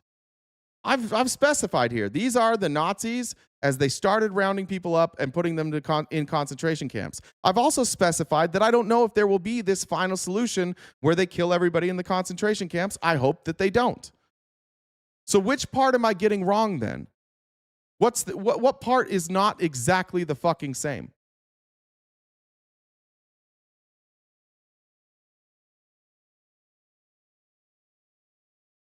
The difference was Jews weren't criminals. Yes, they were.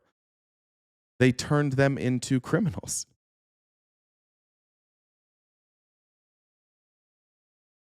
The law was Jews had to go with the Nazis.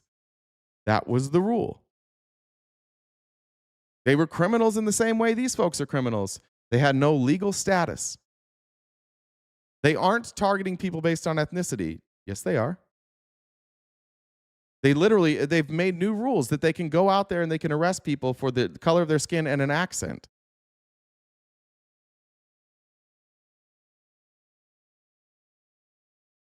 I don't see a difference.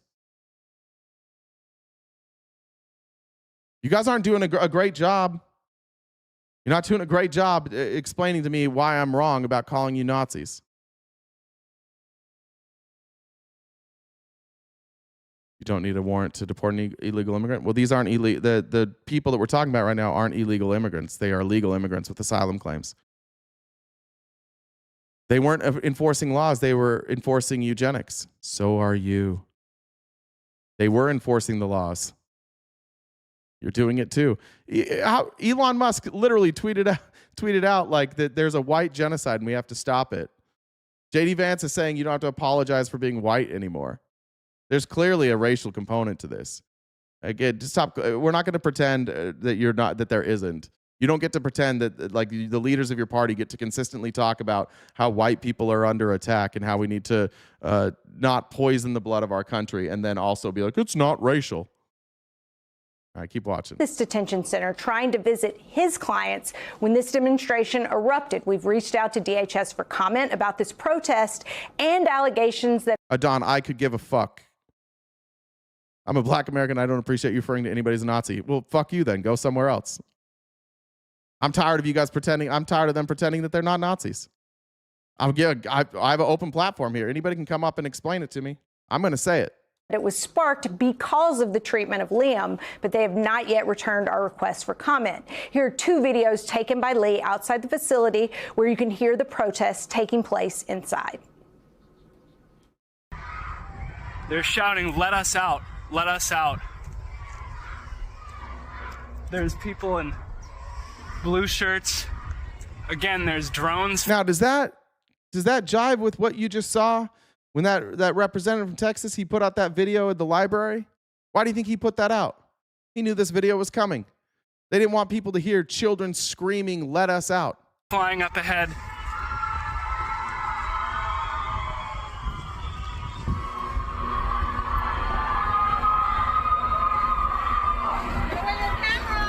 I'm outside.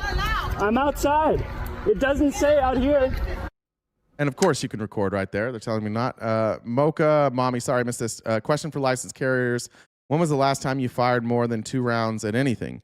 If you can't take it down in 2 rounds, you have no business shooting it. How are experienced firearm carriers justifying this?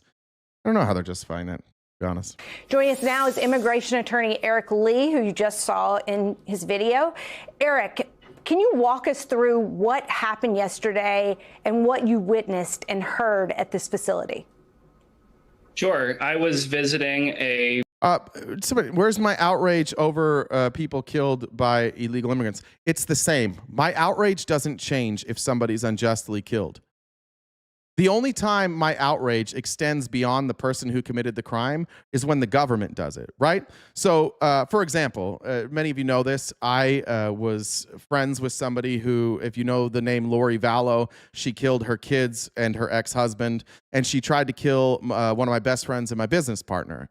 I was very upset at Lori Vallow for killing her kids, her ex-husband, and business partner. What I didn't do then is say, I hate all Mormons because Lori Vallow killed people. I'm mad at the person who does the killing, right? That's my outrage. But I extend the outrage to a group of people if it is a member of the government who does the killing, and then the government either covers up for it or justifies it, because that person was paid to protect me. I don't take the actions of one person and apply it to whatever group they are. Otherwise, all white men in here, I feel like we say this every day, we should all be deported, because you know who abuses kids the most in this country? You know who kills people the most in this country? You know who commits crimes the most in this country? Us. We do. So we should all be thrown in jail, I guess. We should all be deported. You guys only hold that standard for minority groups. But that's what I do. So when Laken Riley was killed, the person that killed her should face justice. And he did. Due process, convicted. I wasn't mad at anybody else for that because they didn't do it. A lot of you guys try and do this with Charlie Kirk. You try and like put it on us. I'm sorry, I didn't kill Charlie Kirk. One person killed Charlie Kirk. It's crazy how you guys will do that. Like, you will apply that to the whole of the left, but then when ICE starts killing people and we're like, hey, government, do something, you're like, what the fuck? What the fuck's your problem? That's the only time I extend it.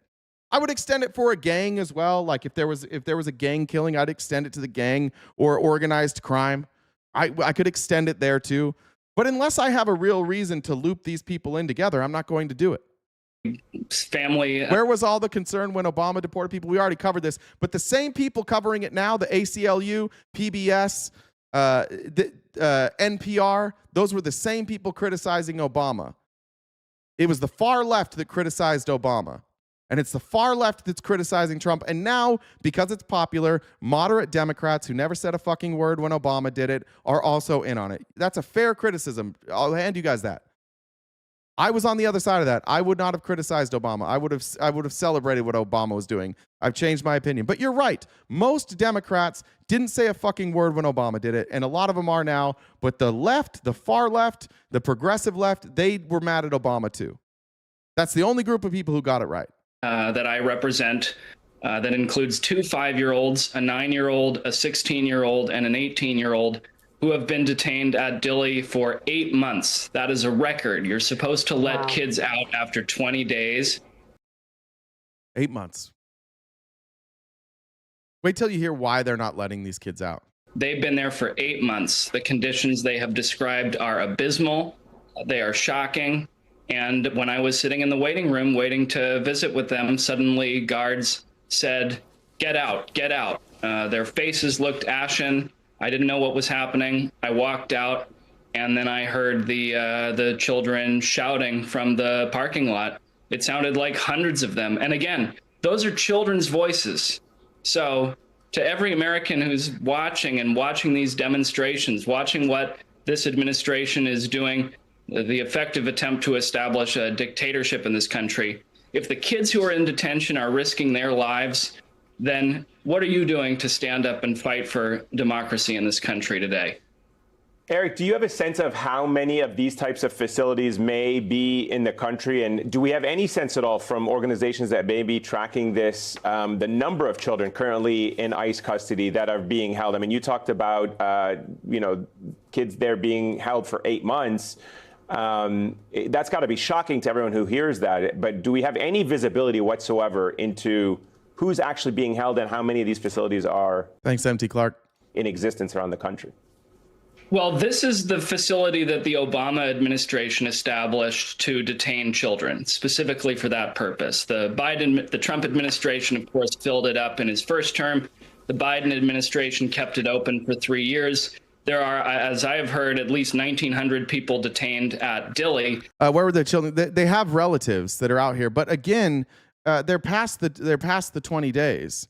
They have relatives. There's obviously the state can take them. There's places that they could go, but 8 months. We got kids in concentration camps for 8 months when the max they're supposed to be there for is 20 days. Why can't we just admit that they're breaking the law? Like, why do you guys why defend this? These are children. For fuck's sakes, they're children. I don't know how many children there are in other facilities. I can't speak to that. But I think that there is something quite chilling about the fact that over the last 25 years... You're not paying. You are paying for them, Frank, you dumb motherfucker. Who the fuck do you think is paying for them right now in detention? If you let them out of detention, you won't pay for them. Jesus fuck, man. Use your brain for 2 goddamn motherfucking seconds. If they're not in detention, you don't pay for them. If they're in detention, you pay for them. Jesus fucking Christ, you guys are dumb. Every time, Frank, learn something. You're here too often to be this goddamn dumb. There's been a bipartisan effort to establish a network of what are effectively internment camps, sometimes in residential neighborhoods, in suburbs, of almost every American city in this country. Eric, have you been able to get in touch with either the clients that you were there to visit or any other clients that you may have in this facility about... And one more question. If they're there for 8 months, what does that tell you? It tells you they can't be deported. That's what it tells you. It tells you that they're breaking the law. If they're there past 20 days and they're illegal, they would be deported. So it should tell you that they're not here illegally, and the judge is saying they're not here illegally. The judge is simply saying they don't have enough assets to post bond. So what are they in detention for then?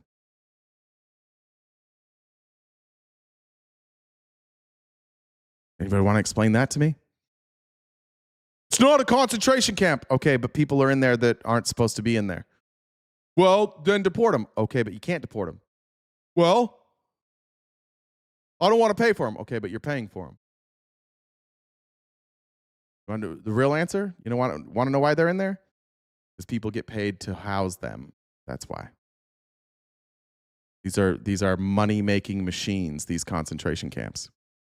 So you're using children as a commodity, and taxpayer money is paying people to house children who are being detained illegally in concentration camps. And you're the moral right. Those crosses around your neck, sorry, they don't mean a whole lot. Seems like a big show. What happened? Illegal is illegal. They're not here illegally. Legal is also legal. They're here legally. The only people that are not following the law in this case are ICE, DHS. And whether there has been any retribution or punishment for those who participated in this protest. I'm still waiting to hear as to whether there has been retribution for this. We obviously hope that there hasn't, and we are prepared to litigate that First Amendment issue if the Trump administration decides to go that route. What my clients, and their name is El Gamal, there's 5 of them, 5 kids. They've been in there for 8 months. An immigration... No, I'm not acting like we're throwing kids into mines. We're throwing them into concentration camps. I've been very clear on that. I'm acting exactly like I should be. These are kids in concentration camps. Judge just denied them bond in part because, quote, they lack property and assets. You're not supposed to be detained in this country for months and months and months as a 5-year-old because you lack property and assets. How many of your 5-year-olds have property and assets? No, they're not illegal. How many more times do you guys have to figure this out? Chris Anders, and maybe we just mute everybody from now on who says this. If they were here illegally, they would have been deported. They're not here illegally. They have a pending claim, an asylum claim. I'm fairly sure that's theirs. I don't remember if theirs is the pending asylum claim or refugee status. It's one of those two. They're not here illegally, or they wouldn't be in the concentration camp anymore. The judge wouldn't say, we'll let you out. The judge would say, deport them. Final orders, deport them. But the judge is saying, we're not going to let you out because you don't have any bail money. So they're not here illegally. Try again. The family, by the way, yesterday was separated. That was before this protest took place. But they took the 18-year-old Habiba Soliman, an aspiring doctor, and brought her to a part of the facility where she no longer has access to her family. That was in retribution for her speaking out publicly last week to the media. But we will certainly hope to keep people updated as to whether there's any retribution against these children who stood up courageously to oppose the abysmal treatment that they're receiving in Dilley. Eric, what is day-to-day life like inside these facilities for children? Well, there was a lawsuit filed. There is the Flores settlement, which is supposed to monitor the conditions in there. Unfortunately, the Flores settlement has not really ameliorated the conditions in this place. Rai says an asylum claim does make it so you're legal to stay until your asylum claim is hashed out. I don't know why you guys say things so confidently when you're so wrong. If you make an asylum claim here, you have due process, and you cannot be removed until your asylum claim is sorted out, unless you commit a crime, in which case then you can be removed. An organization in Texas filed declarations earlier this year noting that the water is putrid. Even though baby formula has to be mixed with this water, sometimes kids can't even drink it. The food often has bugs, it has dirt, it has particles. Medical care is routinely denied. My client, one of my clients had appendicitis, a child in this same El Gamal family. The officials at this facility, when he came to them writhing in pain, screaming and crying, they told him, take a Tylenol and come back in 3 days. It wasn't until he passed. No, that's not true. You make an asylum claim, and then you go before a court and you have an asylum hearing. And while you're waiting for your asylum hearing, you are legally allowed to stay here. They don't determine whether or not your asylum claim is accepted when you make that claim. You go to court. Somebody asked earlier, like, what happened? How'd you become a liberal? Go to a liberal college? Actually, no. I went to the same college where Charlie Kirk was shot, and I apprenticed under a judge there who was going to be working for the Romney administration had he won. He's a very conservative, very prominent judge in Utah. He was very conservative. He made us read things like State of Fear. That's where I was educated. But how I became liberal is I stopped allowing people to tell me what to believe, and I started looking at data. And I slowly but surely changed my views. And it's 100% based on data and equality. I realized at some point, it doesn't really matter who I want to fuck and who somebody else wants to fuck. We should both be able to fuck who we want. And if we want to marry that person who we enjoy fucking, as long as that person is an adult, we should be able to marry that person. And so then that view changed. And then it started just like, oh, fuck. Then I traveled. I've lived in 36, 37 states, something like that. And then I started seeing like, oh, shit, the poor people where I grow up and the poor people in, for example, like Goose Creek, South Carolina. I was like, who's a different level of poverty here? Very different here. Oh shit! I'm watching these kids like at a gas station being harassed by the police. I used to hang out at the gas station every weekend. Police didn't fuck with me, not one single time. But in these places, and I started realizing, oh fuck, like this whole thing that I grew up with, where like white privilege wasn't real, and there's no difference between white America and black America. It's not true. Turned out to not be true. I could drive through those neighborhoods in the dark. Nobody ever fucked with me. I could drive through those neighborhoods anytime. Never got pulled over.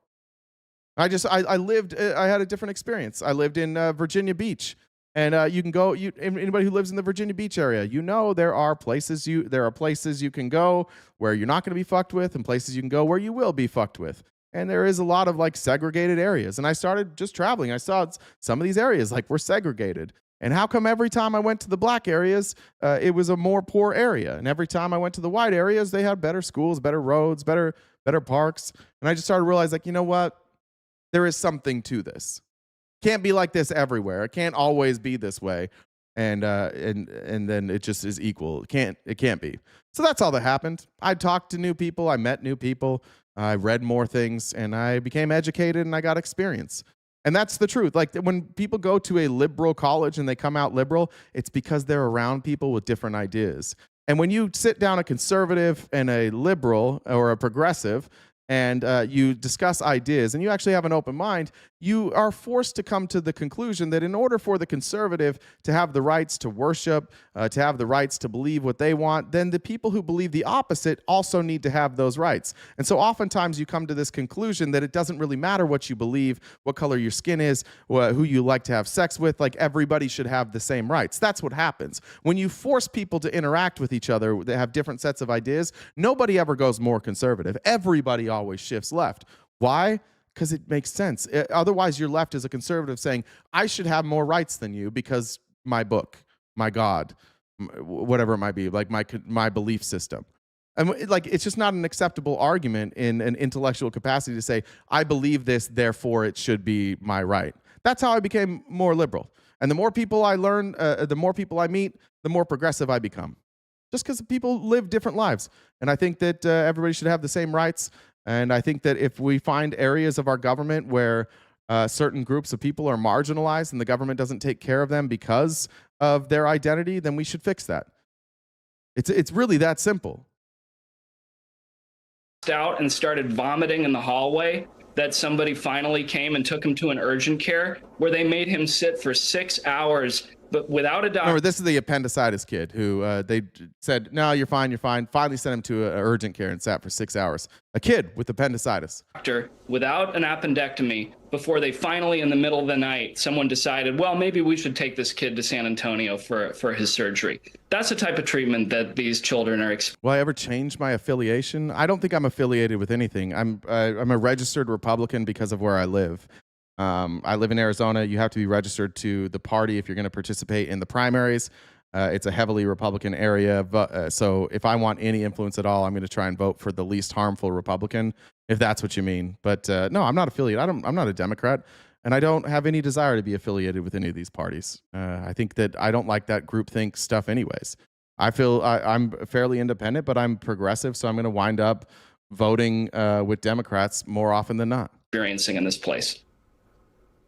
Can I ask you, as we see the administration's message, their narrative of what has transpired in Minneapolis just in the last 24 hours, and you think about what— That's not true. I don't call people Nazis that I disagree with. I call people Nazis who act like Nazis. I call people Nazis who advocate for concentration camps and advocate and say things like, let's throw all the Somalis out of this country because of the fraud that a handful of Somalis participated in. If that's not you, I'm not talking about you. If you're not advocating for concentration camps and throwing out immigrants just based on what they look like, legal immigrants, by the way, the Somalis, people with legal status, oftentimes citizens, you are the Nazis. If that doesn't apply to you, then it's not you. Right? There's, for example, I have friends who are communists. I disagree with my communist friends. I don't want to be communist. I don't call them Nazis. They disagree with me. My own audience regularly disagrees with me. I don't call them Nazis. I'm just correctly pointing out that there is a segment of this country who acts, believes, and thinks exactly what the Nazis thought. And I'm sorry that you're so offended by that label. But again, this is an open panel. At any time, you guys can come up and dissuade me of that. Just explain to me what's different. What they're willing to say about someone that we can actually see on camera. We can see for ourselves what— I'm not a left-leaning centrist. I am very progressive. I would not say I'm a centrist at all, but I'm just not a communist. But I do have guns. I don't believe in God. I'm an atheist. So I think, but again, I think we would agree on rights probably, Tyler.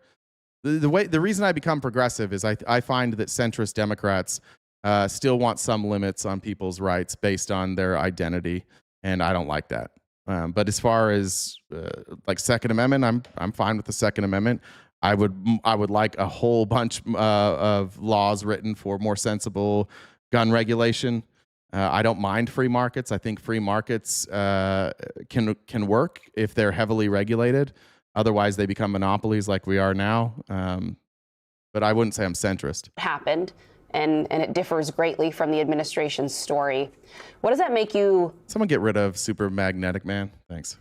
Worry or imagine maybe happening at times behind closed doors in these detention centers? Well, I don't have to imagine it. Other clients of mine are detained in places like the East Montana facility in Texas. They are being beaten by guards. They wrap flannel around their fists. They take them into the shower where there's no cameras, and they beat them up so that it doesn't leave bruises. That is what is being experienced in some of these facilities. It's very difficult to— that was an adult, that particular story. But these children are routinely subject to verbal abuse, to racial abuse, to guards telling them if they try and complain. When somebody told me to— I don't even know why this would be hard for people to believe. Like we've watched ICE beat people up in the streets. We've watched ICE use racial slurs at people. We've seen ICE threaten people. We've seen ICE pull people over for the color of their skin. Like we've watched all of this on tape in public. And we're supposed to believe that behind closed doors, they actually act better?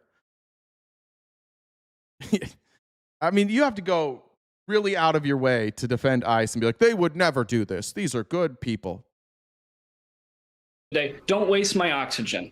That's a line that... That's true. We've also watched people spit on ICE and bite their fingers. That's true. We've watched people assault ICE agents. That's true. We've watched people throw snowballs at ICE agents. That's true. And all of those people should be charged with whatever crime it was that they committed. If that's an assault charge, fine. I don't care. Like, I do think that some people have committed crimes against ICE agents. It's both. Like, but it seems to me that some of you want to just not criticize ICE because bad things have happened to them. And I'll explain it again. This is how I become progressive. If somebody bites an ICE agent's finger off, that person committed a crime. I had no part in that. If an ICE agent or ICE agents assault somebody or shoot somebody, they should be held liable for that crime too. Right? What's the difference? Everybody who commits a crime in Minnesota should be arrested for that crime. Everybody. You guys seem to want to have a separate standard, though, where it's like if you're protesting, you can be convicted of a crime. If you're protesting, that in and of itself is a crime, and then any action from ICE is justified because they got irritated. I want everybody committing crimes to be held accountable, including ICE. Why don't you guys want ICE to be held accountable? Why do you only want protesters held accountable? If you've watched my show, you know I haven't one single time seen a protester commit a crime and say that person shouldn't be arrested. I talked about the church. I said that the people who went into that church, if the trespassing laws apply to them, they should be charged with trespassing. That's fine. If somebody throws a bottle at an ICE agent and hits them in the head, that person should be charged with assault. No problem. If they go somewhere they're not allowed to go and they are trespassed, they should be charged with trespassing. I really don't fucking care. I'm just saying that it seems to me that you guys only want protesters to be held accountable and not ICE. I'm cool with both. The ICE officers say if you try to ask for... Yes, also overstaying a visa, Abe. I feel like you misunderstood my entire argument. I'm not saying that if you overstay a visa, you should be allowed to stay here. That was just pointing out that Tom Homan's numbers were fucked up. Yeah, if you're here illegally, I have not one single time, not one fucking time, have I ever said that somebody that was here illegally didn't deserve to be deported, that the ICE was breaking the law by deporting people who were here illegally. Not one fucking time. I don't know. I don't like those laws. I would change those laws. I would rather do amnesty, but I recognize those are the laws that are on the books. So if you're here illegally, then you can be deported. Every story I've showed where I'm criticizing ICE is a situation where somebody's not here illegally, or they have a claim, they have a pending asylum claim, and so they cannot be deported. Which is, I see the same guy. You keep putting CBP1. You keep making the same fucking argument. Answer the question then. If they are here illegally, why aren't they being deported? Why are they sitting in a concentration camp for 8 months if they're here illegally and they could just be deported? A little bit more food. I got you, Jen. Maybe a little bit more privacy, religious accommodations. So the Trump administration, they're professional liars. Nobody should expect anything different. They're now assassinating American citizens in the streets of American cities. And I think that what this demonstration yesterday at Dilley shows, again, is that if the children who are facing these conditions are so desperate, but yet so courageous that they're willing to come out and risk their lives. That person in the AP story, she gave her full name. They could send her child 1,000 miles away, and she still stood up. So I hope that everybody who's listening to this takes their example from these kids and these mothers and fathers and stands up and fights against what's happening before it's too late. Eric Lee, thank you so much, and thank you. That's crazy. You make some valid points, but it's all overshadowed by you calling people Nazis. That's fucking crazy. It is.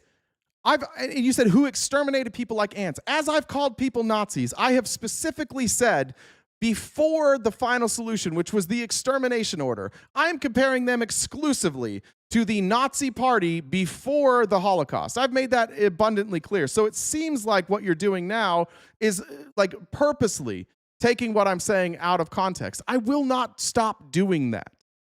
I will absolutely not stop doing that. The 2 days, I don't know if it was yesterday or the day before, I read a Hitler speech. Let's do it again. Let's just pull up a Hitler speech.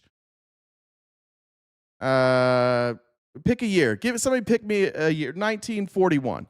And you just tell me it's not exactly the same. That's the Reichstag. Here we go. The Hitler speech at the Berlin Sports Palace. And we'll end on this because I do need to get going. You just tell me if this doesn't sound like a Republican. I'm gonna substitute the word anytime they say German or Nazi, I'm gonna substitute American and MAGA, simply because Nazi was the name that they gave themselves for the German Socialist Party, and MAGA is the name that Republicans have given themselves. So it's a 1-to-1 comparison. That's the only changes I'm gonna make here, and we can even pull it up. Can I make this larger? Yeah. My American countrymen, men and women, changes of government have occurred frequently in history and in the history of our people. It is certain, however, that never was a change of government attended with such far-reaching results as that 8 years ago. Look how great we've done. At that time, the situation of America was desperate. We were called upon to take over the leadership of the nation at a moment when it did not seem to develop towards a great rise. We were given power in circumstances of the greatest conceivable pressure, the pressure of the knowledge that by itself everything was lost, and that in the eyes of the noblest minds this represented a last attempt, while in the eyes of the evil wishers that it should condemn the MAGA movement to final failure. Unless the American nation could be saved by a miracle, the situation was bound to end in disaster. Is that not exactly what Donald Trump says every time he's in front of a microphone? If I didn't win, our country would be in shambles. It was hanging on by a thread. MAGA saved the country. Does he not say that every time? During a period of 15 years, events had moved downwards without respite. Our country was in decline, he said. On the other hand, this situation was only the result of world war, or the outcome of the world war, of our own internal political, moral, and military collapse. We didn't have a strong enough military. For these reasons, it is particularly important on a day like this to think back to the course of that entire national misfortune. What was the cause of World War I? I do not want to explain it from the personal aspect about which so many treatises have been written. Ordered by the President Roosevelt, American scholars have investigated the cause of World War I and made sure that there could be no German guilt.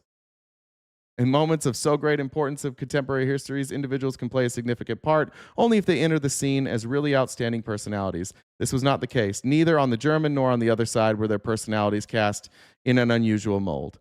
The cause, therefore, could not be due to the failure or the will of individuals. It wasn't our fault. Even America says it wasn't Germany's fault. The reasons went deeper. The German form of government certainly could not have been the cause of the war, for Germany was a democracy already. And what a democracy. We used to be great. We were a great democracy, strictly copied from the Western countries. It was compromised between monarchy and parliamentary leadership. On account of its form of government then, this state could certainly not be the cause of the war waged by the democracies against the Reich as it was then. Germany, considered as a political factor in the world, was much more of a cause for, after centuries of disruption and ensuing weakness, we got weak. We became globalist. The German tribes and states had at last combined into a new state, which naturally introduced a new element into the so-called balance of power, an element which was regarded as an alien body by others. Something anti-democratic showed up. Something anti-German showed up. What was it? Even more potent, perhaps, was dislike of the Reich as an economic factor. They hated MAGA. After America had tried for centuries to remedy the economic distress by letting people gradually starve or forcing them to immigrate, the increasing consolidation of the political power of the Reich gave rise to a development of economic power. Germany began to export commodities rather than men, thereby securing the necessary market in the world. We became nationalist. We were an exporter. In the world, a process natural and joint from our point of view, but others regard it as an encroachment into their most sacred domains. 300 years earlier, England had gradually built it. Let's get past England. Go after history. All right, here we go. This is similar. One nation after another was robbed of its freedom. One state after another was shattered, so that the structure which calls itself the British Empire might arise. Britain was the problem. Democracy was nothing but a mask covering subjugation and the oppression of nations and individuals. This state cannot allow its members to vote. If today, after they have been worked upon for centuries, they should freely choose to be members of this Commonwealth. On the contrary, Egyptian nationalists, Indian nationalists, in their thousands, are filling the prisons. Huh? Filling the prisons? Where have we heard that? Concentration camps were not invented in Germany. It's the English who were the ingenious inventors of this idea. By these means, they contrived to break the backbone of other nations, to remove their resistance, to wear them down, and make them prepared at last to submit to this British yoke of democracy. In this process, a formidable weapon was that of lying, and that is of propaganda. A proverb says that if the Englishman speaks of God, he means cotton. When the Democrats talk about God, they're lying. When the Democrats talk about when they talk about freedom, they're lying. They really are just communists. Let's get out of Britain here. Going after Britain for too long. Not only was Germany practically eliminated from competition on this globe during those 3 centuries, the same holds for Italy, the other fascist country, where there were similar phenomena as in Germany, but of a political and dynastic rather than religious nature. For other reasons, again, another great nation in East Asia was eliminated, which for also nearly 4 centuries has gradually withdrawn from the rest of the world. Let's see if I can get to the part where he's talking about Germany. The national development of Germany and the creation of the new German Empire pierced into this disorganized European continent, and to the south of us, Italy did the same. To this must be added new elements which makes the balance of power appear an illusion. It exists no longer. Therein we really see the real reason for the World War. Since 1871, when German tribes began to organize themselves and under the leadership of a statesman of genius, formed an empire once more, and the national rebirth of the German nation found expression in a united state. Great Britain has been persecuting this new apparition. Just blame everybody. Blame everybody but Germany the whole time. We get into Germany here. Is this all about their enemies? Let's see. All right. The German people had opportunities year after year to ponder the sincerity of democratic promises and assurances and the honesty of the democratic statesmen, to make comparison and test them against their own experience. It was in this period that the National Socialist movement originated. Here we go. If they say now, but why did they pounce on a new ideology? My answer is because the old one failed miserably.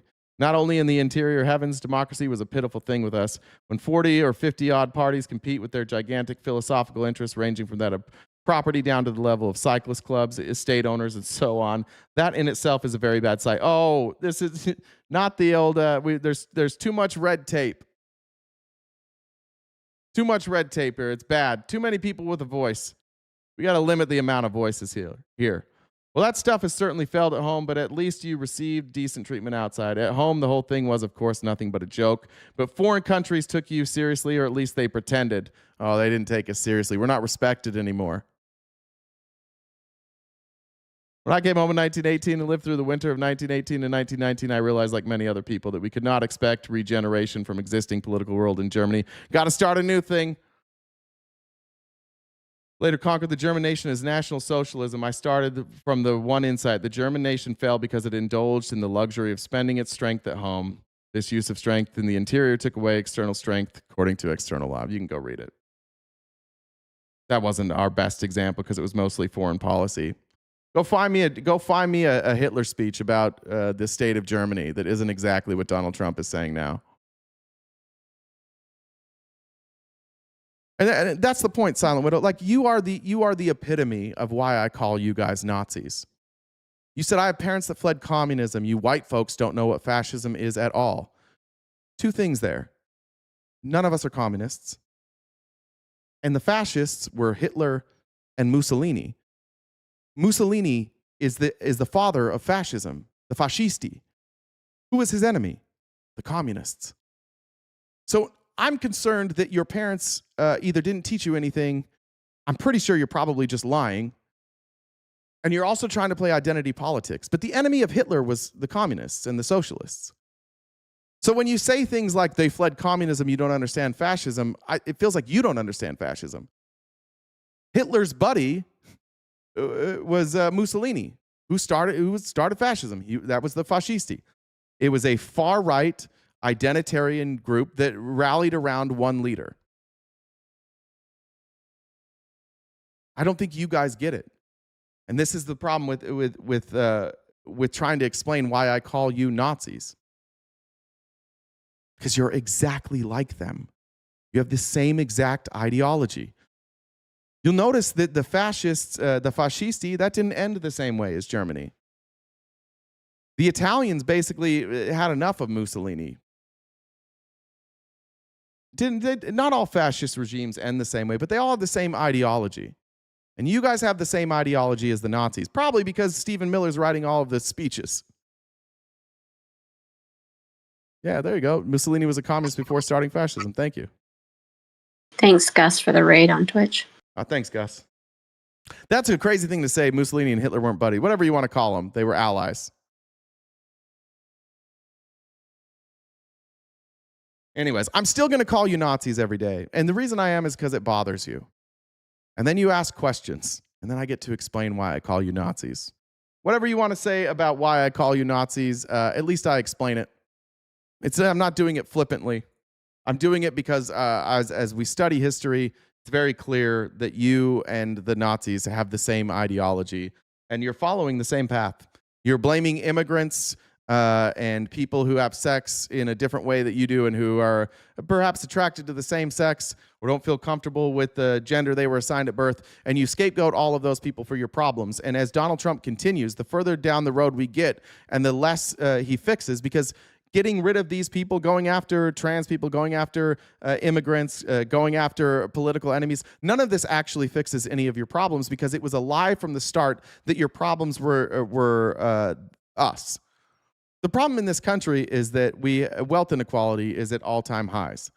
The problem in this country is that there's no oversight. The problem in this country is that it's more difficult now than any other time during our life to make a living wage. It's harder to buy a house now than it's ever been. And so no amount of demonizing your opposition is going to fix that. You need sound fiscal policy, which this administration doesn't have, which is why they're doubling down on the theatrics, why they're doubling down on the hatred. Because they also know this. That's why when they said we're going to fix healthcare, what did they give you? Nothing. You got fucking nothing for healthcare. Why? Because they don't actually have a plan. They just scared you all into voting for them and said, don't worry, we'll get the bad people out of here. But it won't be fixed. And if you learn anything from history, people who, if you don't want to call them fascists or Nazis, whatever, pick a world leader ever who ascended to that position by saying, this group of people is the problem and we must get rid of them. Has there ever been a time that leader fixed the problems in the country? Can you point to an example where getting rid of a group of people fixed the problems in the country? If my reading of history is so wrong and you're not fascists, you're not Nazis, just explain to me what I'm missing here. When was the time that worked?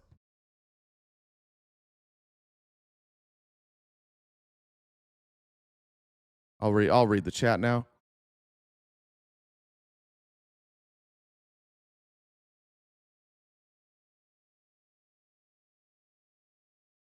Just waiting for an answer.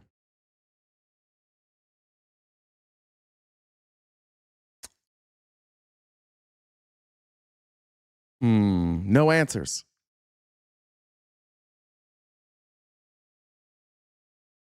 This should be easy, right? Because I'm wrong. I'm obviously wrong. It's a horrible thing for me to compare you to the Nazis because you're so different.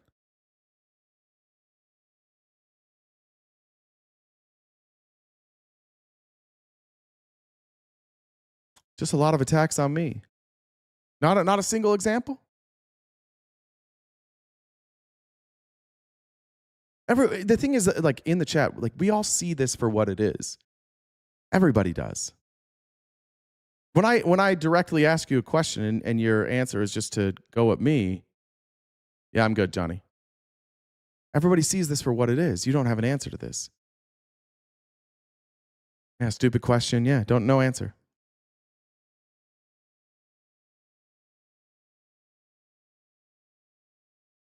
I'm Nazi fishing? No, I would like if you guys had a different plan. Like I would like to be wrong, honestly. I would like to be misinterpreting what your plan is. I would like to be missing a big piece that makes me feel better. I mean, I'm raising a child here in this country. I want to feel better about the future of this country. I have no problem being wrong. It's not an issue for me. I don't mind being wrong. I've left a cult. I left the Republican Party.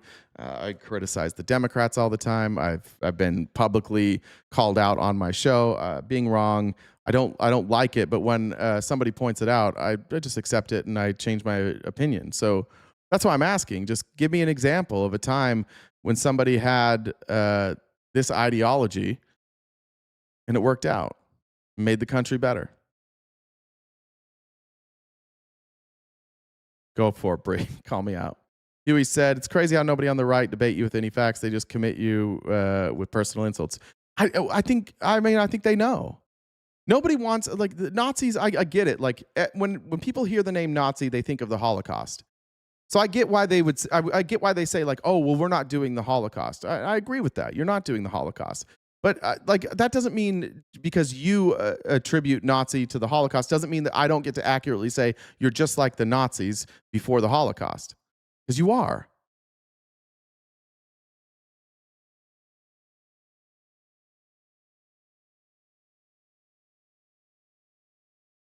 What are you saying, Bree? Looking for it. She's calling out the calendar. Oh, shit. Yeah. That's true. That's fair enough. Anybody?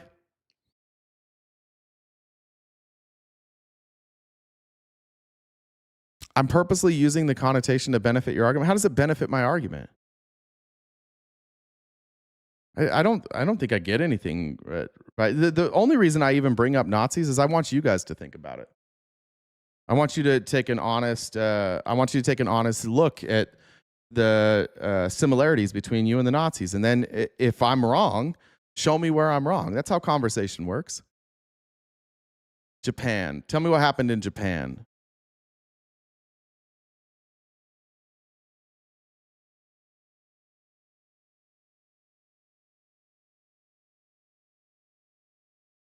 Did the Nazis try calling out those who were defrauding the government? Yeah, they blamed the Jews. What they did is they took crimes committed by Jewish people and they applied it as a whole to the entire Jewish population and said, see, look, this Jewish person committed a crime. They're all committing crimes. Yep, they did exactly what you're doing to Somalis, excuse me. So exactly the same. Are you saying Japan has no immigration? Oh, I'm not talking about immigration. I'm talking about removing a group of people, blaming all of the problems on a group of people and throwing those people in camps and deporting them. I'm just wondering when that worked. No, I think you guys purposely misunderstand this. I am not calling you Nazis for deporting people who are here illegally. I am calling you Nazis for blaming all of our problems on them and blaming all of the problems on your perceived political enemies. So the difference is Obama didn't say we're deporting these people because they're driving up the price of housing and they're taking your jobs and they're committing crimes and they're emptying their prisons here and they're destroying our culture. He didn't say any of those things. That's the difference between Trump and Obama. Again, I don't like mass deportations, but there is a difference between blaming all of the problems on groups of people and saying, like, we're going to follow immigration law. So no, I didn't call him that. And I wouldn't call any of you Nazis, just like in the first Trump administration. For the record, in the first Trump administration, and even through the Biden administration, I was careful. And I specifically told people, like, I don't know that I would say that Trump necessarily is the same as the Nazis. There seems to be a line for him. There were a lot of lines Trump wasn't willing to cross the first time around, whether he was convinced not to cross them or if he's changed his mind. So I'd even say the first Trump administration wasn't the same. But now it's the same. It's a direct one-to-one comparison.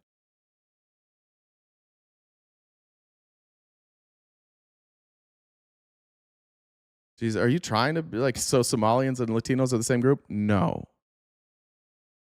No. There wasn't just one group with the Nazis either. The Nazis blamed the Jews. They blamed the socialists. They blamed immigrants from other countries. They blamed LGBTQ people. It wasn't singular with them either. So once again, you're just like them. You take acts committed by one person that's in a marginalized group, and you say, we need to get rid of this entire marginalized group. I don't think you're doing a good job like proving your point here. These people aren't just blaming the immigrants. They're saying the facts that if you import millions of people, naturally you'll have a housing crisis. And if you give them welfare, it pisses people off. Some people are saying that. But that's not all you're saying. It's also not true. We did this yesterday. There's 13 million houses that are vacant in this country. We don't have a housing crisis. We have an affordability crisis. And you can't have it both ways. You can't say that people are coming here illegally and working the cheapest jobs and also say they're somehow purchasing expensive homes. See how, and that's the point. You're willing to blame immigrants for problems that they didn't cause. The reason you can't afford a home has nothing to do with illegal immigration, but you're willing to blame them for that, just like the Nazis did.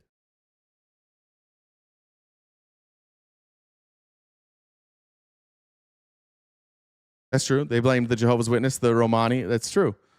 Blamed the disabled. Anyone who didn't meet their idea of a perfect German, the Aryan race. See how much time I'm willing to give you guys?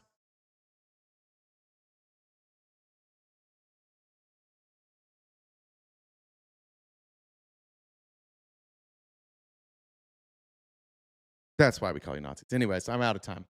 I got to get going. Let me check comments one more time. Sam said, thanks, RTP. I'm so grateful for the show and for the way you stand up and speak out. You may not always see it, but what you do is powerful. I appreciate that. Thank you. And once again, Gus, thank you for the raid. As soon as we have the chance, I'm going to raid you back. Heather said, didn't you say you had to leave? Thank you. It wasn't me. Said, did you see Border Patrol shot someone in Arizona? We saw that. We just didn't, as far as I know, no details left yet. So we'll get details on that. It's in a very remote part of Arizona. So I would imagine it's not going to be a protester. I'd be shocked if it was a protester. Have you been watching Hassan after me and I'm enjoying it a lot? Oh, well, don't tell the people. Some people here really don't like Hassan. All right, guys. I think that's it. Oh, I need to check Jen's real quick. A couple super chats, and then I want to tell Alternate Ego thank you for the 10 gifted memberships on YouTube. Who was it? Alter Ego. Oh, thanks, Alter Ego. Appreciate it. I was reading your messages. Okay. Peter says, F MAGA. Alyssa, thank you for the blue hearts. Tuggy, I think I read that. Yeah, I did read that one. BB87 said, ladies and gentlemen, I present to you the pro-life party. Ojo said, ice pigs have tiny peepees. Huey said, it's crazy how nobody on the right debate you with any facts. They just commit you with personal insults. I read that, and I read that. Okay. Did I get them all, Jen? Did you get Sam's grateful for the show? Yep. Yeah, I read that before. All right. I think that's all. Okay, everybody, we'll be back tomorrow morning and every weekday morning, 8:30 a.m. to noon Pacific Standard Time, right here wherever you're watching. If Bree has a raid, you'll automatically be sent there. TikTok, go see somebody, and I guess some people are going to go see Hassan. He never raids me. Other than that, guys, you can find a link in my bio for any of our other socials. The replays are available on YouTube and Twitch. We have merch in our bio. You saw the healthcare hoodie I was wearing yesterday, and this Shushies hoodie. Just a reminder that that fucking lunatic Millie on TikTok stole my Shushies brand and pretended it was hers and calls herself Shushies Millie because she's not creative enough to come up with her own arguments or her own name. So she stole it from me. All this is available on our merch shop. If for the OGs, you may remember Shushies. For those who were with me from the beginning when we were doing a lot more debates. Other than that, guys, take care of yourselves. Take care of your mental health. Drink lots of water. Go outside and touch grass if grass is available to you. Love on your family. Love on your friends. Stay cute and cool. And have a great summer.